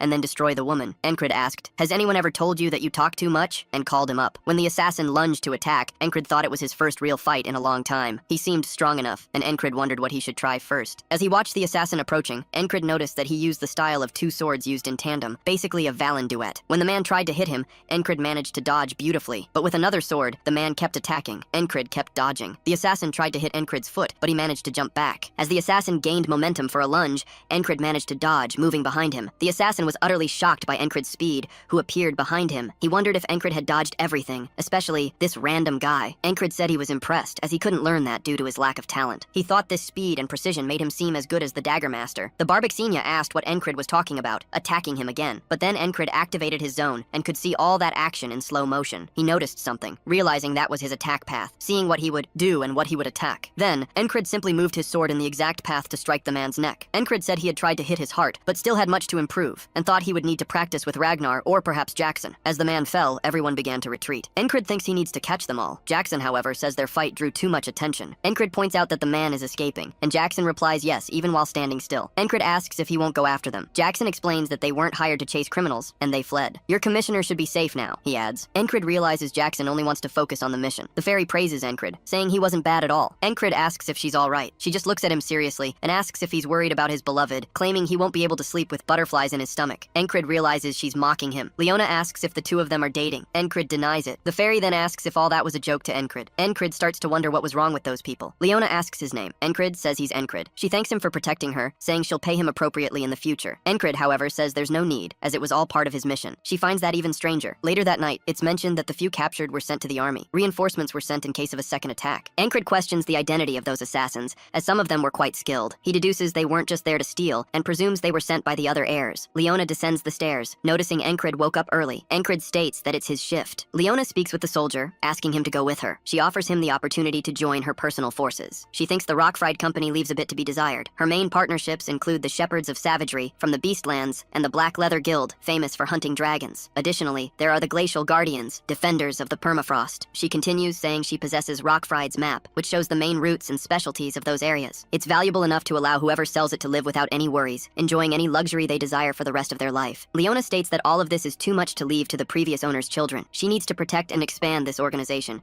and for that she requires talented individuals, people with enough talent to save her from impending death. Furthermore, Encrid has a personality that doesn't seek additional rewards. A position in her association is coveted by all, and Encrid is likely no different. She offers him everything he wants, asking him to accompany her and join her forces. However, Encrid refuses. She notices he didn't even hesitate, asking why. Jackson appears, saying it's inappropriate to keep asking after being rejected. The fairy then appears, agreeing and calling the behavior improper. Leona admits they are right, and explains that the other heirs of the association will arrive at noon. She needs to prepare for that. As they descend, Jackson comments that Encrid managed to charm a rich heiress as well, and that complicated women are probably his type. Encrid denies it. Jackson insists Encrid needs to stop charming so many women. Encrid protests that he didn't do anything. The elf, with an unaltered expression, thinks Encrid has a lover and says she's going to cry. Encrid, already out of patience, apologizes and says she's no longer his type. Jackson notices Encrid replied. The elf is surprised too. Outside, people ask if they heard that, because Encrid had just tried to charm another woman while with the commander, calling him a scoundrel. Encrid realizes the delicate situation he got himself into. Leona ends up laughing at the situation. Sometime later, Christ talks with Encrid, asking if he slept with the commissioner after a single night. Everyone gossips that Encrid managed to win over a rich heiress, noting that he's not just a spellbreaker, but also a heartbreaker. Speechless, Encrid asks Christ if he had also come to mock him. Christ, however, says that it's actually about the Gilfin Guild and that Encrid needs to be aware of things. Encrid thinks that's good, as he needs Christ to do something for him too. Capture those who fled and find out what they're plotting. The discussion then turns to Renos Rockfried, the previous owner of the Merchant Association. He was an admirable man, with a sharp mind for business. He considered his adopted daughter Leona as his successor, due to her sagacity and intellect. However, he couldn't simply set his own son aside. Thus, without a clear successor to lead the Merchant Association, he passed away. The assassin informs Leona's brother that, unfortunately, the assassination attempt was a failure, and that he should have left the task to them, as it had been a lost opportunity. Polid Rockfried grows apprehensive as the men affirm they'll find a way, asking if the agreement was still on. Polid stammers, saying that, of course, he would greatly reward them if he inherited everything. However, the second man in the carriage seems skeptical. When they finally arrive at the tavern, Jackson and Encrid observe everyone. Encrid complains about the dust, finding it typical of Leona to call them there. He notices the strength of the man beside her. They exchange glances, but the man ignores him. Polid yells at Jackson, ordering him to call Leona. Encrid thinks he did well to bring Jackson,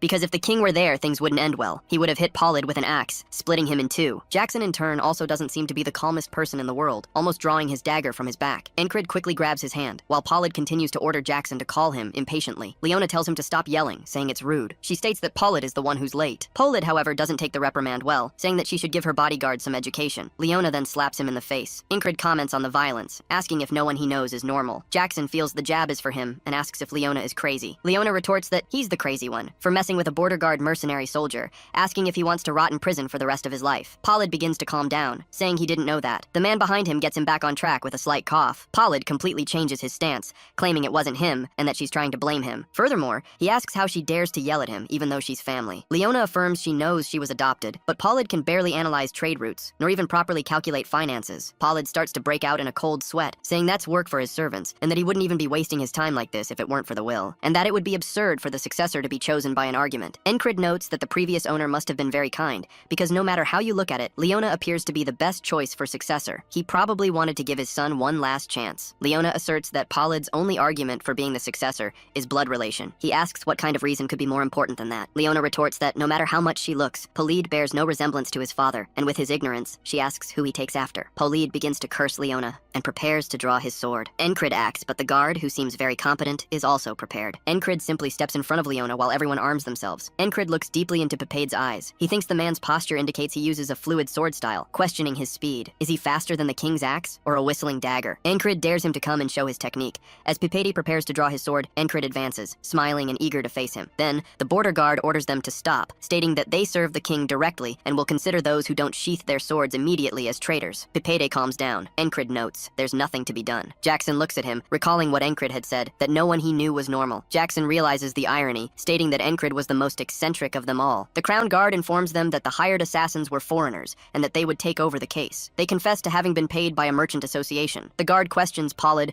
stating that he certainly didn't hire them because of the succession dispute, and asks if that was correct. Paulid's reaction was already quite telling. Paulid's bodyguard, who appears to be his strategic mind, asks if the confession mentioned any specific merchant association, saying he didn't believe they were distinct enough to be pinpointed for blame. The border guard officer comments that he talks too much, asking if he really thinks the border guard is that stupid. While they talk, Leona makes an offer. They will find more evidence to identify the true culprits. She suggests they arrest both of them until those responsible are found. Paulid, the young heir, says he didn't agree to that. Encrid finds the situation strange, questioning if the victim herself is asking to be arrested. The border guard official explains that everyone they arrested was a small fry who knew nothing, and merely repeated what their boss had ordered. Leona argues that there are still people to interrogate, and some fled the scene. One of them could be the boss, holding crucial details. Why aren't you trying to find them? She asks. The official then asks if, even so, they haven't managed to uncover what's behind all this. Leona believes that would be a problem for the border guard, as it wouldn't be prudent to continue discussing the matter of their association with the border guards anyway. They will return to their city, on the condition that everyone comes back if summoned. Encrid, however, thought they wouldn't be protected outside the city. Leona's guards wouldn't be able to face the Depolides. He especially thought of the man with the rapier. She'll die the moment she leaves the border guard's protection. He knew that well. Encrid asked himself, what do you have in mind? Leona replied that she was a merchant and asked for nothing without proper compensation. I'll give this to whoever captures the fugitives, she said, pulling out something that caught Jackson's attention. This is the 4th piece from the Carmen collection, in Carmen's style. A beautiful dagger. Go get it. Jackson turned to Encrid. Leave that one to me, he urged. Encrid noticed Jackson's excessive motivation. What is this dagger? He wondered. Pepede, seeing Carmen's stiletto, asked, is she going insane? Does she have any idea how much that thing is worth? The stiletto is mine, Leona replied. So, I'll do as I please. Encrid inquired, is that piece really that remarkable? Surprised you don't know her? Someone replied. She was made by the legendary weapon forger Carmen. She was a slave who worked as an assassin seeking revenge. She used 7 weapons she created herself, and the 4th is the stiletto. There are people who would sacrifice lives for that weapon. Grey Dog and Tom Conquadra declared, everyone here is under the custody of the border guards. No one leaves this inn. Jackson reassured them, don't worry about the stiletto. I sent Back Dog to get it. Soon, we'll know more. Pepede thought, this is crazy. A guard looked at Encrid. Their eyes met. The guard turned and left. Later that night, Pepede wondered what would happen if the mercenaries were caught. A group of people said, we can't do anything against the border guard right now. Be patient. They continued. If you two don't reach a consensus on who will be the successor, the decision will be in the hands of the investors. They'll take advantage of this moment. The previous speaker added, it'll be fine. I've already sent a letter, promising to reward them if they choose me as successor. If at least half of them agree, I prevail. While they talked, that guard looked outside and saw Encrid training under the moonlight. Grey Dog approached. Still doing that monotonous training? He asked. Torres questioned, don't you think this is a golden opportunity to get some rest? Encrid replied, I would think so too if my time were the same, but time has a different value between geniuses and the rest. The things they learn in a week, I need a month, or maybe a year. That's why I can't waste my time. He thought, actually, I don't want to waste it. I will use every day to build a solid foundation for my future. One of Torres's men asked, is he peculiar, or are we just lazy? Torres, not quite understanding, spoke to Encrid. Ease up a bit on this quest to get stronger. You're already quite strong, in my opinion. We only tied because I didn't expect anything from you. But what about now? He smiled. They got ready to fight. The man landed the wooden sword on Encrid, stopping it near his neck. If Torres had a real sword, he would have taken Encrid's head off. The men said, with that one, he's won 7 times. Everyone was happy. Encrid asked again. Torres asked, don't you get tired? That makes 11 times. Another man asked to take their turn. The others also wanted to fight Encrid. Pepide noticed something happening down there. What are these men doing late at night? He asked. One of them managed to throw Encrid onto his back in a single move. The rapier man grew increasingly interested. Encrid asked, what was that? Can you do it again? The man replied, you really are very eccentric. The rapier man observed that Encrid's pride wasn't wounded when he lost. On the contrary, he was like a child who had just found something new to play with. Furthermore, Encrid's blatant hostility, even knowing his opponent was much stronger, made him believe Encrid was truly unique. But he thought, still, he's someone who falls for the same trick at least 3 or 4 times. He really has no talent at all fighting. Eventually, Encrid managed to win and did the same thing. Everyone noticed Encrid's first counterattack in 5 bouts. Encrid asked, who's next? The fairy began to complain about Encrid. He flirts with everyone. He's a sly man. Leona wondered, are you really dating? The fairy denied. No, she added, it was a joke. But then, she corrected herself. We're married. This made the situation worse. Leona was shocked. The fairy explained, we didn't have a ceremony. I think we're having a child. The situation got even worse. Encrid heard that. This is distracting me, he said. I really want you to go back inside soon. As this conversation unfolded, the rapier man approached, apologizing. Would you mind if I joined you? He asked. Encrid noticed that peculiar man. Torres looked at him. What are your intentions? He asked. The rapier man became increasingly interested in Encrid. His talent isn't anything to boast about, he commented. And yet I have this urge to teach him. I can't hold back anymore. One of Torres's guards retorted. He's not with us. Stay still and quiet. Encrid intervened. I was waiting for this. This made the rapier man smile. Jax observed everything from above. He noticed that even using just a wooden staff, the man was dangerous. I'd better be prepared, he thought, as he drew his dagger. Face to face with his opponent, Encrid felt tension course through his body. It was like being at war again. He stood before the man. As he received the thrust, thought he could clearly see the path using his zone. He recognized the attack's trajectory, thinking, there's a slight feint mixed in, but he's aiming for my neck. I need to block his line and extend my own. But he didn't even realize, as he ended up dead before he could see anything. The man commented, you read my attack well, but you're slow. Encrid thought of the fluid sword, the fastest of them all. The man continued, it's much faster than you imagined. You thought you'd gotten much stronger, but you haven't. What lies before you is inconceivably far and terrifyingly high. Encrid looked at his opponent and started to laugh. Again, he requested. The man replied, your attitude is exceptional. They continued fighting. While everyone else went to sleep, they were still at it. The fairy watched Encrid. Encrid thought, anyone who has ever held a sword knows the desperate feeling of encountering someone they cannot defeat. He kept falling every time. The opponent said, I've shown you an unreachable distance between us. Why don't you give up? Encrid got back up once more. Jackson thought, Encrid's reaction speed is too slow to see and dodge. This way he'll never overcome that wall. I need to teach him something about his speed. The opponent said, that's enough. Let's get some sleep. Encrid, however, was still euphoric. You're incredible. That fluid sword art. I'll learn it someday. The man merely laughed at Encrid. Encrid is even more impressed with me. It's a shame because if he just had a little more talent, he'd be good. The next morning, Kreis arrived, speaking with Torres. We captured the runaway mercenaries, he announced, bringing them all bruised. Encrid thought, he did a good job. Kreis said, I just had to find a few people in hiding. Leona remarked, they're probably members of Encrid's squad. She thanked Kreis. Torres asked the captured merchant, who did you hire? Who was it? The merchant, frustrated, replied, it was Aspen. The others clarified, it was a merchant from Aspen's association. They wanted to expand into the conflict zones. He swore he doesn't know which specific person beyond that. He only received a letter and the money. What's more, they promised him additional payment once the task was complete. Pepide felt a shiver. Leona understood the situation was now up to the border guard. Torres commented, for some reason you seem satisfied with the result. Weren't you expecting that bastard to be behind this? Leona replied, of course I was. Enough to offer my precious stiletto as a reward. Torres ended up understanding her side. He declared, finishing these guys off is my job. He told Rock and Frida, you're free to go. As they continued, Jackson already had his stiletto in hand. Encrid reprimanded him. Don't draw that in public. Jackson understood. Encrid questioned him. Are you that happy? Sometimes you act like a child. Kreis, beside Encrid, began to speak. Don't fall for Leona. Encrid replied, I won't. Kreis insisted. She's scary. Encrid asked Kreis, are you listening? Isn't it strange? No matter how I see it, those guys were hired by Pallideo. But what about Aspen? Encrid continued. He ran into trouble when he met those guys because another one showed up there. He's going to talk directly with Kreis. Someone corrected him, calling him Kreis of Squad 444, a servant of Leona. Kreis stated, we already had some clues about their whereabouts and knew everything about the Giffen Guild. They also wanted to pay the army to let those mercenaries go, and told them to do whatever they wanted. Encrid wondered, why? Will Leona gain any advantage if they discover Pallideo is behind all this? Leona, relieved, told Encrid, it's a relief to know that Pallideo wasn't behind all this. It would have left a bad record regarding the former leader's failures. Encrid noticed it was all out of loyalty. Leona thought, he's not interested in that kind of thing. Encrid asked, will it be all right? You won't be able to receive your protection outside the border. If Pallideo decides to attack again, there will be problems. She smiled mischievously. I'm already handling him, she said. Ahead of them, a large battalion waited. The man standing there says that he is Mats, commander of the Rockfried Merchant Association Corporation's guards. A man announced he was there to escort the new leader, Leona Rockfried. She had been unanimously chosen by the stakeholders to be the next leader. That entire platoon knelt before her. Encrid Encrid observed that Leona had stayed there on purpose for 2 days. In that time, she secured the votes of the shareholders, demonstrating loyalty, decisive action, and intelligence. She truly is a frightening woman, Encrid thought. Leona turned to Encrid and said, "Asking again would be insulting. I won't ask you to accompany me again." With that, she extended her hand to him. "You have the gift of making people root for you. I hope we can help each other in the future as friends." This time, Encrid was more amiable. He took her hand and agreed. Pippin then asked what Mats was doing, questioning whether he was unaware or had conspired with his father to betray him. Mats told Pippin to stop dishonoring his name, reprimanding him severely. Pippin, shocked, remained silent. 2 missionaries noted that it had been a failure. However, another disagreed, stating that they had achieved something. "Now we know that the new leader of the Rockfried Empire is quite clever," he said. The missionary thought to himself that there was something more, the existence of that peculiar soldier. Remembering the previous night, the harpist man spoke to Encrid, warning him to lower his sword. "I admire your effort and strength, but you lack the talent to face me," he said. "It's painful and shameful to see this." Encrid thought no one had told him something like that in a long time. However, he replied that he had never listened to such advice in the past and had still made it to where he was. Encrid noticed the man was laughing. Then, the man simply turned his back and left. Sometime later, Encrid, in his platoon, spoke with Rem. Rem rebuked him for speaking his name,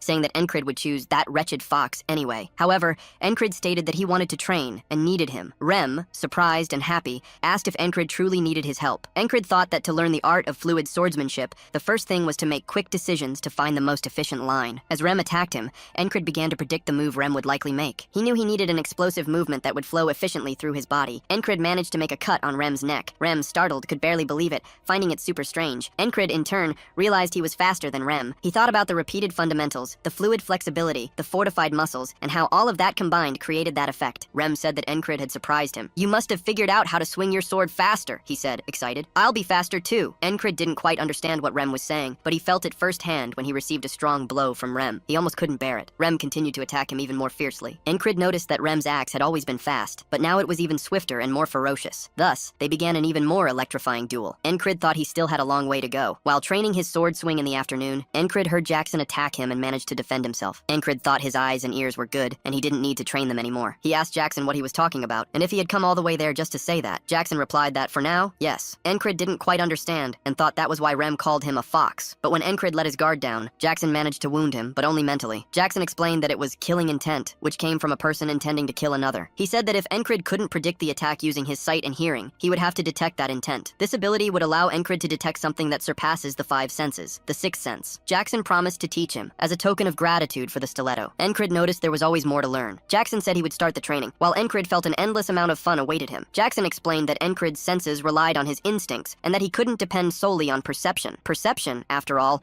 used the 5 senses. Jackson continued, saying that the sense of direction, the ability to move, the way predators hunt their prey, all of that was part of instincts. If Encrid fought repeatedly with all his instincts sharpened, he would also be able to detect malicious intent. Encrid noticed there was something beside him. Jackson, however, warned that he wouldn't be able to do it so easily at first. "But if you keep training," Jackson said, "your 6th sense will surely awaken." Later that night, Rem commented that Encrid looked a bit different. Encrid questioned if it was true, as he thought he had gained some muscle. Rem replied that wasn't it. Alden said Encrid was smiling more than before. Ragnar also disagreed, not thinking that was the reason. Kreis, who always spouted nonsense, claimed Encrid was even crazier than usual. Everyone there agreed, saying that was exactly it. Encrid then said he was the only normal one among those lunatics, thinking they must really believe that. However, Jackson asked when Encrid would realize that he was far crazier than all of them. When they lay down to sleep, the panther went to Encrid's bed. Rem asked if she would sleep there again, questioning if Encrid smelled like food or something. The panther thought Encrid had pushed his body to its limits again. Lying close to him, she reflected that he trained almost to death every day. He would have died a long time ago if it weren't for his magic, she thought. If this man ends up dying, I'll never be able to break my curse. She noticed something next to Encrid. She observed his clothing, and upon touching it, felt that magic was imbued in it. Encrid thought it was as if he was repeating the day, that he would train repeatedly and never tire of it. Even during the night, Rem and Alden were with Encrid as he did his stone training. Encrid thought that knowing it would make him stronger was reward enough. He continued training and meditating, even in the middle of the night, and ended up noticing Jackson passing by. This became increasingly frequent, with Encrid observing Jackson every time. Everyone on the outside started to notice something. Rem told Encrid to forget what he had said about looking different, stating that Encrid hadn't changed even a bit. Alden, however, found it strange, saying that Encrid had really improved a lot in one day. Ragnar also felt this and had thought Encrid was a genius, but now he was no longer sure. Jackson said that if Encrid didn't improve with all that training, the outcome would be negative. Rem added that there was nothing better than real experience. The Aspies, who had been quiet for some time, suggested that if Encrid were called to hunt beasts or something,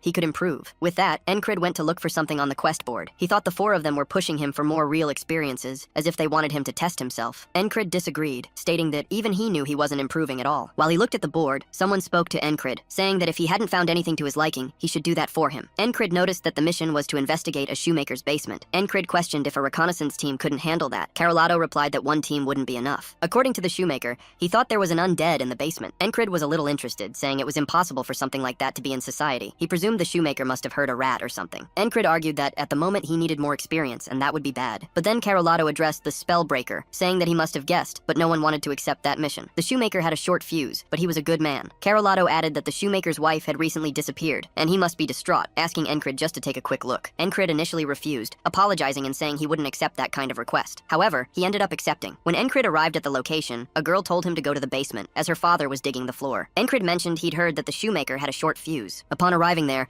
the shoemaker showed Encrid a hole, saying he had dug the ground and that was there. Encrid noticed it was a tunnel in the middle of the city. The shoemaker stated that it couldn't have been a rat. As they delved into the tunnel, Encrid observed that it seemed man-made and was quite vast. He thought there might even be monsters there. As he advanced, he saw several bifurcated tunnels, totaling 6 separate paths. This was made to be a labyrinth, Encrid concluded. The shoemaker then told Encrid to listen to the strange sound. There must really be an undead down there, he said. Encrid told him to wait, asking him not to rush out there like that. I'll go first, Encrid said, asking the shoemaker to stay behind. But when Encrid touched the ground, a bright light emerged, and he noticed it was heating up. Suddenly, a large flame came towards him, engulfing both him and the shoemaker. Encrid woke up again in his bed next to the panther, who was sleeping as if she were his wife. He reflected that as soon as he perceived the heat, he was instantly incinerated and couldn't take a single step. That was definitely magic. He thought about common sense when facing mages. Meanwhile, the king spoke with Encrid, mentioning their conversation from the previous day, where Encrid had said he needed more experience. However, Encrid thought that when facing a mage, you had to flee. You'll be lucky if you die, he pondered. If you survive, your fate will be much worse. This advice applied to the traps created by mages. He thought about the magical trap, wondering what he could do against it and what skill he could train to overcome it. As Encrid continued thinking, looking at the quests, that same quest reappeared. He thought he needed to be a magic specialist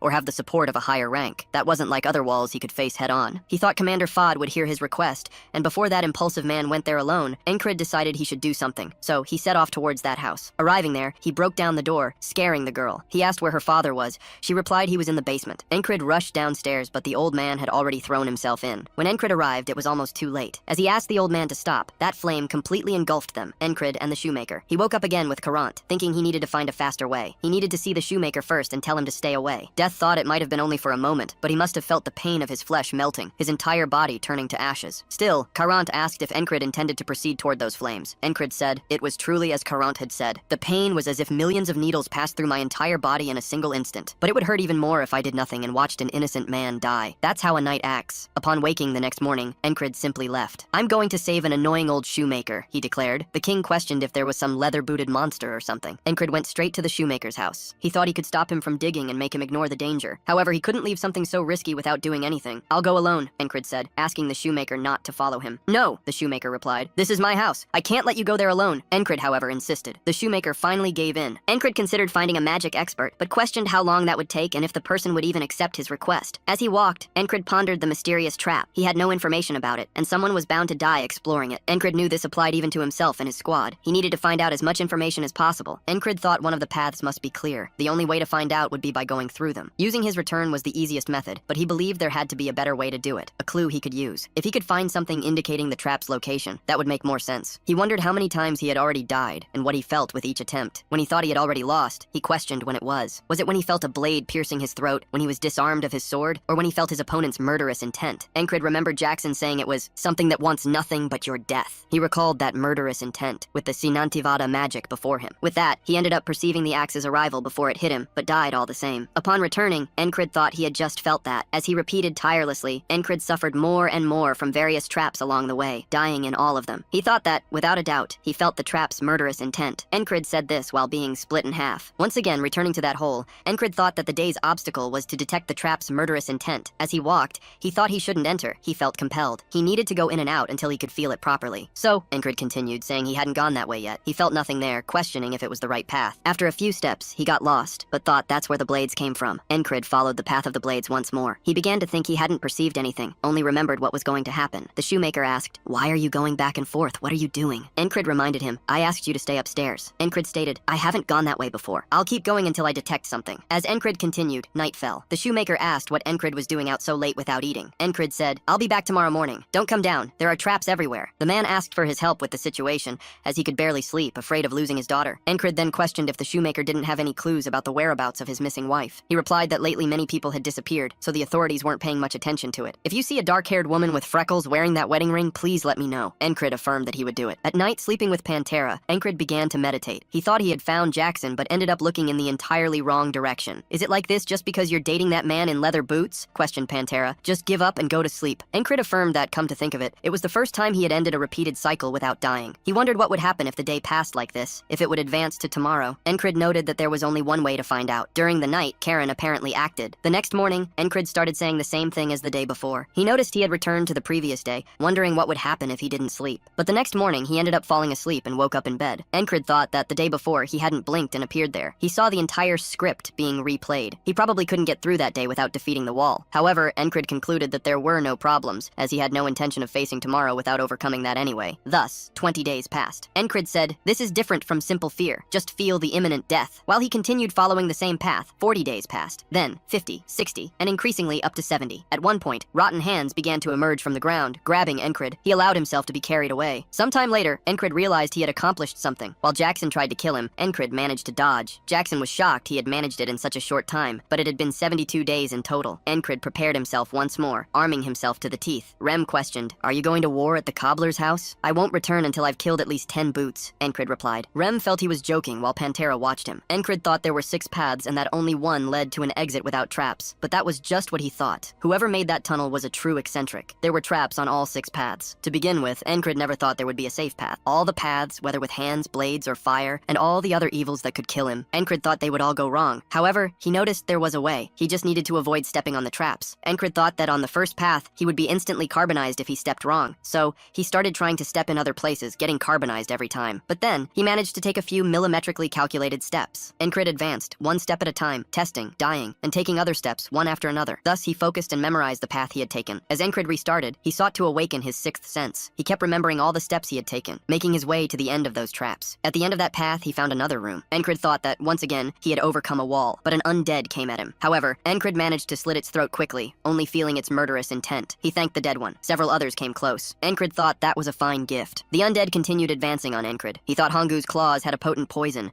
capable of causing grievous wounds. Normally, several soldiers are needed to face a single ghoul, he said. But I'm getting stronger and stronger, killing them easily. That has nothing to do with me now. He charged forward, slashing and killing everyone in his path. Encrid started to pant. He thought that after all that, he had fought exceptionally well and began to wish his squad mates, who considered him weak, had seen it. But a grotesque animal, a mix of dog and deer, attacked Encrid. He thought that wasn't a demonic wolf, but rather a fusion of other beasts. He wondered what the hell it was, and if there were more of them around. Meanwhile, Pantera was looking for Encrid. She thought he was especially odd that day. Why would he be so heavily armed, going to a simple shoe repair shop? Pantera considered that, given his recklessness, his death would be a problem for her. She noticed an energy coming from inside, sensing the scent of a spell. Then, she prepared to go in and get him. While Encrid was killing various monsters in that place, he thought that, due to his weakness, he felt like he could collapse at any moment. But then, Encrid heard a noise. He wondered if it was another evil creature, or the one responsible for the excavation. Then, he saw something totally bizarre. Pieces of people hanging, as if they were freshly washed clothes. Looking at that grotesque scene, Encrid said he had been on the battlefield for a long time. Normal corpses didn't disgust him, but that for sure was affecting him. Just then, he heard someone speak. "I just want to be at peace. Please, kill me." However, when Encrid noticed, he saw the shoemaker's ring on that person's hand. He remembered the shoemaker's words. If he saw a woman with brown hair, freckles, and wearing a ring like his on her hands, he should notify him. At that, Encrid grew furious. Neeson appeared, saying, "Someone told me there would be more healthy ingredients here. I don't know how you got in, but this is perfect,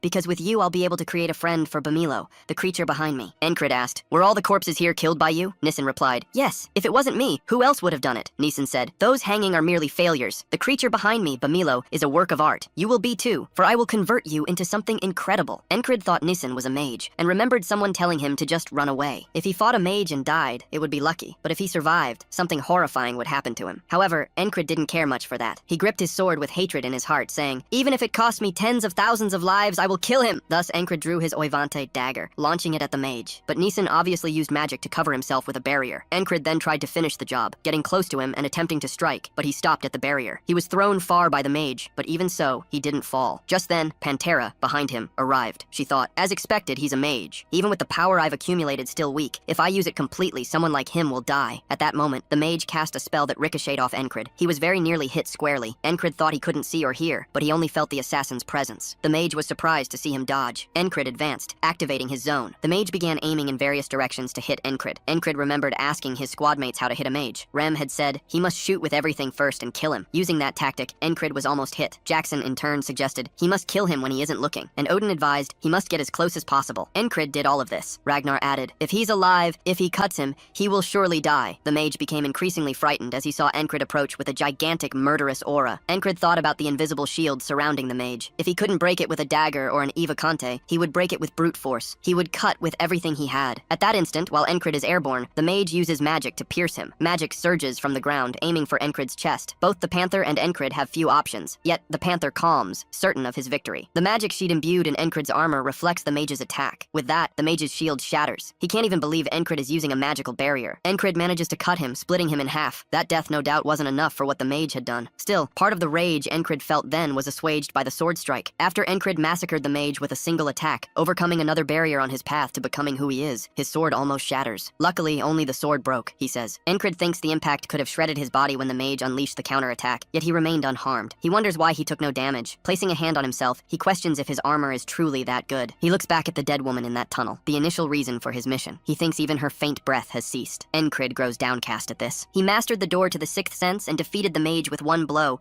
yet he feels no joy. Leaving them behind, he exits the tunnel. The Panther begins to enter the area. She thinks the mage is pathetic and foolish. He created something, but lacked the boldness, so he lost, she concludes. The flesh golem was made to compensate for a mage's physical weakness with just one final inscription. It will awaken. She says she will take the golem, imbuing magic into her paw, and claiming what was left for no one. After all, the mage perished. Returning to camp, Encrid approaches the ferry. He reveals the mage's lair is beneath the shoemaker's shop. She notes what he said about citizens kidnapped and subjected to horrible experiments in the city. She says if rumors spread, it will cause a revolt. Encrid says it's better to bury the incident. She questions why, as it means his contribution will also be buried. He replies that the peace of the people comes first. Encrid also thinks about the shoemaker's case, where some soldiers are burying the whole. The people wonder if something is happening at the shoemaker's shop. The soldiers said they are sealing tunnels dug by the Thieves' Guild. Encrid approaches the shoemaker, who asks if it wasn't monsters, but rather the Thieves' Guild. That's surprising, he comments. The shoemaker asks Encrid to take something as a form of gratitude, giving him boots. He says he noticed Encrid's boots were well worn. The shoemaker claims to have one less worry, because if his wife returned safely, everything would be fine. He says he knows he's selfish, but he asks Encrid please to find her. Encrid tastes a horrible, bitter flavor in his mouth,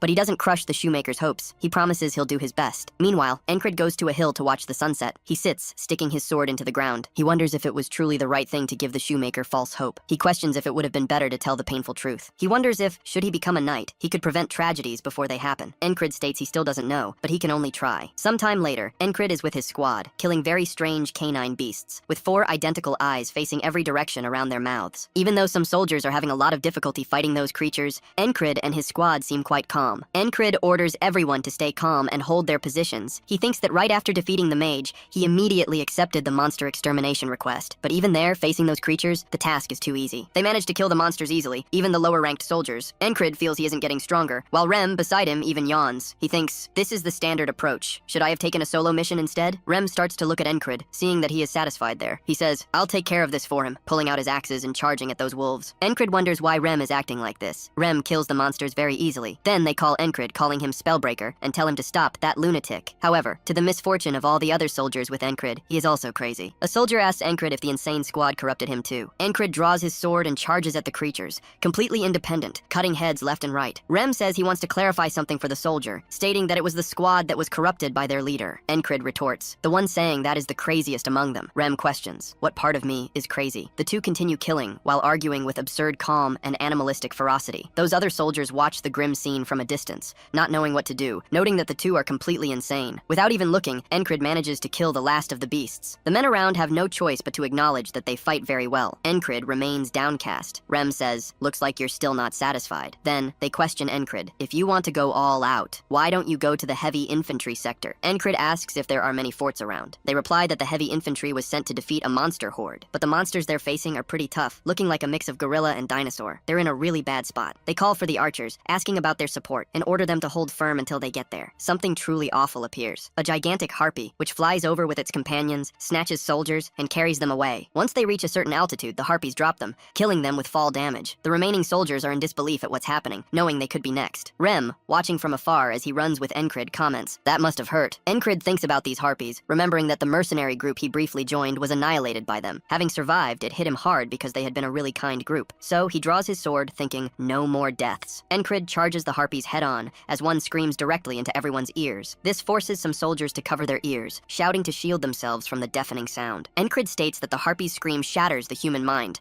all while he continues his advance. One of them tries to snatch him up, intending to carry him high above. However, Encrid is unaffected by it. After all, this isn't more painful than death. He remains completely unfazed and manages to rip off one of the harpy's wings, sending it crashing to the ground. Rem, speaking to the squad leader, remarks that Encrid is darting all over the place. Grabbing one of the harpies by the leg, Rem shouts to drag it down. He then challenges Encrid. How about a bet on who can kill more of them? Encrid manages to bring one down to the ground with sheer brute force, toppling the creature. As he's finishing off his own, another harpy attempts to snatch him from behind, but even with his eyes closed, without a glance, he knows a harpy is there. Before she can even react, Encrid tells Rem he's not there to play, sidestepping the harpy's attack, appearing behind it, and killing it with a single sword strike. The soldiers, observing from afar, remark that Rem has always been a fighter, but even the Spellbreaker is astonishing. They simply can't believe what they're witnessing. Rem grows increasingly excited, charging headlong into the monsters with his axe, tearing those abominations apart. Encrid continues at the same relentless pace, entirely focused on his sword. Torres remarks that Encrid's skills have clearly improved, but for them, it's perfectly fine just to watch, since they're there purely for support. Torres adds that it doesn't seem they even need the two of them. Those two alone are enough to take on so many harpies. Two harpies swoop down on Encrid,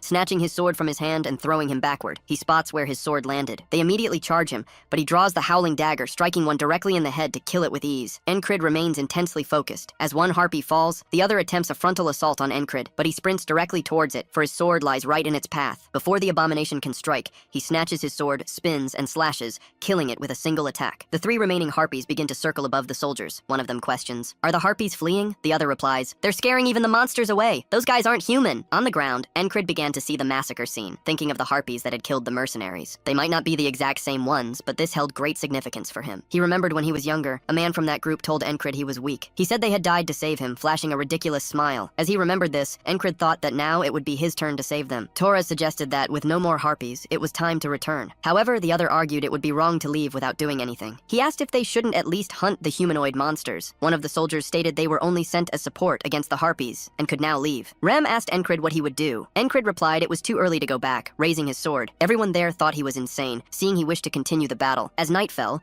the soldiers in the camp were talking about Encrid. They had heard he handled danger, yet he still trained with a large stone on his back. It was said there was suspicion about his potential, but now he had reached a completely different level. They said if even someone as strong as him was working hard, they should push themselves more. His friend next to him agreed he would train harder. Encrid made a difference in various places, taking on missions. Then, the guildman asked if he hadn't taken a mission the day before. Encrid replied he would finish this one quickly and take on others at night. They asked him how many bodies Encrid had already racked up. He didn't stop training for a minute, continuing his practice even after night fell. The lookout noticed Encrid didn't skip a single day of training, wondering if he really enjoyed living like that. Then, he wondered if he should try it too, starting to train alongside Encrid. Thus, days passed, and the number of people training around Encrid increased day by day. One night, several people were training even at that hour. Another day, the fairy went to the camp and noticed the company's atmosphere had recently changed, with everyone being diligent and training hard. Her assistant said he'd heard it had become a trend to follow the Spellbreaker. The fairy pondered this, realizing she could no longer ignore the situation. She then went to Encrid, informing him she'd had a long meeting about him. "This is the superior's decision," she said. "I ask that you simply obey. From now on, the 4th squad will be promoted to an independent platoon, under the 4th company. You are the leader of the independent platoon, effective immediately." Encrid argued he only had 5 subordinates, which wasn't enough to form a platoon. The fairy, however,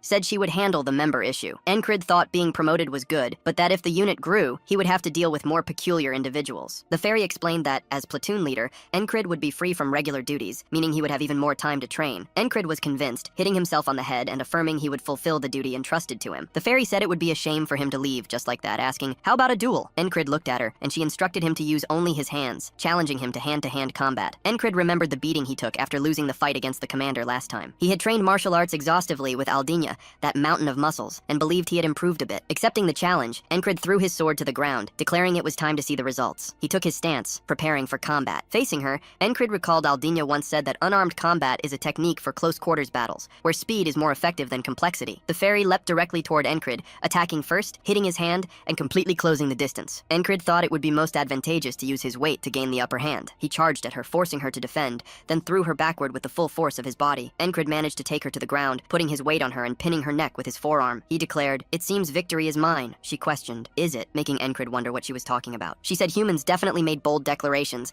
and said it with an intense gaze into his eyes. Encrid noticed she was starting that suspicious talk again, and began to get annoyed. Then she grabbed Encrid's leg, leveraging it against his side, flipping him over and mounting him, ending up face to face. She said finding an opponent's weakness and exploiting it with one's own strength was the best option, adding that her husband had done a good job. She told him to keep improving. However, Encrid asserted that he was not her husband, ordering her to get get up. He pushed her off him. She stepped away, and he stayed behind. She apologized. Encred didn't quite understand what she was talking about. She explained it was for failing to protect him, and he questioned her about it, asking what she was talking about. But the fairy dodged the topic. After a while, it was said that as the climate warmed, the previously stagnant battlefield began to stir once more. Everyone marched towards battle, and thus began an all-out war. Aspen's tactics had changed, compensating for past defeats. At that moment, one of the powerful ascended the platform to give a speech. Because of this, the army also began preparations for war, leading to strategic adjustments. That was the newly appointed battalion commander, Marcos. Christ commented that if he was leading that battalion, then he clearly intended to go all out this time. He stated that Marcos was the guerrilla fighter, one of Cyprus's best officers, and, unlike the old commander, a precise strategist with vast command experience. Marcos was the real deal. Marcos thought Aspen wouldn't be an easy adversary. However, the heavy armament division and border defense forces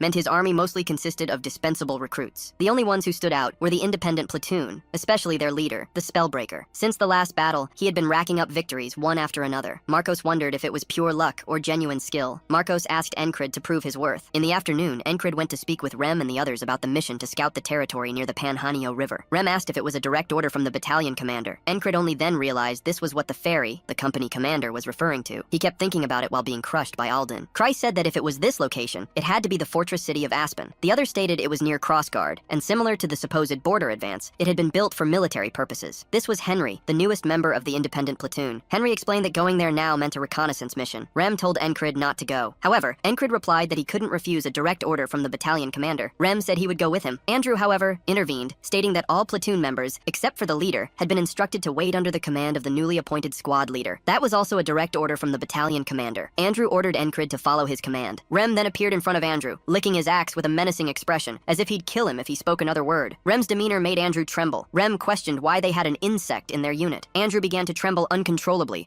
asserting he was the new squad leader and asking them to follow him. Jim made a point of passing close to him, commenting that Andrew was trembling so much he could feel it from a distance. At this, Ragnar asked if that was the squad leader. Andrew replied that if Ragnar had a problem, he should face him head-on. Andrew stated he had voluntarily entered that hell solely to serve the platoon leader Encred, adding that he wouldn't back down. Rem was getting increasingly ready to attack Andrew, commenting that the bug was quite fired up. Jim asked to let him press Andrew's joints a little, gently. Jackson was already thinking just one finger would be enough, drawing his dagger. However, Encred asked them to take it easy. Ragnar told Encred to focus on the duel while he was fighting. Mike grew desperate, asking Encred to stop them, saying, "Seriously, you really need to stop your platoon." Encred, however, questioned why he should do that. After all, they seemed to be getting along well. If they were proposing a duel, it meant they liked the rookie. Mac questioned if he was sure that was a duel and not an execution. Encred remained silent, perhaps thinking the fight between those brutes and the rookie wouldn't end well. Mac asked why Encred was silent. Andrew tried to show bravado, saying they could come on and that Andrew from the Gardner family never runs from a fight. Mac scolded him, ordering him to stop provoking those brutes, as that was truly dangerous. Henry asked if Encred knew the territory around the Panhanio River, mentioning that there were many dangers there. Before tomorrow's mission, he asked if Encred wanted some information he knew. Encred asked him to tell everything he knew. So that night, Encred started to leave the camp alone in search of the mission. Torres met him halfway, asking if he was the one joining that mission. He commented that they kept running into each other, wondering if it was fate. Torres said he heard Encred had been promoted to squad leader, congratulating him and saying they were now of the same rank. Encred replied that it was nothing compared to the royal guard. Torres asked why Encred stressed about it after all, he should just take it easy, and then asked Encred's age. Encred said he was 30 years old. Torres couldn't believe it, asking if he was 30 with that face and if he was older than him. Encred didn't quite understand what he was talking about. Torres began to ask if he was the only one getting old around here. Encred replied that Torres told him to take it easy, so he dropped the formalities, asking, "What's the plan for our mission?" Then Torres said that first, they'd cross the Penrennal River together. After that, they'd regroup and go over the details. He noticed, however, that there was no boatman to take them to the other side, and said there was nothing to be done, inviting Encred to rest while they waited. Encred agreed, but pulled out his sword and began to practice. Torres said, "I told you to rest." Encred replied, "This is how I rest." Torres noted that Encred was truly unstoppable. He recognized that Encred was a trainer, and that his skills had been recognized. Torres watched Encred practice. He thought Encred looked young and handsome, but soon felt angry, noticing Encred had too many advantages. Torres seethed with hatred. He remembered that Encred was single, which made it even stranger. Encred noticed an intense killing intent coming from Torres, looking back. He hesitated, wondering, what's with that look in Torres's eyes? Torres tried to pep himself up, remembering that at the inn he'd gotten 14 wins in 20 matches, thinking Encred wouldn't stand a chance against him in a fight. However, Encred stated, "That's in the past." Torres replied, "You're not the only one getting stronger around here." He pulled out his sword, ready to duel Encred, who was happy to hear that, as he'd been wanting to train for a long time. The two began their clash. Torres lunged his sword at Encred, but the battle grew fierce. They faced each other head-on, not missing a single strike. Torres starts feeling intense pressure. He confesses, "I had noticed it when I saw you challenge that sink, but you've become insanely strong." Encred shows him how much he's changed, his face completely serious. Torres throws him back with sheer brutality, then lunges at Encred with a punch, completely changing his strategy. strategy. Encrid manages to face the punch head-on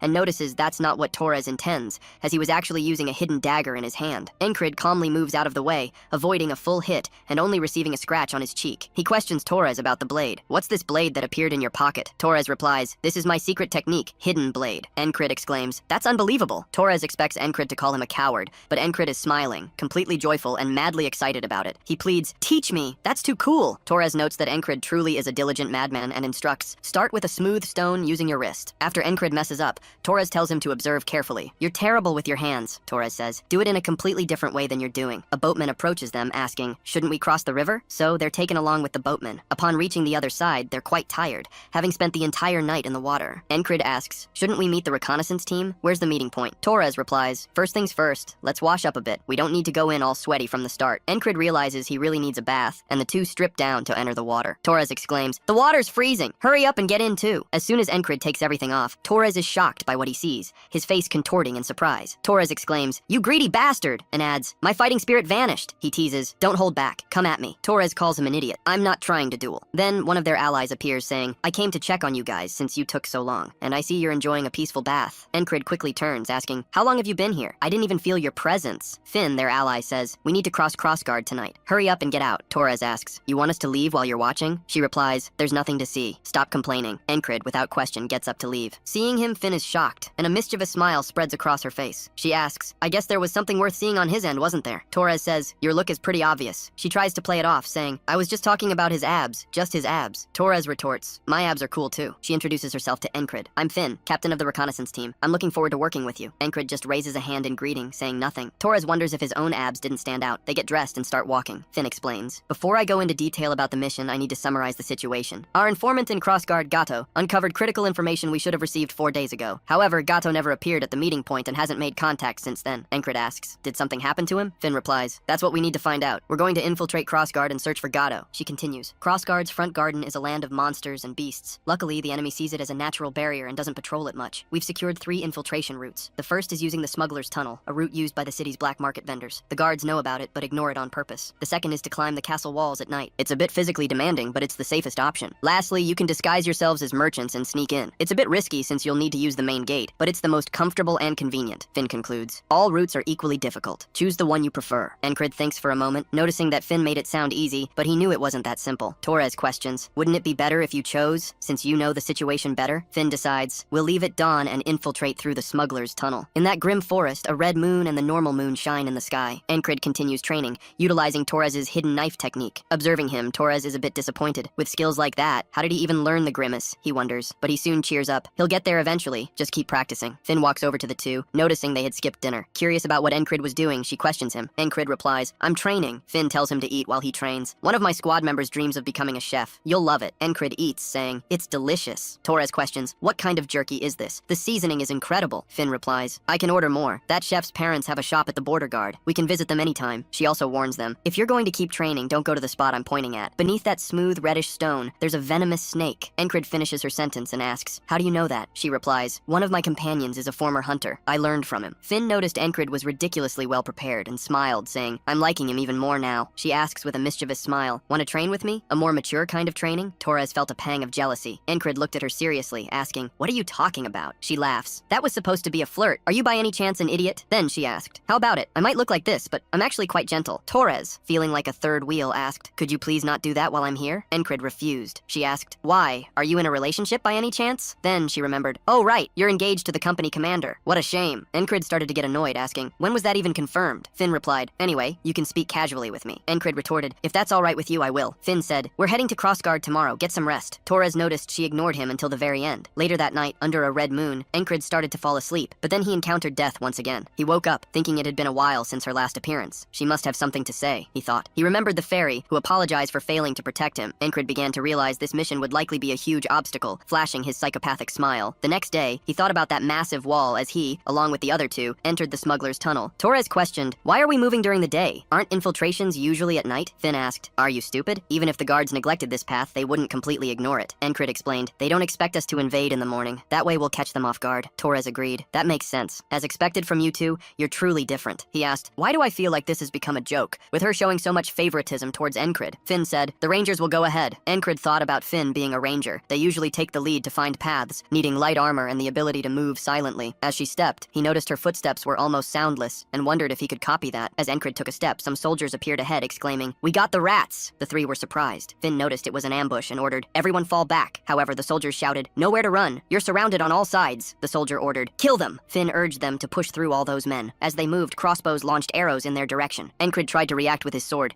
managing to stop several arrows. Finn had to put her arm forward, intercepting an arrow that would have hit Encred. Then, she charged a soldier, killing him with her axe. Torres also fought effectively, taking down several enemies and defending himself from the ambush. Encred noticed that Torres and Finn weren't trained to face multiple enemies simultaneously. In these situations, they couldn't use their skills to their fullest. Finn, in a moment of carelessness, left her back exposed. A soldier aimed a crossbow directly at the girl's head. Torres, in turn, was cornered by a single enemy. Surrounded from the other side, he ended up dead. Finn received a fatal shot to the head. Encred was the sole survivor. He noticed that it was, indeed, an imposing wall, but he wouldn't give in so easily. He continued alone, killing several of those guards, throwing his howling daggers into the enemies' necks, eliminating them with ease. He exploited all his experience in combat against multiple opponents, decimating a good portion of that army. One of the men shouted, ordering them to surround him. They hit Encred, throwing him to the ground. Thrown to the ground, he was repeatedly pierced, but he persisted, fighting to survive. Until the last second, he saw the spears coming his way before waking up again that morning. Encred stated there was no chance they could gather so many troops so quickly. It was, without a doubt, a prepared trap. He wondered if the enemies had anticipated the infiltration. While he pondered, Finn questioned what he was doing, as they needed to go to the entrance. Encred, however, expressed a bad feeling about that route, suggesting that perhaps they should go over the walls. Torres then reminded them that Encred had already found and destroyed a focus of sorcery, advising them to trust his instinct. Listening to him wouldn't hurt. Encred thought it wasn't an instinct, but the day's experience. He always came back from death and already knew what would happen. Finn agreed,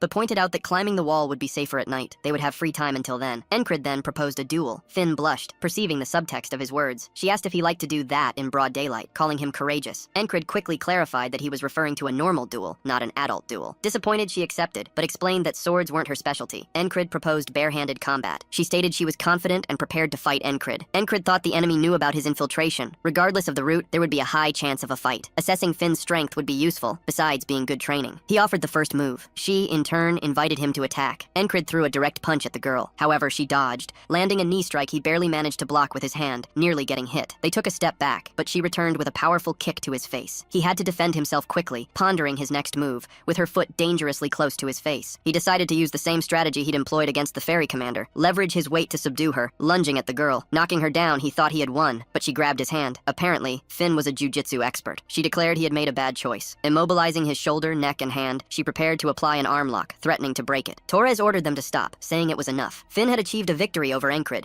who had underestimated her strength, thinking his weight would be sufficient. He noticed that despite her small body, she possessed solid muscles, definitely more suited for hand-to-hand combat than with swords. She declared he had completely lost. Encred considered her the perfect training partner and asked if she wanted a second round. She blushed again. Realizing he wanted a normal duel, he asked how she had found out. Torres began to get annoyed by their closeness, asking them to do that only when they were alone. As the sun set, Finn informed them they would head to the Moro soon. She asked if Encred really intended to go so overloaded. He questioned if there was a problem. She explained he was carrying too many weapons. With so much weight, he would collapse halfway. Torres asked Finn what she thought of his gear. She looked at him and said it seemed good enough. He, however, became disheartened by Finn's indifference, muttering that the comments were starting to hurt him. Encred asserted he had the strength to climb the Moro, even with all that equipment. Finn then said he was naive. They wouldn't just climb the Moro. They would need to traverse that rocky mountain before reaching Krozagard's walls. Looking up, they found it ridiculously high. Encred said getting there wouldn't be easy, but he questioned when a wall had ever been easy to cross. Encred reported that upon returning to the wizard's cave, he picked up some items for a new sword, since his had broken. Kreis, surprised, realized Encred possessed a magical tool. He commented that selling just one of them would be enough to fully equip the captain, head to toe, with new gear. Encred replied they would use the money to get the best sword. Unlike the captain, Kreis only cared about swords. For Encred, who lived by the sword, his weapon was equivalent to his life. Leaving it behind was never an option. He carried it on his back as he ascended the hill with great effort. From above, Finn reiterated that was why she had advised him to leave the longsword. Even if he removed the rest of his equipment, just the sword would exhaust him. Encred admitted the weight pressed on his body, but he thought muscles pushed to their limits only grew stronger as he clung to climb the mountain. He said he had already faced and overcome countless walls, and this wouldn't be enough to stop him. Finally, he reached the top. Finn started noticing he really enjoyed making things difficult. Torres thought Encred had probably brought the sword on purpose, just for training. He doubted anyone would be so reckless. At the top, several wolves howled at the red moon. Looking down, Encred saw creatures that looked more like werewolves. Encred realized it was a pack of lycanthropes. Torres commented that it was rare to see them moving in such large numbers. As they ran, Finn said it was time to get serious, as the wall was in sight. As they watched, Torres said there was nowhere to hide, as several soldiers were on guard. Finn reassured him, explaining that on full moon nights the illumination made things easier, and guards became careless. losing focus. Then, seeing a guard turn his back, she signaled for everyone to advance. They approached the wall. However, Encred noticed that one of them was still paying attention. Even looking aside, the guard couldn't see them, as they skillfully hid and passed unnoticed. Finn questioned if they had been seen, as she had said such nights made things easier. Encred, however, continued to feel like they had been seen, wondering if it was just his imagination. Finn started wiping her hands, saying that if they managed to scale the wall, there would be a slum on the other side. If they blended in with the slum dwellers, there would be no way for them to be found. She pulled a grappling hook from her clothing. She said that, first of all, he should drop the sword. The wall was twice as hard to climb as the mountain. Encred, however, said he needed the weight for training. Torres noted that he was, indeed, a madman. They continued climbing, even with Encred carrying that absurd weight. Encred stated that he now understood why it had been called the safe route. If they scaled that wall safely, they would be one step away from infiltrating Krozigard. That is, of course, if it was just a wall. Just like the unit that ambushed them in the smuggler's tunnel, there was a high chance of traps there too. Finn crept forward, trying to be as discreet as possible. Encred asked how they planned to stop them. As soon as they got up there, a woman appeared with an imposing air, stopping in front of them. She said they were making her work hard at this hour, and that it was time to rest now. She used her magic to make vines emerge from the ground. Finn realized she was a mage, telling everyone to duck. The vines advanced against them with full force, almost decapitating them. As they ducked, they passed right by. Finn yelled for them to get down the wall. As the grappling hook was lowered towards the vines, the witch intercepted it and utterly shattered it, utilizing her magic with mastery. Encred questioned the appearance of a mage there. It was an unexpected move, a well-laid trap. He charged at the witch with everything he had, using his sword, but she quickly raised a vine near where he stood,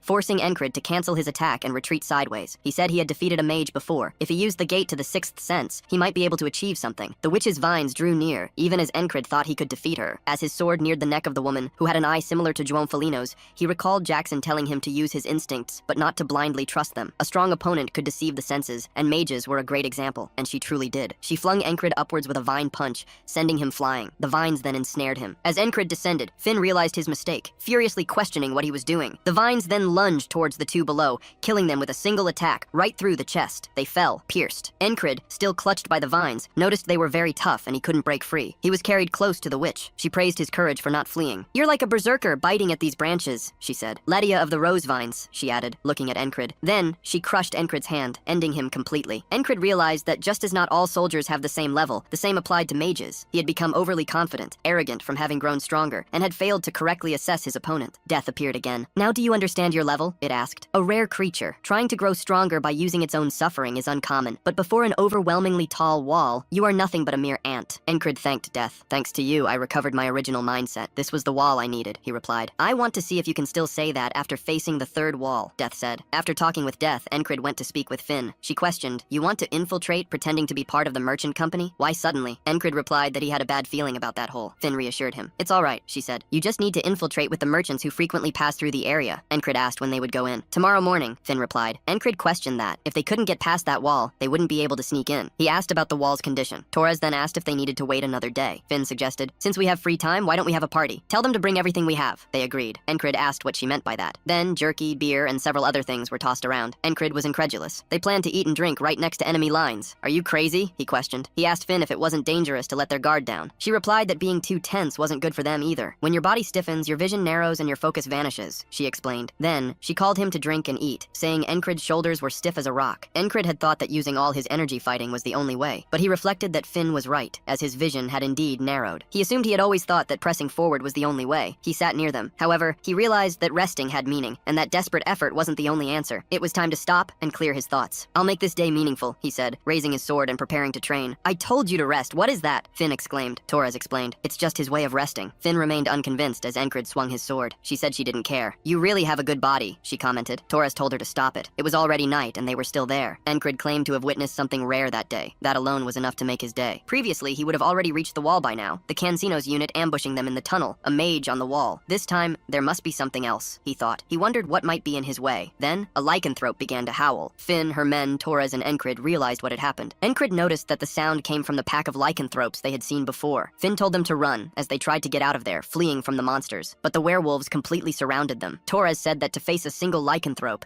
10 soldiers were needed. There were 20 of them, and they were only 6. Then Finn said, "There were no signs of monsters coming. Where did they come from?" Encred replied that he hadn't even felt their presence, noting that it was a disguise. He asked, "Was that mage Letia's trick?" The werewolves began to howl, ready to attack. Encred stepped into the aura saying, "I already said I wouldn't rely solely on despair, but that doesn't mean I'll just give up either." He charged at the wolf. The wolf launched a 2-pronged claw attack aiming at Encred, but Encred managed to dodge even under immense pressure, as consecutive attacks came from all sides. Encred claimed he couldn't counterattack, as focusing on one point severely limited his vision. Then, one of the werewolves lunged at Encrid, grabbing his sword. Encrid defended himself with everything he had. He thought his problem was narrow vision, and that he just needed to broaden it. But then he started noticing what was happening around him while focused on that single point. Everyone with him died to those wolves. Torres was impaled, and Finn also fell, her neck in a werewolf's maw. Encrid thought that, even knowing he would repeat everything again, witnessing such a brutal death still hurt him deeply. While fighting that wolf, he managed to kill one, charging another and plunging his sword into the monster's jugular. One of those wolves lunged at Encrid in true boxer style, hitting his solar plexus and sending blood gushing. Encrid wondered if that monster could punch, realizing it was much smarter than the others. He wondered if it was the leader. It was a massively muscled werewolf, with a large scar across its eyes. After landing that direct hit to Encrid's solar plexus, the wolf took the chance to grab one of his arms, swinging Encrid by the bite mark alone and flinging him away. Encrid went flying backward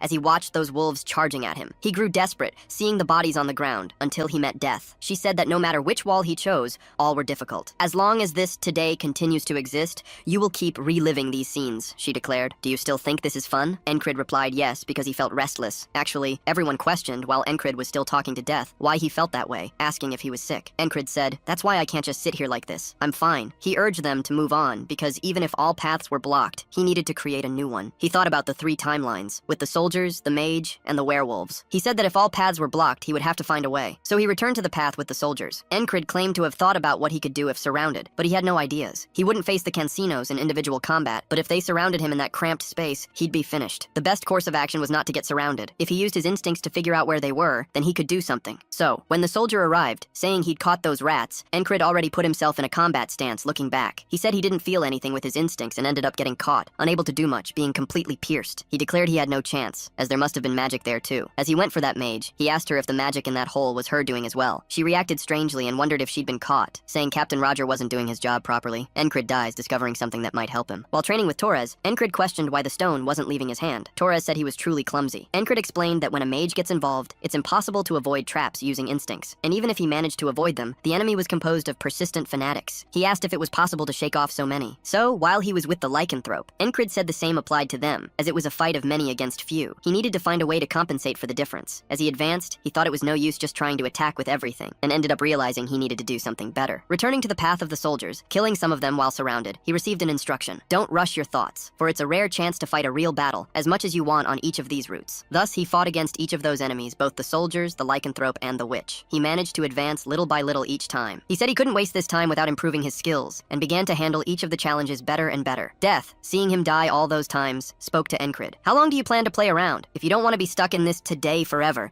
you should choose a wall and face it. Encrid said that the more he repeated it, the more he felt it. All 3 paths were solid walls in themselves, and it was almost a shame to choose just one. Returning to that day, Encrid was already awake when Torres got up. He continued training the art Torres explained to him, until he was able to do it perfectly. Torres was surprised. He couldn't do that yesterday. He questioned when he had learned. Encrid replied it had been about 30 days ago, but Torres didn't believe what he was saying and asked what he meant by that. Encrid noticed he'd acquired enough skills, thinking this was his 79th time. He said, now I will cross the wall and advance into tomorrow. He said they still had time before entering the smuggler's tunnel, asking if she could make a small pouch. He requested it be roughly the size of his wrist as he'd attach it there. One of them said, sure, that's not very difficult. Then Encrid spoke with Finn, asking about her boots, saying there was something different inside them. She explained they had extra fur within to muffle their steps. There are many sensitive beasts around here, she explained. Encrid said he should do that too. Torres questioned what he was talking about. Encrid replied she had said there were many beasts, but Finn said it wasn't as if they would actually encounter one. However, by nightfall, Encrid had gotten one of those boots. Torres asked if he'd worked as a ranger before. Encrid replied he hadn't. Torres said that even with the fur on the boots, walking so silently was very difficult. Encrid thought he kept practicing by repeating that day's today. To survive in the tunnel, he needed to find the ambush first and create an opening. Finding signs of an ambush in the dark isn't easy, but they have a specialist nearby. Then Encrid asks, what if enemies are waiting for us in the tunnel? She replies that the tunnel's length is enough, but if there are enemies, they should retreat. Encrid questions what will happen if the escape route is also blocked. The girl starts to notice the sense in his words. He asks her how high and long the tunnel is, and if their rear is blocked, he asks Finn if there's any side path. Torres asks if Encrid is scared,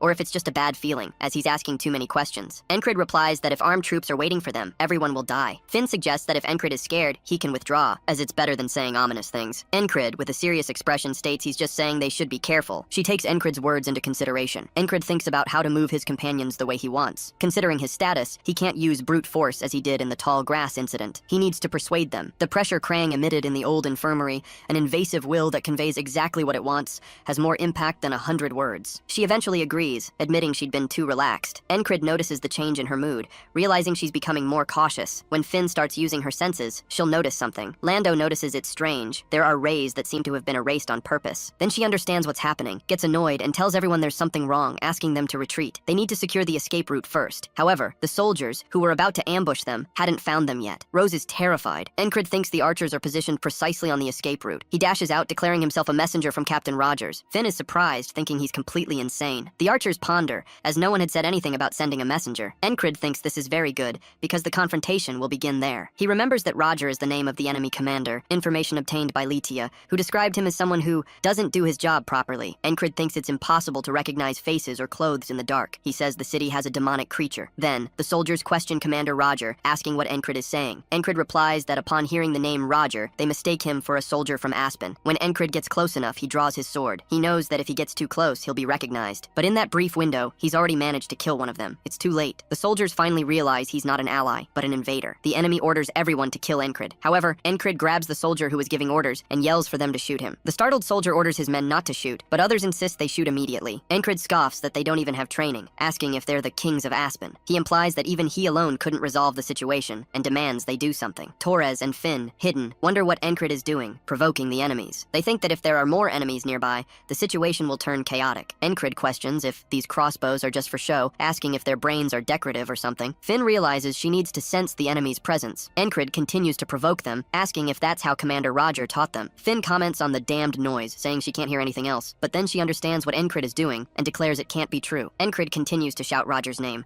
calling him the commander of idiots. He thinks that in the darkness, the confusion, and with the nonsense he's spouting, his plan might work while drawing everyone's attention. Finn appears from behind one of the soldiers and kills him without being noticed. She continues to eliminate enemies while Encred distracts them. Finn and Torres finish off the soldiers. Encred states that everything becomes a tool to protect the body. Finn thinks Encred is truly a genius. The enemies notice something behind them, asking if there's another invader, but it's too late. Several of them die without even knowing where the attacks are coming from. The enemies murmur that darkness unravels and light retreats. Encred continues to speak as the massacre proceeds. The last remaining soldier tries to hit Encred. However, Encred uses the soldier next to him as a shield, making him take the crossbow bolt instead. The enemies yell that they'll kill Encred and charge forward with their crossbows. Encred notes he bought as much time as he could and thinks it was enough. He throws two of his living daggers at the men coming his way, killing both. Encred joins Finn and Torres, who survived. Finn calls them to the exit, but then Encred realizes that the main troop of the Grey Hounds, led by Rogia, has finally arrived. Encred tells his companions to transmit Ledia's words. Rogia is surprised, asking how that damn man captured the mage Ledia. Encred then tells all his friends to flee. Rogia realizes Encred only bought time and orders his men to capture him. Encred's group finally manages to exit the cave, under the sunset's light. Finn notes that Rogia will continue to pursue them. She wonders where to go to shake him off, to the stream's edge, or perhaps the cliff. However, Encred says they will go to the camp. She questions why. Encred replies that they shouldn't rush and tells her to go as fast as possible. Finn agrees, calling the others. Encred thinks the sun is about to set, and it's almost time to call those things. He starts slamming everything in his path. He remembers Henri saying that near the Penanil River, there are flat, mud-colored stones, and under them live poisonous vipers, which is very dangerous. Encred throws his sword at one of those stones and hurls the stone towards the soldiers. They scoff, calling them cheap tricks. But from inside the stone, a snake leaps directly at the soldiers. Encred creates a rain of poisonous snakes that leap onto them, biting and killing them instantly. The soldiers shout, "There's a viper under the stone!" Finn asks why those crazies are doing this, saying that if they cause such a commotion, the situation will become chaotic. Encred replies, "Exactly. With ears that huge, there's no way they won't hear this sound." As Encred sprints up the mountain, he notices the moon rising, already high in the sky. Night is the time for demonic creatures. All those lycanthropes appear at the campsite. Encred says that for them, it doesn't matter who's in front, as they only want flesh and blood. He tells Finn and Torres to get out of the way. Finn questions what he's saying. Torres asks if he wants them to abandon their companion. Finn retorts, "Is that right? Where does he think we're going, leaving him alone?" Encred, however, orders them to go, saying he has a plan, and they'll only get in his way. As Finn and Torres run, Encred stays behind. Roger notices they're splitting up and orders his men to follow them. Encred thinks that with the gray dogs and the lycanthropes gathered in the same place, he can make them fight each other and destroy themselves. That's the turning point. He needs to draw their focus onto himself, to prevent them from following Finn and Torres, who have pulled ahead. Such an intense bloodlust is what he needs to make them lose their reason and charge blindly. Encred concentrates all his seer into that killing intent. Roger feels it, reacting instinctively. The lycanthrope leader also notices. Roger orders them to kill that one first. The lycanthropes also start climbing the mountain, ready to attack Encred. He notices what's happening and moves out of the way of both attacks, letting them collide. Encred thinks that without distinguishing friend from foe, everyone mixes together in the chaos. Thus, a true battlefield forms, with the lycanthropes serving Encred's purpose. As Torres flees with Finn, he thinks Encred said he had a plan, but questions if it's really right, wondering if they shouldn't go back now. Then they hear a deafening scream, startling both of them. Looking back, they see the lycanthropes killing many soldiers. Torres realizes Encred is alone, amidst the enemies, and says he needs to go save him. However, he notices something, even rubbing his eyes, and Finn also notices. She asks why Encrid dodges so well, narrowly escaping the arrows. Encrid, even in the chaos of battle, where everyone fights each other, realizes that those who felt his bloodlust are coming to attack him from all sides. He manages to narrowly dodge all attacks. Encrid notices he uses his senses to spread his focus, even where his vision doesn't reach. Quick judgment is essential, and a single mistake can lead to death. But Encrid, doing this perfectly and smiling as he fights, states that it most certainly won't happen. Rogers calls out to the Grey Dogs, ordering them to use their formation. Encrid thinks the Grey Dogs are elite troops,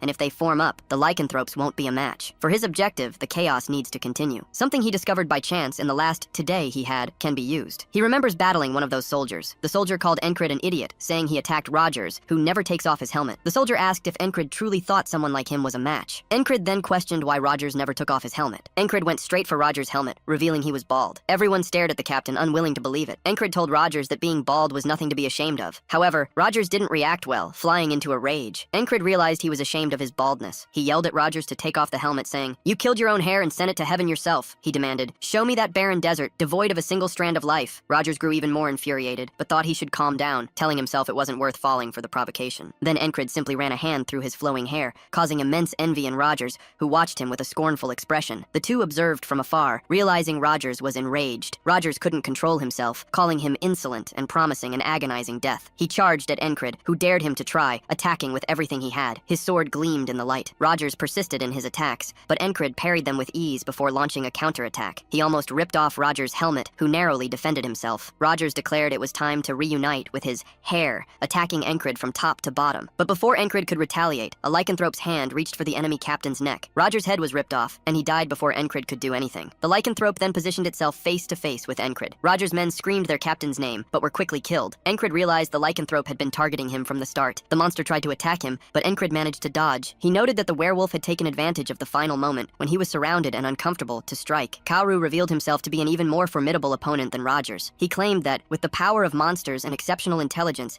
he had made that day repeat multiple times. Then Kaoru appeared behind Encrid, ready to deliver a punch. Encrid turned his head in time, intending to end the fight right then. He thrust his sword, stopping the monster's attack. As the monster attacked, Encrid also went on the offensive. The werewolf tried to hit him with a punch, but Encrid swung his sword and lopped off the monster's hand, also striking its abdomen. The monster tried to retaliate, but Encrid ducked. He finished the fight by plunging his sword into the chest of the werewolf alpha. Faced with the scene, everyone was surprised. Finn and Torres could barely believe it. Finn thought he shouldn't even consider attacking Encrid. Torres, for his part, stated he would never even think of facing him. With the werewolf fallen, everyone agreed Encrid was too strong. Finn decided he should join him. However, while Encrid was exhausted after the battle, Finn and Torres began to shout, urging him to leave. Encrid concentrated and vanished. The soldiers noticed his escape and clamored to catch him, but the lycanthrope continued to hold them back, keeping them trapped while the three calmed down. Finn questioned Encrid if he had planned all of it from the beginning, asking how he knew about the lycanthrope's arrival. Encrid replied that it was luck, as everything had worked out. Torres then asked when Encrid had become so strong and how he knew the enemy commander's name, Rogers. Encrid explained that for those unaware of today's events, everything seemed strange, and it was normal for them to have questions. He thought he couldn't explain now. Instead, Encrid stated that something important was still missing, and his mission wasn't over. He looked at the enormous mountain where the witch resided, telling the others they would climb it. The witch awaited them at the summit. There, on the mountain where the witch waited, Encrid climbed ahead of everyone. Finn wonders who's scaling so well, asking if he's always been like this. Torres doesn't think so. Finn then asks why they're doing so well. Torres starts getting frustrated, already unsure what to think about Encrid. Encrid explains he still can't use his senses because of the mage, but he knows where he is. Throughout all the todays, the mage never changed his spot. Encrid watches Finn, raising a hand and warning of enemies ahead. He says he'll go first, while Finn questions what he's saying. Encrid launches a surprise attack towards the mage. She quickly turns, noticing him and using her vine to hurl him away. Encrid is caught, but manages to cut the vine, freeing his hand with ease. The mage questions how he got there, certain her creatures had moved. Encrid replies that if she's referring to the creatures, they were playing with the Grey Dogs, suggesting she probably didn't train them properly. The furious mage lunges again with the vines. Encrid manages to dodge all of them, avoiding being pierced, and even stops one with his sword. He thinks he should dodge the thick spear-like vines and go after them, cutting the thin whip-like ones. Finn is surprised by Encrid's skill even against a mage. Torres asks if he should help, but Finn says that if they interfere now, they'll only get in the way. Some soldiers arrive,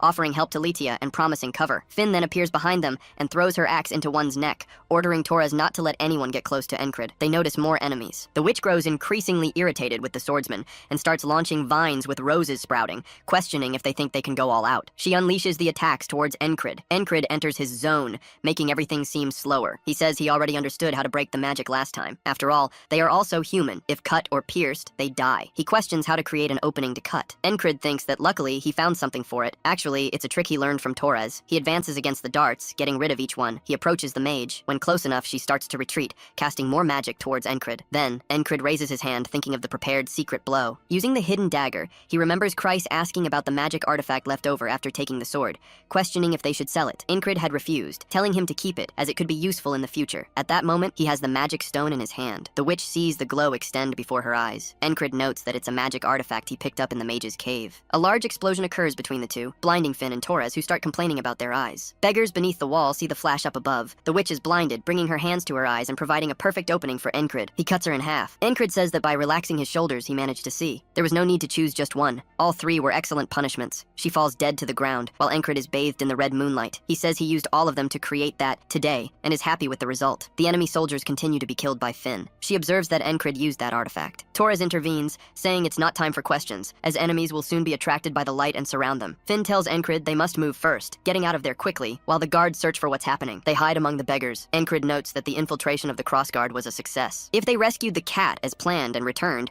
everything would work out. Finn points to the spot where Cat was last seen. Torres notices it was a torture site, and they see signs of attack. They wonder if Cat's identity as their spy had been discovered. Finn, seeing the scene, is certain. Cat is dead. Encred starts connecting the dots. Enemies were spread across all routes, and the cat they were supposed to find had already died long ago. He states that the entire operation was a trap set by Iceman. Even the message about Cat having important information must have been a plan to lure and kill them. They had been completely tricked. Torres realizes it was an ambush from the start. Then a soldier appears asking if they found anything. They start talking nearby, and the three of them crouch down, pretending to be beggars again. Finn says that in this case, they need to at least get out alive. Torres suggests they move. Encred replies that if that's the issue, he knows a tested method, and asks if they want to try it. They set a place on fire as they run from there. Encred comments that nothing grabs attention as efficiently as fire. Repeating this several times, he'd gotten the knack of it. At this rate, instead of a knight, I'll end up an arsonist, he thinks. Encred decides that when he returns, he'll need to train his swordsmanship more. He leaves the cave behind, calling everyone to retreat towards the border guards. Sometime later in Aspen, it's remarked that the invaders fled, taking advantage of the fire. The man in charge states that all the traps they prepared were overcome in a single night. He admits they took a big hit. He questions who would have thought Greece would die in a place like that. He states it was a perfect plan. Before the war, they eliminated the spy, and the enemies would have completely shaken their morale. He continues saying it's all right, as they still have many resources. He instructs his subordinate to go prepare the next step. That man is Abnar, Aspen's brilliant strategist. His brilliance was remarkable. If Encred hadn't had an unexpected advantage, they would have faced big problems. During the day, they return by boat. Everyone is exhausted except Encred, who is completely calm. He asks Torres, how about another training session when we get off the boat? Torres calls him insane, reminding him they've already done over 10 training sessions just on the way. The boatman asks why those men are always sweating so much. Upon arrival, he says the mission is over and questions why they don't rest. Encred then tells them to rest. Then, he calls Finn to train. She replies that it's useless to try and seduce her, as their intentions are clear, calling them training demons. As they approach the camp, they see a bald man trying to find Encred's platoon. Torres asks what the bald man is doing. Encred tells them to go ahead and make their report, as he knows that man. The person calls Captain Encred, saying he's in danger. He greets him as the guild master and informs him that Mr. Crisis is in danger. Encred asks Gilfin what happened. He replies that Frog appeared. Encred remembers that when he took over Gilfin's guild, the bald man had said the dead boss was a mercenary paid by Iceman. In the spring, someone from Iceman regularly comes to inspect the guild, and Frock is the one who appears. Encred notes that Frock, the same one from the beginning, has arrived. 3 days ago, they were counting money with Kreis. Encred expressed that there was a lot to prepare before their departure. He hadn't returned to his quarters for a week. Since his superior had also suffered because of him, disappearing for that long wouldn't be an issue. Gilfin arrived with a report. The innkeeper was worried, as he had said he saw someone suspected of being an Iceman spy. Encred ordered the boys to check. If it was a spy, they should capture him and dispose of him. Currently, the Gilfin Guild operated as a night guild. It maintained order in the alleys where the border guard couldn't reach. With this, the guild's image had improved, facilitating the collection of trivolts. Now practically all residents were its eyes and ears, and the volume of information received was on another level. Encred concluded that if they truly decided to expand their power, their influence would grow even more. If all went well, in a year, perhaps even 6 months, he would be able to dominate the alleys. Then, a hooded man arrived. Encred watched him and ordered him to stop, but it was Frock who appeared, throwing the man directly inside. Kreis was startled by Frock's arrival, asking how he was already there. Frock readied himself for battle. Kreis noticed that he hadn't killed the man and that it was still possible to talk. He tried to ask Frock to sit down. Frock started to laugh. That reaction was quite interesting, he said, questioning. Do you know who you're talking to? That's not the most important important thing right now, Kreis replied. Frock, have you eaten yet? Frock commented. Kreis is a funny guy, preparing to attack him. He hit him directly in the chin, lifting the boy with a punch. Then he grabbed him by the collar. Humans only obey after taking a beating, Frock told Kreis. That's what I believe. Kreis replied that Frock didn't even need to hit him, as he would answer anything he wanted to know. Frock retorted, you got hit, and you're still laughing. The previous one disappeared, and now this kind shows up. Kreis questioned, are you talking about the old guildmaster? He died. Frock was happy to have someone to battle,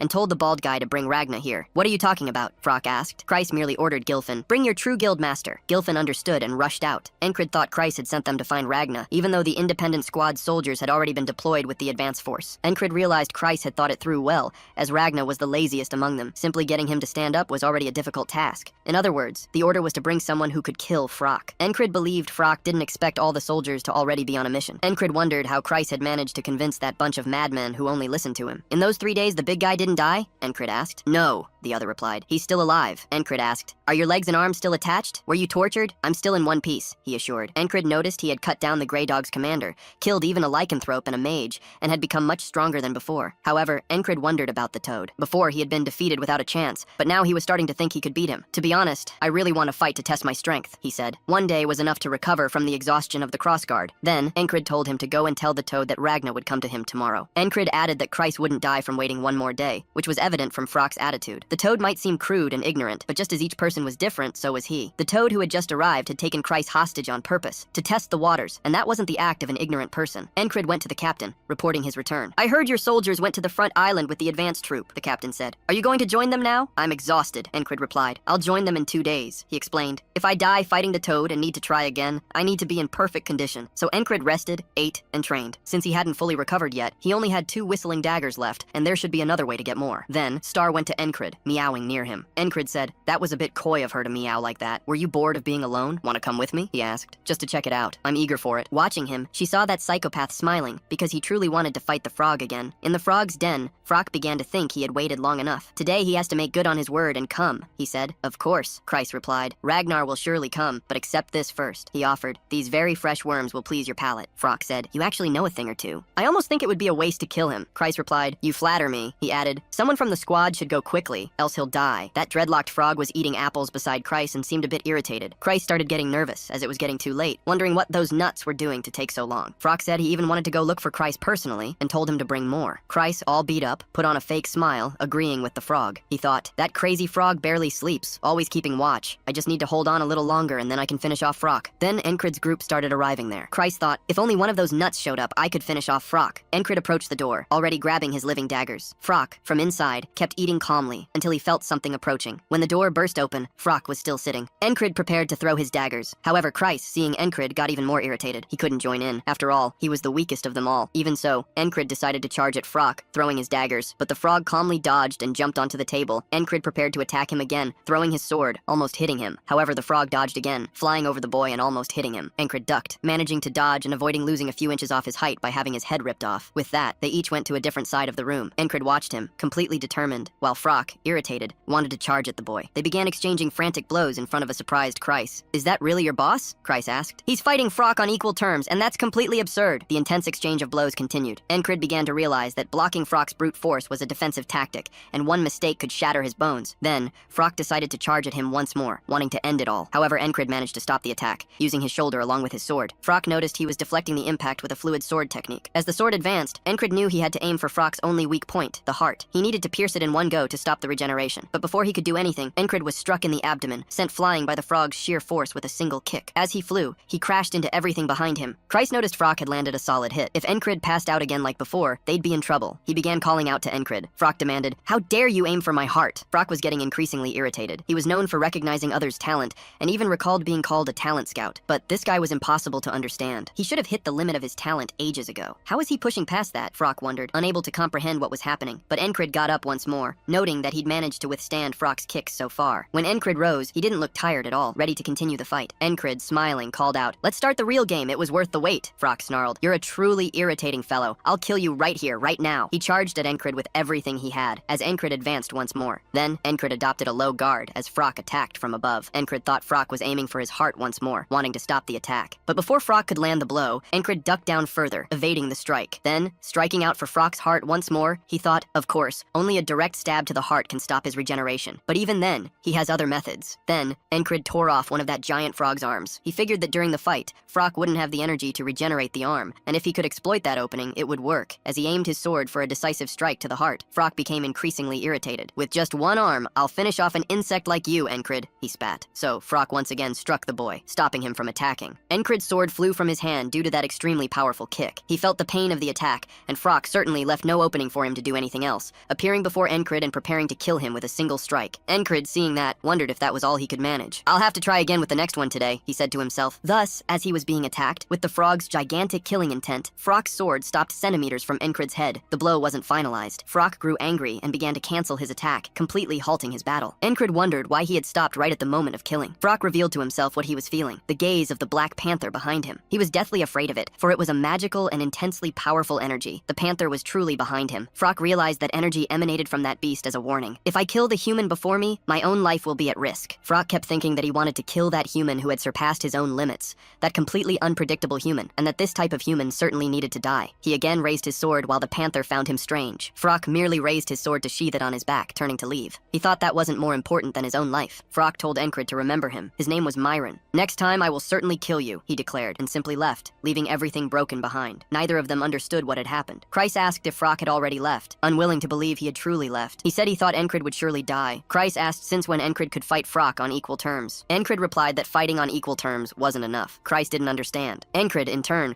thought that in Frock's last attack, his right wrist had been hit, making him drop his sword. A nasty bruise was already forming on his wrist. Even so, Encrid clenched his fist, thinking, that was 3 times. With 3 repetitions, he would have been able to win. This made him a bit more hopeful. From outside, Kreis spoke with Encrid. He said that somehow, no matter how much they waited, they heard nothing. Kreis had no idea, for he never imagined that those crazy guys would go out to battle so obediently. Encrid replied that this had surprised him too. Kreis concluded that in any case, it was a miracle Frock had left that way. But then he wondered why Frock had left, for with a single gesture he could have killed Kreis and Kreis at the same time. He questioned why, until he looked at the panther and asked, was it because of Star? The panther merely meowed at him. Kreis remembered the rumors that Encrid had gone insane, and asked if he was now even talking to the panther. Just then, another knight approached, asking where Encrid had been. Encrid recognized the commander of the first company, who immediately asked if he was injured. Encrid explained he'd gotten into a brawl with the rowdies, but managed to drive them all off. The captain was frustrated it happened just then, but figured it wasn't for their brute force that they needed Encrid anyway. So, if he was able, the captain requested Encrid enter combat, as the order came directly from the company commander. Encrid was surprised the request came from the ferry company commander. A short while later, Encrid stood before a bloody battle, bodies littering the ground. He started to understand why they were called madmen. Meanwhile, King Preda walked through the soldiers on the field, killing them with unsettling calm. He counted 1 to 3, leisurely, decapitating each one. Preda declared his daily quota met as he exited the battlefield, having killed precisely what he intended. One of the men warned that more enemies were coming from behind,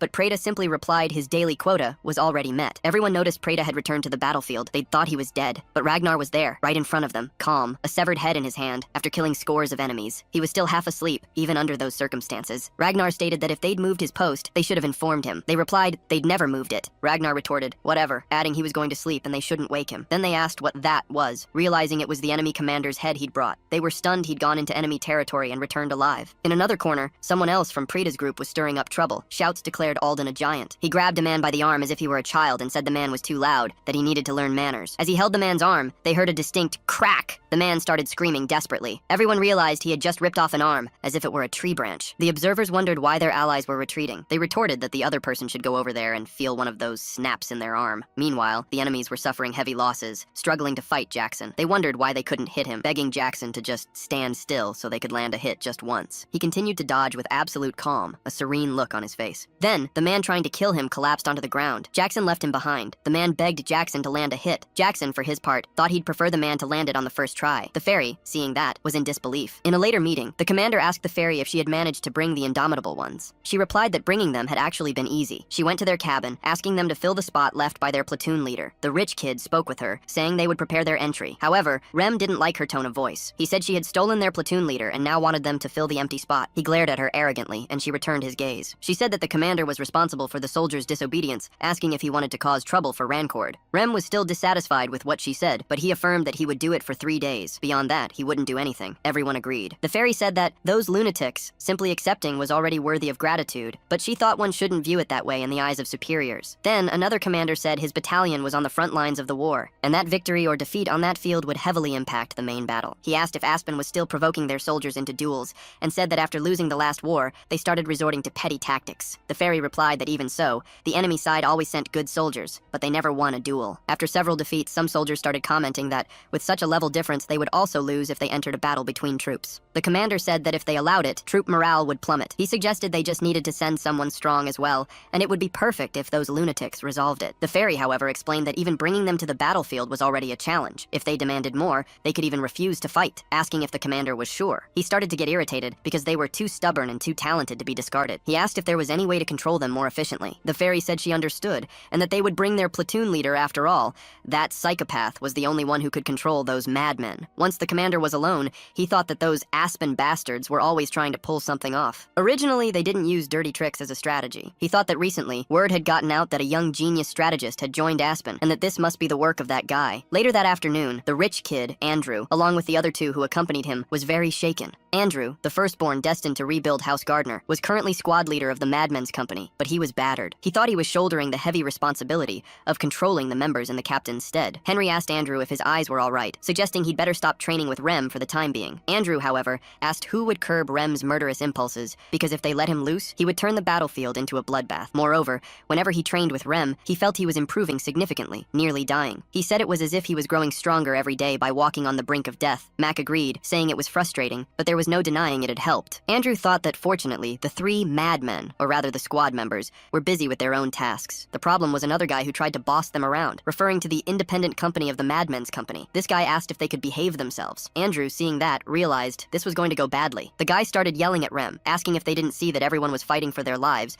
questioning if they thought the battlefield was a joke. Andrew wondered if that guy was the new captain. He questioned if they wanted to die, since talking like that to those guys was absurd. So Andrew stepped in front of Rem, saying that the authority over their independent company came from their direct superior. The captain asked if that's why they thought they could just slack off. As he barked in front of Andrew, he heard Rem's voice behind him, questioning if looking at that guy's insides would make him feel better. An absurd, murderous intent emanated from the psychopath behind Andrew. Andrew felt that things were going to go wrong, and thought they needed to save that poor, innocent captain now. So Andrew slammed into the captain, pulling him away. He said that if the captain had such a problem, he should fight him instead, because whoever won would be in charge, asking if he was afraid. The captain, whose life was being saved, actually fell for the provocation. He asked since when did a squad leader call the shots, telling Andrew to come with him, because he would destroy him. Rem realized what had happened, becoming increasingly bored. He thought fights were dull, and that when someone finally wanted to brawl, that guy always interfered and ruined everything. He said nothing. There was fun, but looking inside and seeing his neatly made bed, he thought maybe it was time to quit this soldier's life. Thus, they all continued to miss the captain, saying they had no news of him. If he was taking so long, Ragnar began to wonder if the captain had truly died. Alden thought maybe it was time for him to return, because if there was no longer any point in staying there, it was inefficient. Jaxel thought the same, saying that the objective that had made him choose to go to war had already been almost achieved, and there was no reason for him to keep wasting time there. So, they all thought that if he didn't show up that day either, they would leave. Thus, Encrid finally arrived. The fairy told him to return to the company immediately, calling Encrid her fiancé. When he entered the place, everyone was surprised. The four who had been wanting to leave because he wasn't there had their eyes lit up. Encrid informed them that he was back. Preda was preparing to charge forward, but the one most happy about Encrid's return was Andrew. He started yelling at his captain, asking why he had only just appeared now. Andrew threw himself onto Encrid, crying profusely, questioning if he knew how long he had waited, and saying that he had suffered greatly all that time. Preda automatically rejoiced, asking who was on that getting there faster than him. He said his captain had taken too long, and everyone gathered around. Everyone was happy. The relationship between them was intense. The team was about to leave solely due to the absence of Encrid, their leader. Encrid commented that their apparent haste to go there served to keep those men well behaved. He said that, at the very least, they should try to follow orders. Rem retorted, "You can bet I won't do that." Encrid realized they weren't the type to listen. Rem then changed the subject. "There's something more important. That's not the problem right now. Are you better?" Encrid understood the provocation and prepared to fight. Ragnar slammed his swords into the ground, calling him to fight. Kreis asked them to wait. "Can't you see his wrist is broken?" Rem, however, turned to Ragnar. "Are you blind? I always fight him first." Ragnar retorted, "Since when do we care about order?" He asked if Rem wanted to fight for the order. Aldine intervened, separating the two like children about to fight. "Calm down, it's been a while. Don't you want to warm up first with the isolation technique?" Rem retorted, "That big guy shouldn't cut in line." Encrid asked everyone to calm down. Kreis started hoping the captain would finally stop them. Jan declared he'd fight everyone one at a time. Kreis told Jan, "Don't do that, he's injured." Encrid stated his wrist wasn't broken, and he could still use it. Jaxel recommended they not underestimate an injury, and suggested removing the bandage to check its condition. Encrid said he shouldn't put pressure on it, but he thought he could at least use his sword. He recalled recent events. After fighting the professionals of the Crusade Guard, he'd grown even stronger. After facing Frog, he'd also started to realize something. The path of the night was still long. They said it was an almost unattainable goal. Jaxel recommended Encrid not overdo it, because in the end, the suffering would be his alone. Encrid saw him smile. Encrid went out with the others, who seemed eager for a challenge, and stood face to face with Rem. Rem said he looked quite confident, and wanted to see how much Encrid had improved, challenging him. Rem charged at Encrid with everything he had. The axe passed close to Encrid's eyes. He calmly deflected Rem's attack,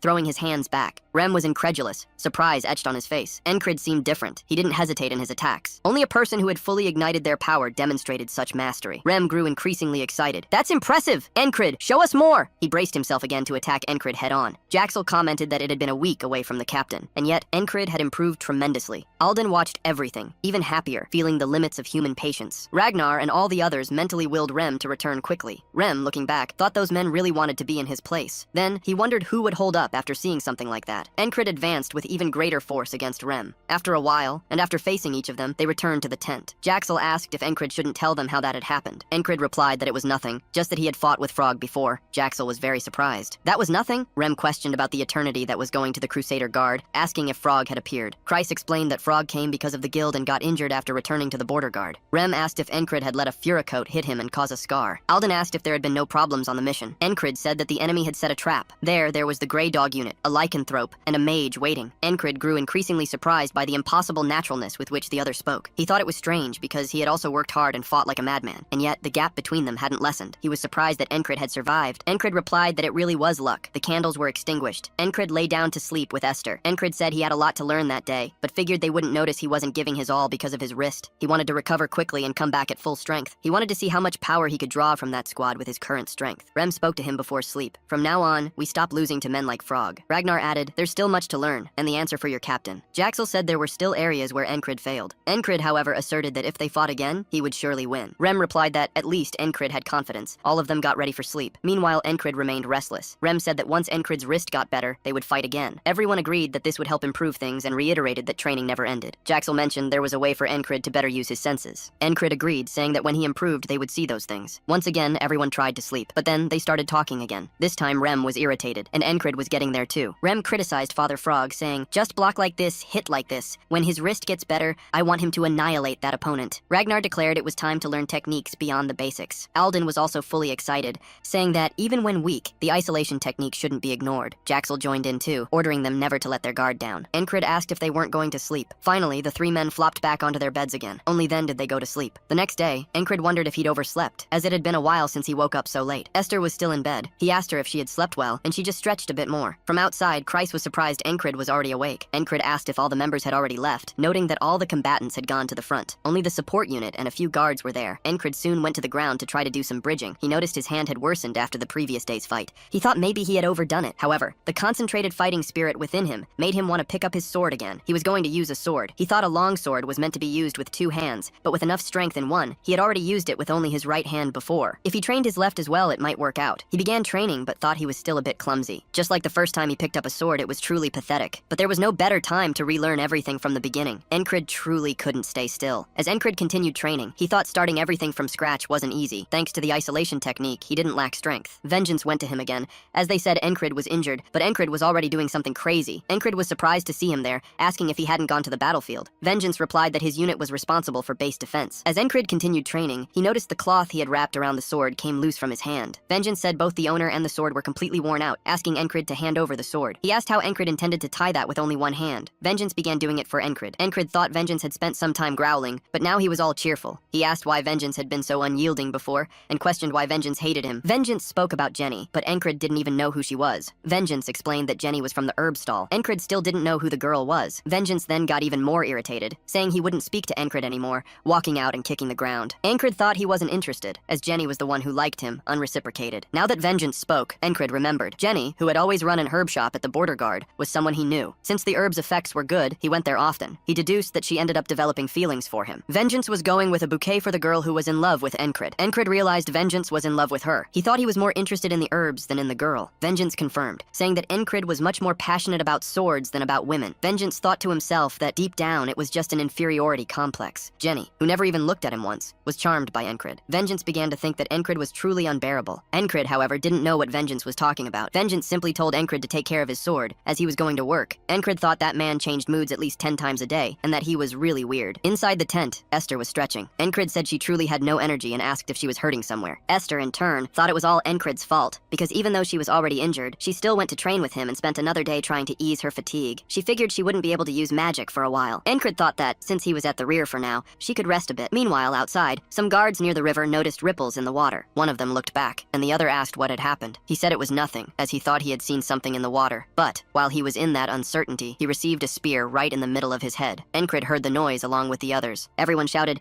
"It's an enemy attack! Protect everything and don't let the supplies be taken!" So, Encrid went out asking where the enemies were. Kreis immediately questioned what an injured man would try to do and asked the captain to stay in cover. As the enemies emerged from the water, Encrid looked directly at one of them. He realized they were Untus's hounds. It was the one who swore to meet him again. He recognized him, Mitch Roria. Encrid stood face to face with the man. Mitch said, "God heard my prayers. I really wanted to see you again." Encrid noticed Mitch still remembered his name. Mitch replied that, thanks to Encrid, he had abandoned his arrogance and reached a new level. He really needed to finish things with his own hands, raising his sword and aiming it at Encrid. Encrid, in turn, told Chris to handle the man, as Mitch was the main target. They stood face to face, swords aimed. However, Encrid, with only one strong hand to fight Mitch, got the worst of it. His sword was quickly parried. Encrid realized he couldn't do much. Mitch asked if Encrid was injured, thinking it was bad luck, and then raised his sword to finish him. Just then, Vengeance intervened, blocking the attack with his sword and saving Encrid. He told Encrid to flee, while he himself would face Mitch. But Encrid ordered Vengeance to back off because Mitch wasn't someone he could face. This proved true. Vengeance lost his head, which flew to Encrid's side. Encrid was surprised. Mitch called them insignificant insects, with a completely cold gaze. Star also charged at Mitch, but Chris told her to stop, ordering her back. Encrid then shouted for them not to go, because if they did, the consequences would be disastrous. Mitch, without hesitation, killed Star,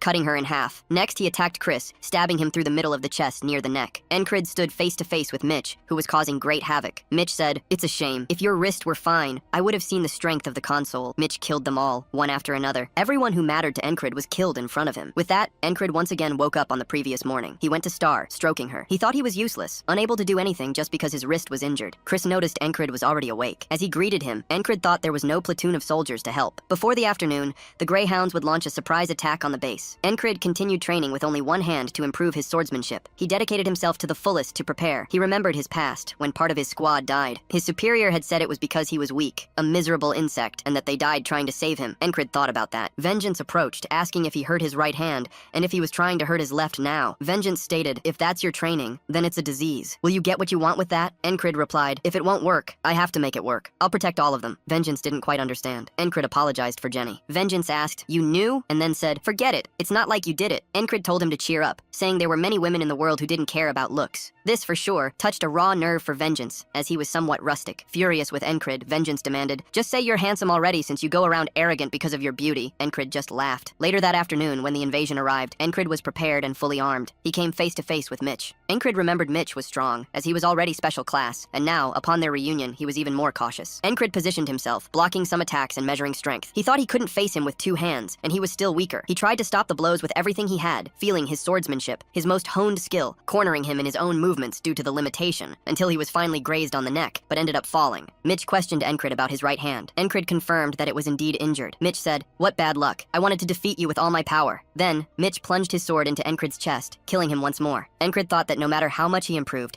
he could only do one thing, train his left hand. With each loop, he trained even more. How to hold the hilt, how to swing the sword, the footwork, diagonal cuts, downward slashes, thrusts. Since childhood, he had learned from his village's instructor, and even medium sword styles from Ragnar, in addition to the fundamentals of other styles. He had no reason to be lost for not knowing. He continued training, and each time he faced Mitch, it was different. He grew stronger, using his left hand every time he returned. He figured he had already mastered his right hand. With each loop, he trained more intensely, yet he kept dying to Mitch. When he died, he trained more. He died and trained more. Because he already knew how to use his right hand, the speed of improvement was faster. However, 40 deaths had already passed, and his movements were still shaky. He questioned the reason for this, wondering if it was due to the difference in familiarity. As Vengeance watched him train, he noticed something, and asked Encrid, "Want to train with me?" Encrid was surprised. Vengeance had never wanted to train on any of those days. He wondered what had gotten into Vengeance. Vengeance looked at Encrid, very serious. Encrid noticed the seriousness and said he had no reason to refuse a training session. When they stood face to face, Vengeance charged at Encrid with everything he had. Encrid managed to stop the blow using his left hand. He noticed he was once again in that situation, as Vengeance was also a squad captain. Vengeance continued advancing, but this time Encred used his feet, throwing Vengeance face first onto the ground. Encred said, "Looks like I won." Vengeance noticed that Encred was still using his left hand. That was a great humiliation. However, Encred said he also trained his left hand occasionally, and questioned why Vengeance suddenly wanted to train. Vengeance replied that he didn't know, but seeing him, his blood started to boil. Encred said he had only trained the basics. Vengeance explained, "Exactly. Looking at you, I remembered the first time I held a sword and trained. The desire to become stronger. The pure excitement of swinging a sword." But Vengeance added that Encred's sword was strange. Encred asked, "What do you mean, strange?" Vengeance tried to explain. "How can I put it? It looks more like a dead sword." Encred questioned, "What do you mean by that?" Vengeance admitted the explanation was a bit bad, and that what he meant was something similar. Encred questioned again what dead sword meant, if his blows were weak or something else. Vengeance asked if he was listening, but Encred was deep in thought. Having already experienced it with his right hand, he wanted to follow the same patterns. However, he realized that he had, in fact, followed the right hand's patterns without even thinking. His left hand and right hand had different sensations. So, he tried once more to hit the straw dummy, thinking he must find a pattern that suited his left hand. That cut was very good, a very precise stroke. Encred noticed that from the sound of the cut, it was clearly different. With that, Encred chuckled, thanking Vengeance. Thanks to him, he had found a clue to using his left hand. He thought he needed to awaken the sensitivity of his left hand, and with that, he would have the key to using it. He should correct himself starting with his daily habits. Kratos asked Encred if he always ate with his left hand. Encred replied that he had injured his right, and if he didn't use it, it would heal faster. But Kratos questioned if that wasn't an exaggeration, as Encred could barely eat, dropping food on the floor. Encred thought that from eating, dressing, and even training, everything should be done with his left hand as a priority. He thrust his sword into the ground after a training session, and said that to awaken his sensitivity even more extremely, he would need to use all his other techniques. He remembered the hidden blade technique, when he was told that the blade's subtle sensitivity was for pulling that off. He tried to use it with his left hand, but the first attempt wasn't very good. He thought he could use the hidden knife, and the method he had learned from Torres should work. Thus, on the 50th day, Vengeance went to Encred, asking if he wanted to train with him. Encred gave Vengeance a gigantic beating. Vengeance then said that even with his left, Encred still fought well, but his sword was still strange. Encred realized that it was still a dead sword. He started repeating the training once more. Each time, going until the 60th day, he continued fighting against Vengeance, wanting to know if it was still a dead sword. On the 70th day, once again, he continued that battle, and also used the hidden knife, even managing to disarm Vengeance, only with his left hand. Vengeance noticed that, even with his left, Encred fought so well. Encred questioned what Vengeance was thinking there, and said that when he returned to the battlefield, he would have to exert himself twice as much. Encred finally realized that there was no more talk of a dead sword when he used his left. This was a great advancement. Then, Encred told Vengeance to keep striving, because that way one day Jenny would be interested in him. Vengeance became very irritated upon hearing that, saying it was because of Encred's face, not his skill. He asserted that Encred knew this and was still provoking him. Vengeance challenged him again, promising him a lesson. At that, Encred left smiling, saying that Vengeance always reacted well. Encred thought that, at least, he should let Vengeance confess to Jenny. For that, he couldn't die there. Then, he waited for the invasion, and questioned what talent truly was, as it couldn't be defined with just one word. He thought of physical skill, which was as clear as possible. He remembered when he was swinging his sword, but stated that even being able to forget everything and just focus was part of talent. He remembered how he'd train his sword until he nearly collapsed, but he figured for now, he only had to do one thing. As he drew his sword with his left hand, everything felt natural. Encred said that, for the first time in his life, he was feeling what talent was. He claimed that with day after day of left-hand training, in just 100 days, he had matched 30 years of practice with his right. This brought him to his 112th day. When Mitch emerged with his men, Encred finally believed he had surpassed that barrier. Vengeance yelled to all the men, ordering them to protect the fort and drive out the enemies. Chris reported that a wounded man was fighting, telling his captain to return. Yet Encred remained perfectly calm, heading straight for Mitch. Mitch said, "I have to thank the gods, for I wanted to see Encred again." Encred responded, "I also wanted to see Mitch Roria. I brought a revelation for you, who has been stagnant." Mitch declared he would destroy Encred with all his strength that day, to reach even loftier heights. Encred felt a pang of disappointment, realizing that was Mitch's full strength. He claimed he had seen that many times among his angels. He then realized he couldn't win against that guy in a fencing duel, so he lunged at Mitch before Mitch could even react. Encred fought with utter brutality, pressuring Mitch and forcing him onto the defensive. Mitch was puzzled by the offensive, but Encred wasn't using only his sword. He grabbed Mitch's hand, twisting it and destabilizing the knight. With that, Encred unleashed pure brutality. He took a knee to the gut and was sent flying backward. Mitch was forced to drop his sword, enraged at Encred, who had apparently broken his thumb. Mitch accused, "You're using unfair tactics." Encred replied that, in years past, he had always defeated him in fencing, and now intended to fulfill his wish. A fencing duel with Mitch was challenging, but prolonging the fight today wouldn't help his left hand evolve further. He needed to move beyond today. Mitch retorted that Encred must think he was pushing himself to the limit, but it wouldn't matter since he'd use his left hand too. Mitch claimed to be ambidextrous. From today onward, you will be too, Encred said. This fight is to defeat you and move on to tomorrow, but this method isn't fencing. It's so desperate that it must be used as a last resort. The secret technique of Valen-style mercenary fencing. Encred went all in, hurling his sword at Mitch. Mitch was terrified by that madness. Encred went to him, grabbed him by the collar and declared, from this moment on, it's a street fight. Encred engaged in close combat, delivering left-handed blows and aiming to hit Mitch squarely. Mitch only needed to dodge. His opponent, Mitch, fought dirty, trying to strike Encred with his sword. Encred then executed a takedown, throwing Mitch onto his back on the ground. Encred thought he needed to stick to him no matter what. On the ground, Mitch wouldn't be able to use his sword anymore. Encred knelt, immobilizing Mitch's hand. He thought that if necessary, he should bite the enemy to win. Preparing for a series of punches, Encred began to strike Mitch's face forcefully. Mitch quickly became disoriented. Encred thought he should use all available means to achieve victory. This is a true street fight, he said. With that series of punches coming his way, unable to do anything, Mitch managed to think quickly. He threw Encred upwards using the strength of his legs, and Encred fell, rolling away from Mitch, who seized the opportunity to stand up and use his sword once again. Mitch told Encred to take the fight seriously and draw his sword, calling him to fight properly. Even in that situation, while Mitch tried to cut Encred's collarbone, Encred put himself forward, stopping the attack with only his armor. The sword got stuck in the metal. I am very serious right now, Encred said. While threatening to throw another punch at Mitch,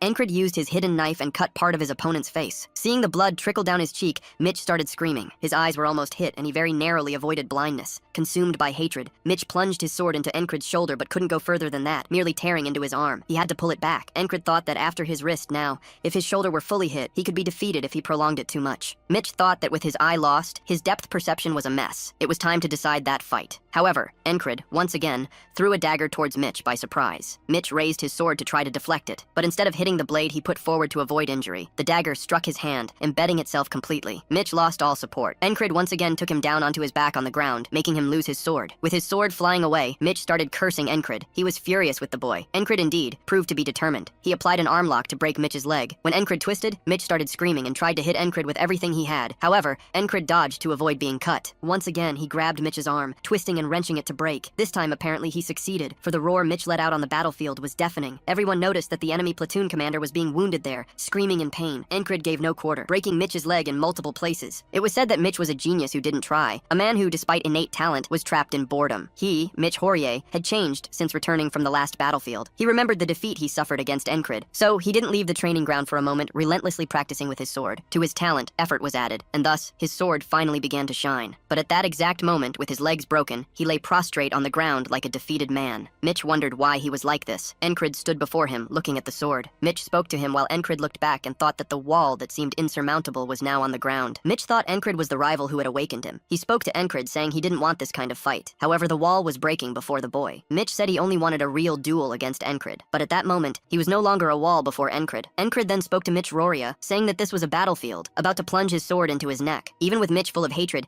Encred decapitated him, proving that this was not a fight with honor. After Mitch died, all his soldiers charged at Encred. They screamed their platoon commander's name, but vengeance ordered everyone to shoot and kill the enemies there. Thus, they were gunned down and killed by those who remained. Encred remained beside Mitch's body. In the dimension of death, the last brick fell to the ground. Encred kept thinking about it, talking to himself about Mitch. He said that the fight they had was intense, but at that moment, he continued thinking about the barrier Mitch represented, leaving him behind and promising himself he would climb even higher. Sometime after the Battle of the Tents, Christ commented that if that place had been taken, things would have gotten complicated. They learned of the danger in the main army and ordered the killers to be used, and thanks to that, they survived. Vengeance went to Encred, saying their survival was due to Encred having bought them time. He asked if the sword, handing it to Encred, wasn't our sword. Vengeance questioned how Encred could leave it lying on the ground and asked him to take good care of it. Christ asked if the sword hadn't already been picked up. When Vengeance looked back, Encred explained that it was Mitch Roria's sword, the sword of the enemy he had fought. Vengeance asked if it didn't seem like a good sword. Christ went to take a closer look. Observing it under the moonlight, he noticed a bluish glow and said it must have been made with damp iron. He questioned this. Christ explained that damp was a famous ore mine in Aspen, and that the iron should be much more expensive than Valen steel or Noar's malleable iron, which the captain normally used. If Encred was thinking of selling it, he could get good money. Christ asked Benzin if he would be going to the front lines soon, and why. Benzin questioned if he would also go. Encred said he couldn't leave the unit members alone for too long. Then they questioned if he would switch swords. They said that even if it was a good sword, one he was accustomed to would be better. But Encred said he didn't need to choose just one. Perhaps he could use both together. Sometime later, as the soldiers were returning, Rem began to think that his captain could already move on to the next level. He reflected to himself that he never imagined in his life that he would become a colleague of a man from the continent, and that someone like the captain, if it were him, could even learn the secret technique that evolved from the beast's heart, and perhaps it would be worth teaching it to Encred. Alden, for his part, thought that the muscle modification had been completed. Now it was the joint's turn. Afterwards, upon changing posture, the body shape would adapt, building a body that yielded to twists or impacts. He said that if they did everything at once, Encred's body wouldn't endure it. He thought about tackling it one by one. Just then, while Alden was thinking, he remained still. Rem ran right into him, getting annoyed. "Are you glued to the ground?" Rem asked the big guy, telling him to get out of the way. Alden replied that he seemed to still be growing. He said Valinho was fluidity with the axe. The two prepared to confront each other, but Ragna stepped in between, passing through the two. Alden said that Ragna cutting through there just because he was lazy wasn't right. Rem started cursing Ragna. Ragna thought that training to keep the sword glued to the body could help, not just wielding it freely, but making the blade's tip move as part of the body. Before that, he thought about getting some sleep. Jackson, for his part, said it would be good for Encred to improve his footwork too. It didn't need to be silent like an assassin, but achieving maximum efficiency with minimal movement would be useful. However, he questioned if he really needed to help with the work of teaching that, thinking it was a tedious task. They kept going back to Encred. Ragna and Rem kept fighting at every opportunity they had. Jackson thought that the commander couldn't end up like those soldiers. They thought they had to figure something out. Meanwhile, the fairy continued to go ahead of all of them, asking them to stop. She came across some soldiers. One of them introduced himself as Lowell, a soldier of the Principality of Aspen, asking if Noaquin would accept a fair duel with him. She noted that he was proposing an unusual challenge again. Aspen's despicable tactic of lowering enemy morale with one-on-one duels is a dishonorable tactic, said the fairy. But as defeats keep piling up, the mood among the troops is tense. If we ignore it and walk straight past, they'll say we fled out of fear, creating public opinion. Fighting ends up being the best option. They started laughing, saying it wasn't like a commander-level person would show up, then asked how they could do something so low. The fairy thought it was an awkward situation, even for her to get involved in. If they won the duel easily, the mood should change. So Christ said that if they were going in, they should make good use of the soldiers. As the commander saw it, they should be in good spirits and obey for a while. She was happy about this, asking Han. That guy questioned if it was just a barbarian. Han thought that would serve as a distraction and faced those soldiers. They started laughing. They laughed because they'd sent a barbarian, having no one better. Han, however, charged head first at the first soldier, ripping off his head in a single movement. The enemy started screaming while Han looked satisfied, asking who was next. The slaughter continued. The other soldiers thought he was truly a maniac, but also noticed he fought absurdly well. They started begging to be spared. The fairy observed that indeed,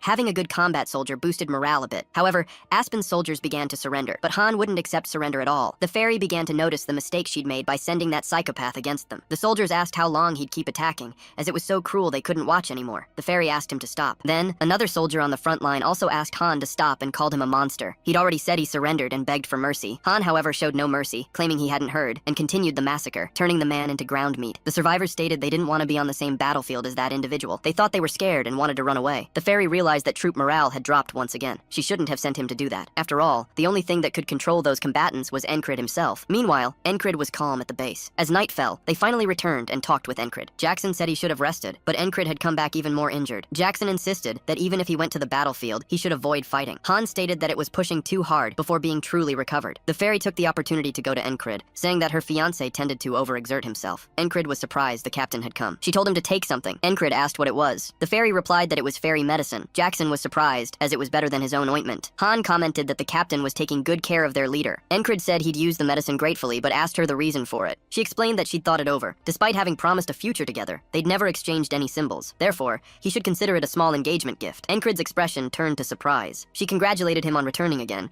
and asked him to rest well. The three who were there didn't understand the situation at all. Kreis appeared, asking if they shouldn't open the hall together. Encred told him to go to hell. Han provoked him, saying he had more talent with that than with a sword. Ragnar affirmed that he truly had a unique charm. Anchorage wondered what the company captain found so amusing about calling him her fiancé, for the hearts of fairies were, to him, a true mystery. Days passed after the arrival and the kiss. Aspen continued with small infiltrations, awaiting the start of a true battle. Encred, with his remarkable resilience, was training with an enormous stone on his back. It was said that, thanks to this, he managed to buy time to recover from his injuries. He continued his training early in the morning. Alden went to him, asking if Encred was physically well since he'd been busy since dawn. Encred replied that, thanks to the fairy medicine, he was. Alden then proposed a light match with Encred. Encred certainly agreed. They really fought hand to hand, but quickly Encred was already face down on the ground. Alden commented that after his right wrist, now it was his shoulder, and Encred had bruises all over his body. Encred said that, as he'd thought, it was still difficult to use his strength properly. Even so, if battle began, he would have to fight. He affirmed that as long as his body moved, he would fight. Alden paid close attention to Encred's words and looked to the side, speaking to him. Encred asked what had happened. Alden remained silent until he began to emanate a brilliant aura from his body, without warning. That brilliant aura was a sacred power, which greatly startled Encred. With that sacred power, Alden emanated a very strong healing energy onto Encred's body,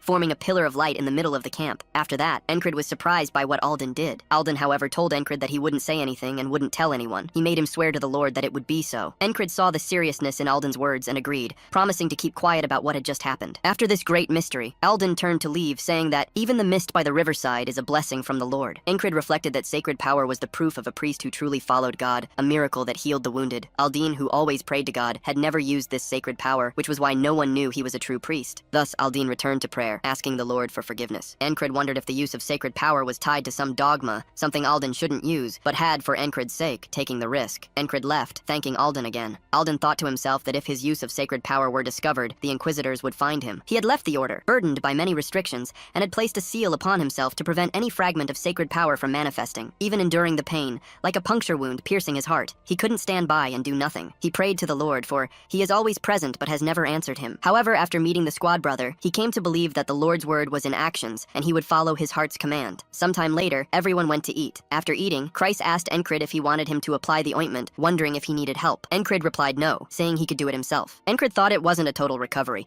but the wounds had healed in an instant. If he wanted to keep this secret, he couldn't let others see. He would have to be careful not to draw attention, not even on the battlefield. Encred asked when the battle would begin. Christ said that both sides were merely observing. Their battalion, led by Commander Marcos, had been made responsible for blocking the bypass routes. The main route, therefore, was on standby in Green Pearl. In the last war, both sides had already broken taboos, using shamans and shield bearers. It was likely that the night forces were being allocated there, preparing for a real battle. Encred then said that they should be on the other side, because where they were, it was just a duel and a joyless provocation. Christ, however, asserted that this shouldn't last much longer, and this inaction-fueled tension would soon end. Indeed, the atmosphere of the battlefield changed considerably. Several soldiers were at their posts and trumpets blared. They shouted that the enemies were approaching. Encred's group then positioned themselves in readiness at the front. The commander of Encred's army, along with the ferry, observed some enemy scouts approaching alone. The enemy scouts shouted at Encred's army, calling them useless and openly provoking them. Rem commented, "Those idle fools are back with their taunts," asking, "Are they going to save their swords for soup later?" Christ noted that it was truly psychological warfare. Unless asymmetrical forces like knights appeared, both Aspen and Wade had practically equal numbers and strength. That's why they were using the strategy of unsettling their opponents psychologically before the battle. The soldiers were indeed growing nervous and increasingly destabilized. Rem said that if they shot arrows now, they would die instantly. Those enemy soldiers continued their open provocation, saying that Encred's army couldn't even use what they had brought. However, if morale was already low, attacking first would only lead them to defeat. Rem thought the commander knew this, which was why he wasn't moving. The commander himself thought that they had an ace up their sleeve, but couldn't use it now. The plan to use the scouts to turn the tide had only backfired. They just needed a spark. If a reason arose to change the atmosphere, everything would work out. Those three enemy soldiers kept provoking them,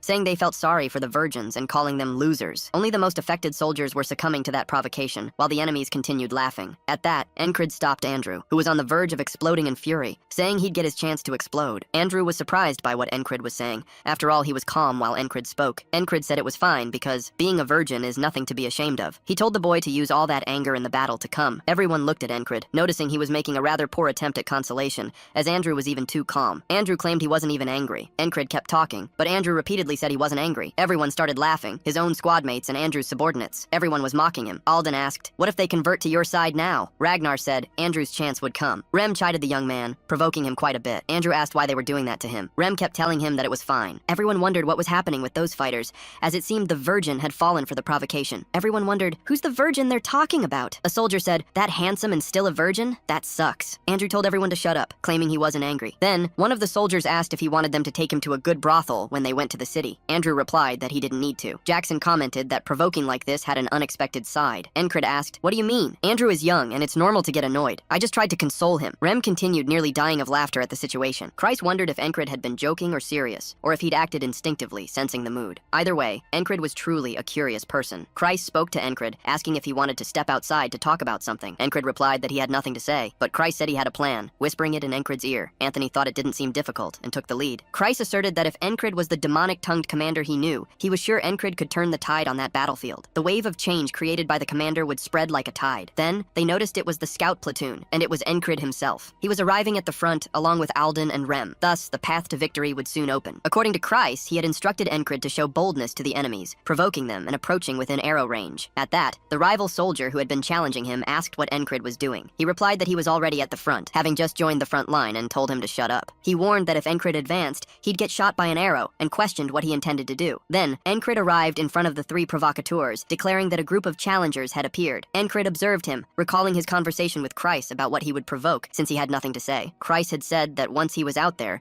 Encred would end up thinking of something, and that the commander also had a talent talent for provocations. So, Encred asked the provocateur who he was and why he had a ghoul's head, like the creatures surrounding them. The provocateur became furious, questioning what Encred was saying, and everyone started laughing at the provocation. Another provocateur, also ill-favored, claims Encred planned it, fully aware of his own appearance's impact. Encred apologizes to the provocateur, stating he never imagined such a thing due to his limited vision, and then asks if his mother was a ghoul. The provocateur grows even more furious with Encred nearly lunging at him. Everyone starts laughing. Odin comments that even God would punish such words. Ragnar adds that, for a human, he is quite unattractive. Even Angel laughs, questioning the source of such intense provocation. The provocateur's bodyguard realizes he took the provocation seriously, especially the part about being called a virgin. The soldier challenges Encred, vowing to cut out his insolent tongue. Encred thinks the enemy fell for the provocation and accepted the duel. Now, he just needs to win with an overwhelming skill difference, and everything will be resolved. However, another stops him, questioning what Encred thinks he can do and where he's going. They mention Encred's injury, which must not have fully healed yet. Encred thinks it's true, and that he needs to act cautiously to avoid revealing his true state. Rem says that for a novice, Encred is good, and instructs Endrin to kill him. The provocateur, filled with hatred, draws his sword. He thinks that for someone who lived only for the Gardner clan, nothing else was needed, and thus there was no shame. But Encred humiliated him by calling him a virgin. He believes the fault lies with the man who yelled. Then, the provocateur states he doesn't want to fight the smaller soldier, demanding they bring the ghoul-headed man who insulted him and tell them he's scared and won't show up. Endrin tells him to shut up, promising to rip his mouth open, and charges the provocateur, but misses the first attack. The command recognizes that Aspen soldiers who challenge for duels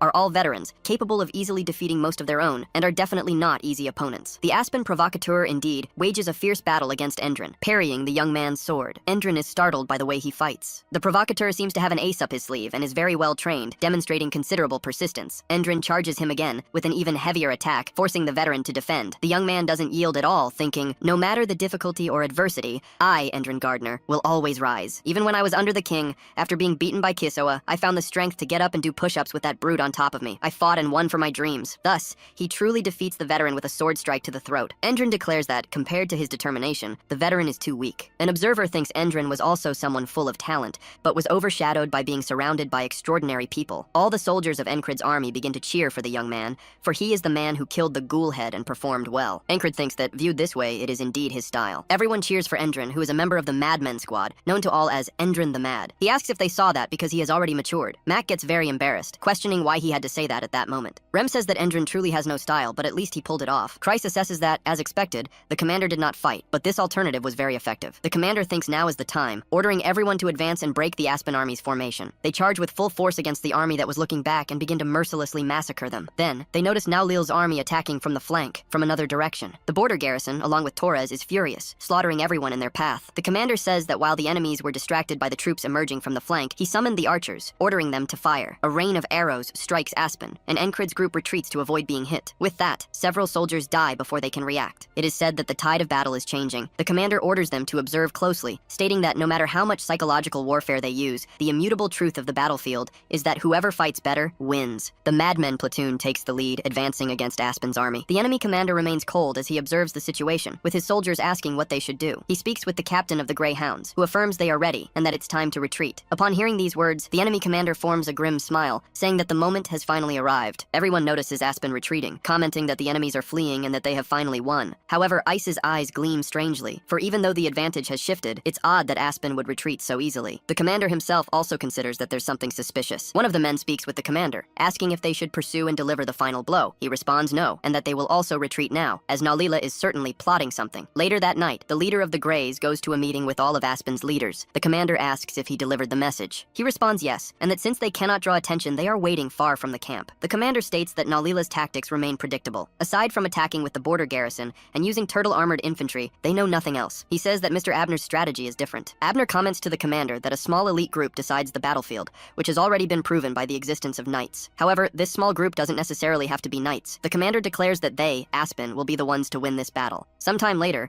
the commander tosses a coin into the air and thinks that it's the second day of waiting since returning from the battlefield. Contrary to the expectation of immediate new combat, the calm is like an impending storm. Aspen has two options: retreat or use of asymmetrical force. The commander even considered the possibility of them using sorcery and prepared himself. Even doubling the reconnaissance patrols, they found no sign. He wonders what Naulila is plotting. Outside, some ask what they're thinking, to be so carefree in the middle of a war. Encred is about to depart for yet another duel with Ragna. Then, the fairy appears, and Encred asks what brings her there. She asks if it's strange to check on useful soldiers in wartime, but Encred wonders why the captain herself has to do it. He thinks to himself that enough time has passed for his recovery to seem natural, so he wants to start with the duel. Ragna asks if Encred is leaving right now. Encred replies that last time he went easy because of his injury, but today he doesn't need to. Ragna replies that she didn't plan to go easy either, launching herself at Encred with an ultra-heavy attack. Encred defends himself with everything he has. Encred thinks that Ragna's sword is refined, with a rebellious blade trajectory. In contrast, his is crude, rough, and clumsy, but even that is the result of what he has built. Encred lunges at Ragna again, using techniques he has been absorbing. He scrapes his sword on the ground and throws some dirt into Ragna's eyes, who defends herself using both her shoulder and her sword. It's noted that the unconventional swordsmanship the commander used to employ is still occasionally used by Encred. The observer wonders if it was Zole's mercenary sword. Encred uses the path he'd plotted, bringing the sword to his back and launching it at Ragna, who easily dodges the attack. Encred thrusts his sword into the ground. Ragna comments that it's a new possibility, the broadsword style he taught him. Encred then draws another sword from his sheath, adopting a dual-wield stance, with the tip of one of his swords right at the center of Ragna's forehead. Ragna, looking closely, barely dodges, as Encred would have plunged the sword right into the middle of his head. Viro is surprised, noting that Encred is using dual swords. Encred really adopts the dual-wielding posture and is ready to charge again. Ragna says that if Encred is going to fight with two swords, he'll get serious too, welcoming the challenge since the duel isn't over yet. Encred starts to laugh in that electrifying battle. Ragna takes the fight more and more seriously, and the atmosphere heats up. Renho, watching from the outside, is astonished, saying that Encred is really taking it seriously. If he hadn't lost the bet, it would be his turn. He wishes the duel would end quickly so he could go battle too. Meanwhile, Jackson thinks he doesn't like to fight head-on, but he wants to fight the sub-lieutenant. However, he thinks to himself that this doesn't seem like his nature to just walk away. Alden pays close attention to Encred, noting that he might be bolder now, and that next time he'll break his tendons. Alden thinks that Lee isn't strong enough yet, and he almost sent Encred to the Lord's embrace. The Elds, watching that, wonder if those guys are really in their right minds, because Alden wants to kill Encred. They notice that in fact, Alden is completely insane, and everyone is on edge to face Encred. The fairy, watching this, notes that they look like desperate children. Even the laziest soldier only gets fired up when in front of Encred, and she wonders if it's due to his inexplicable magnetism. She states that she feels the same way, and that if possible, she'd like him to duel with her sword, Nayi. And so Christ notes that even the captain has been infected by that fervor. Hank starts to shout, saying he can't take it anymore and wanting it to be his turn already. He states that if anyone cuts in line, even the captain, he'll kill them. She questions if that wouldn't be insubordination. However, Encred notes that the combatants are strong. They're probably not even fighting at their full capacity in the duels. The real ambition to surpass one another was visible. Everyone looks at Encred as if he were prey, something they need to devour. Everyone is paying attention to him. Encred thinks that on the day they return from patrol in that field of tall grass, he saw the same expression he swore to bring forth before him. He declares, "If you have time to argue, then you should advance. I won't rest until I fight everyone." Later that night, Encred collapses onto the bed, exhausted. Enlil tells him he needs to shower and sleep, but Rin asks them to leave him be, saying he must be completely drained. Chryson remarks they're a bunch of ogres. He asks how many more duels they'll have. He's barely recovered and will be knocked down again. Rin starts to tease Chryson, saying he looks hungry again. Encred in turn falls asleep and begins to dream. He dreams he's in a forest and is surprised by the scenery. There are no ships or flower fields like in previous dreams. This is something different. Some harpies fly over him, and a man orders everyone to fight. He realizes these are the days of his old mercenary company, the time when they fought harpies. Encred sees himself in the middle of that battlefield, fleeing to avoid being killed. One of the soldiers watches him with a malicious smile in his eyes. Encred apparently remembers who that is. One of the mercenaries hits Encred, calling him a coward and asking if he hadn't told him not to act like a hero, ordering him to step aside. The mercenary blocks a harpy's attack using only his wooden shield. Encred realizes that, even with their rough language, they were companions full of affection. That mercenary company had welcomed him without prejudice, even though he was a wanderer of mediocre skill. However, there was a despicable individual who approached from behind the man defending Encred and killed him unexpectedly, leaving Encred surprised by what was happening before him. Then, the bald man asked why the other was doing that to him, but there was no time for answers. The harpy arrived and killed him, carrying him away. Another mercenary shouts to the captain as he's taken. However,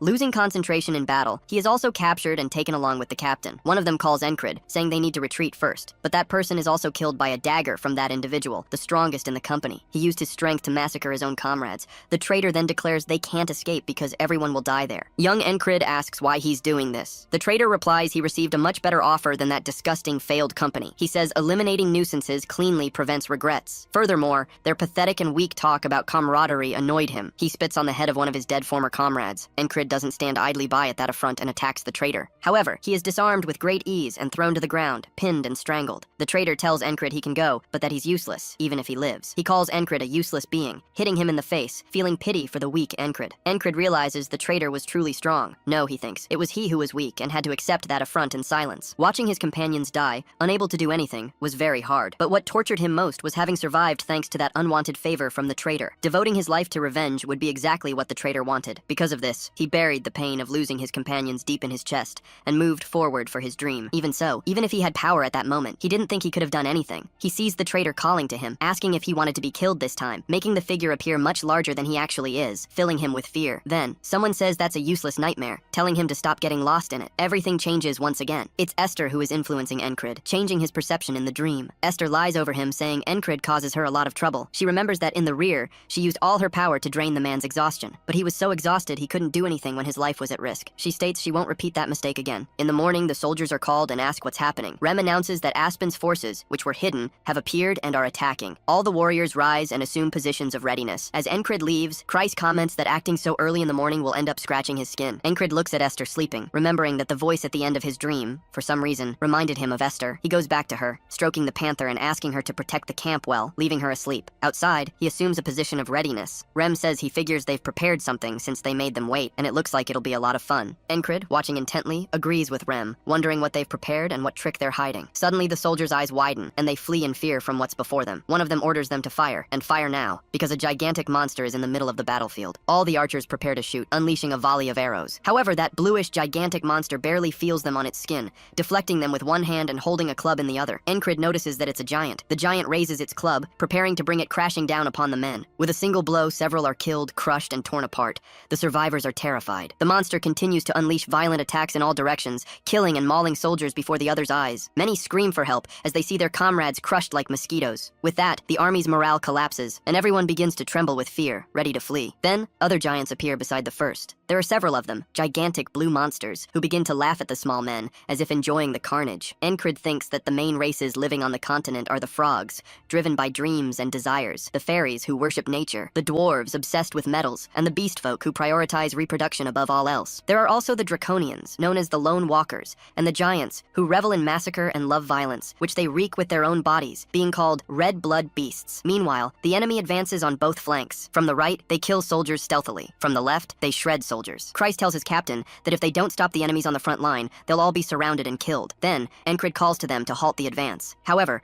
Christ wonders why Encrid is so calm. The fairy, Fado, says it's as he had said. Those who came from the left are hers, and she will go there. He questions if that's so. She asks if he doesn't have a blessing kiss for good luck. Encrid simply replies no. She says he's cruel. Encrid retorts that even in such a situation, she doesn't stop with that. But the company commander went to the left, and the giants remain ahead and to the right. Rem says that this is wonderful, because he's going to seize the opportunity to make a real display. He tells Encrid to pay close attention, saying that this is what he'll learn later. Encrid wonders why Rem is so excited and what he'll do.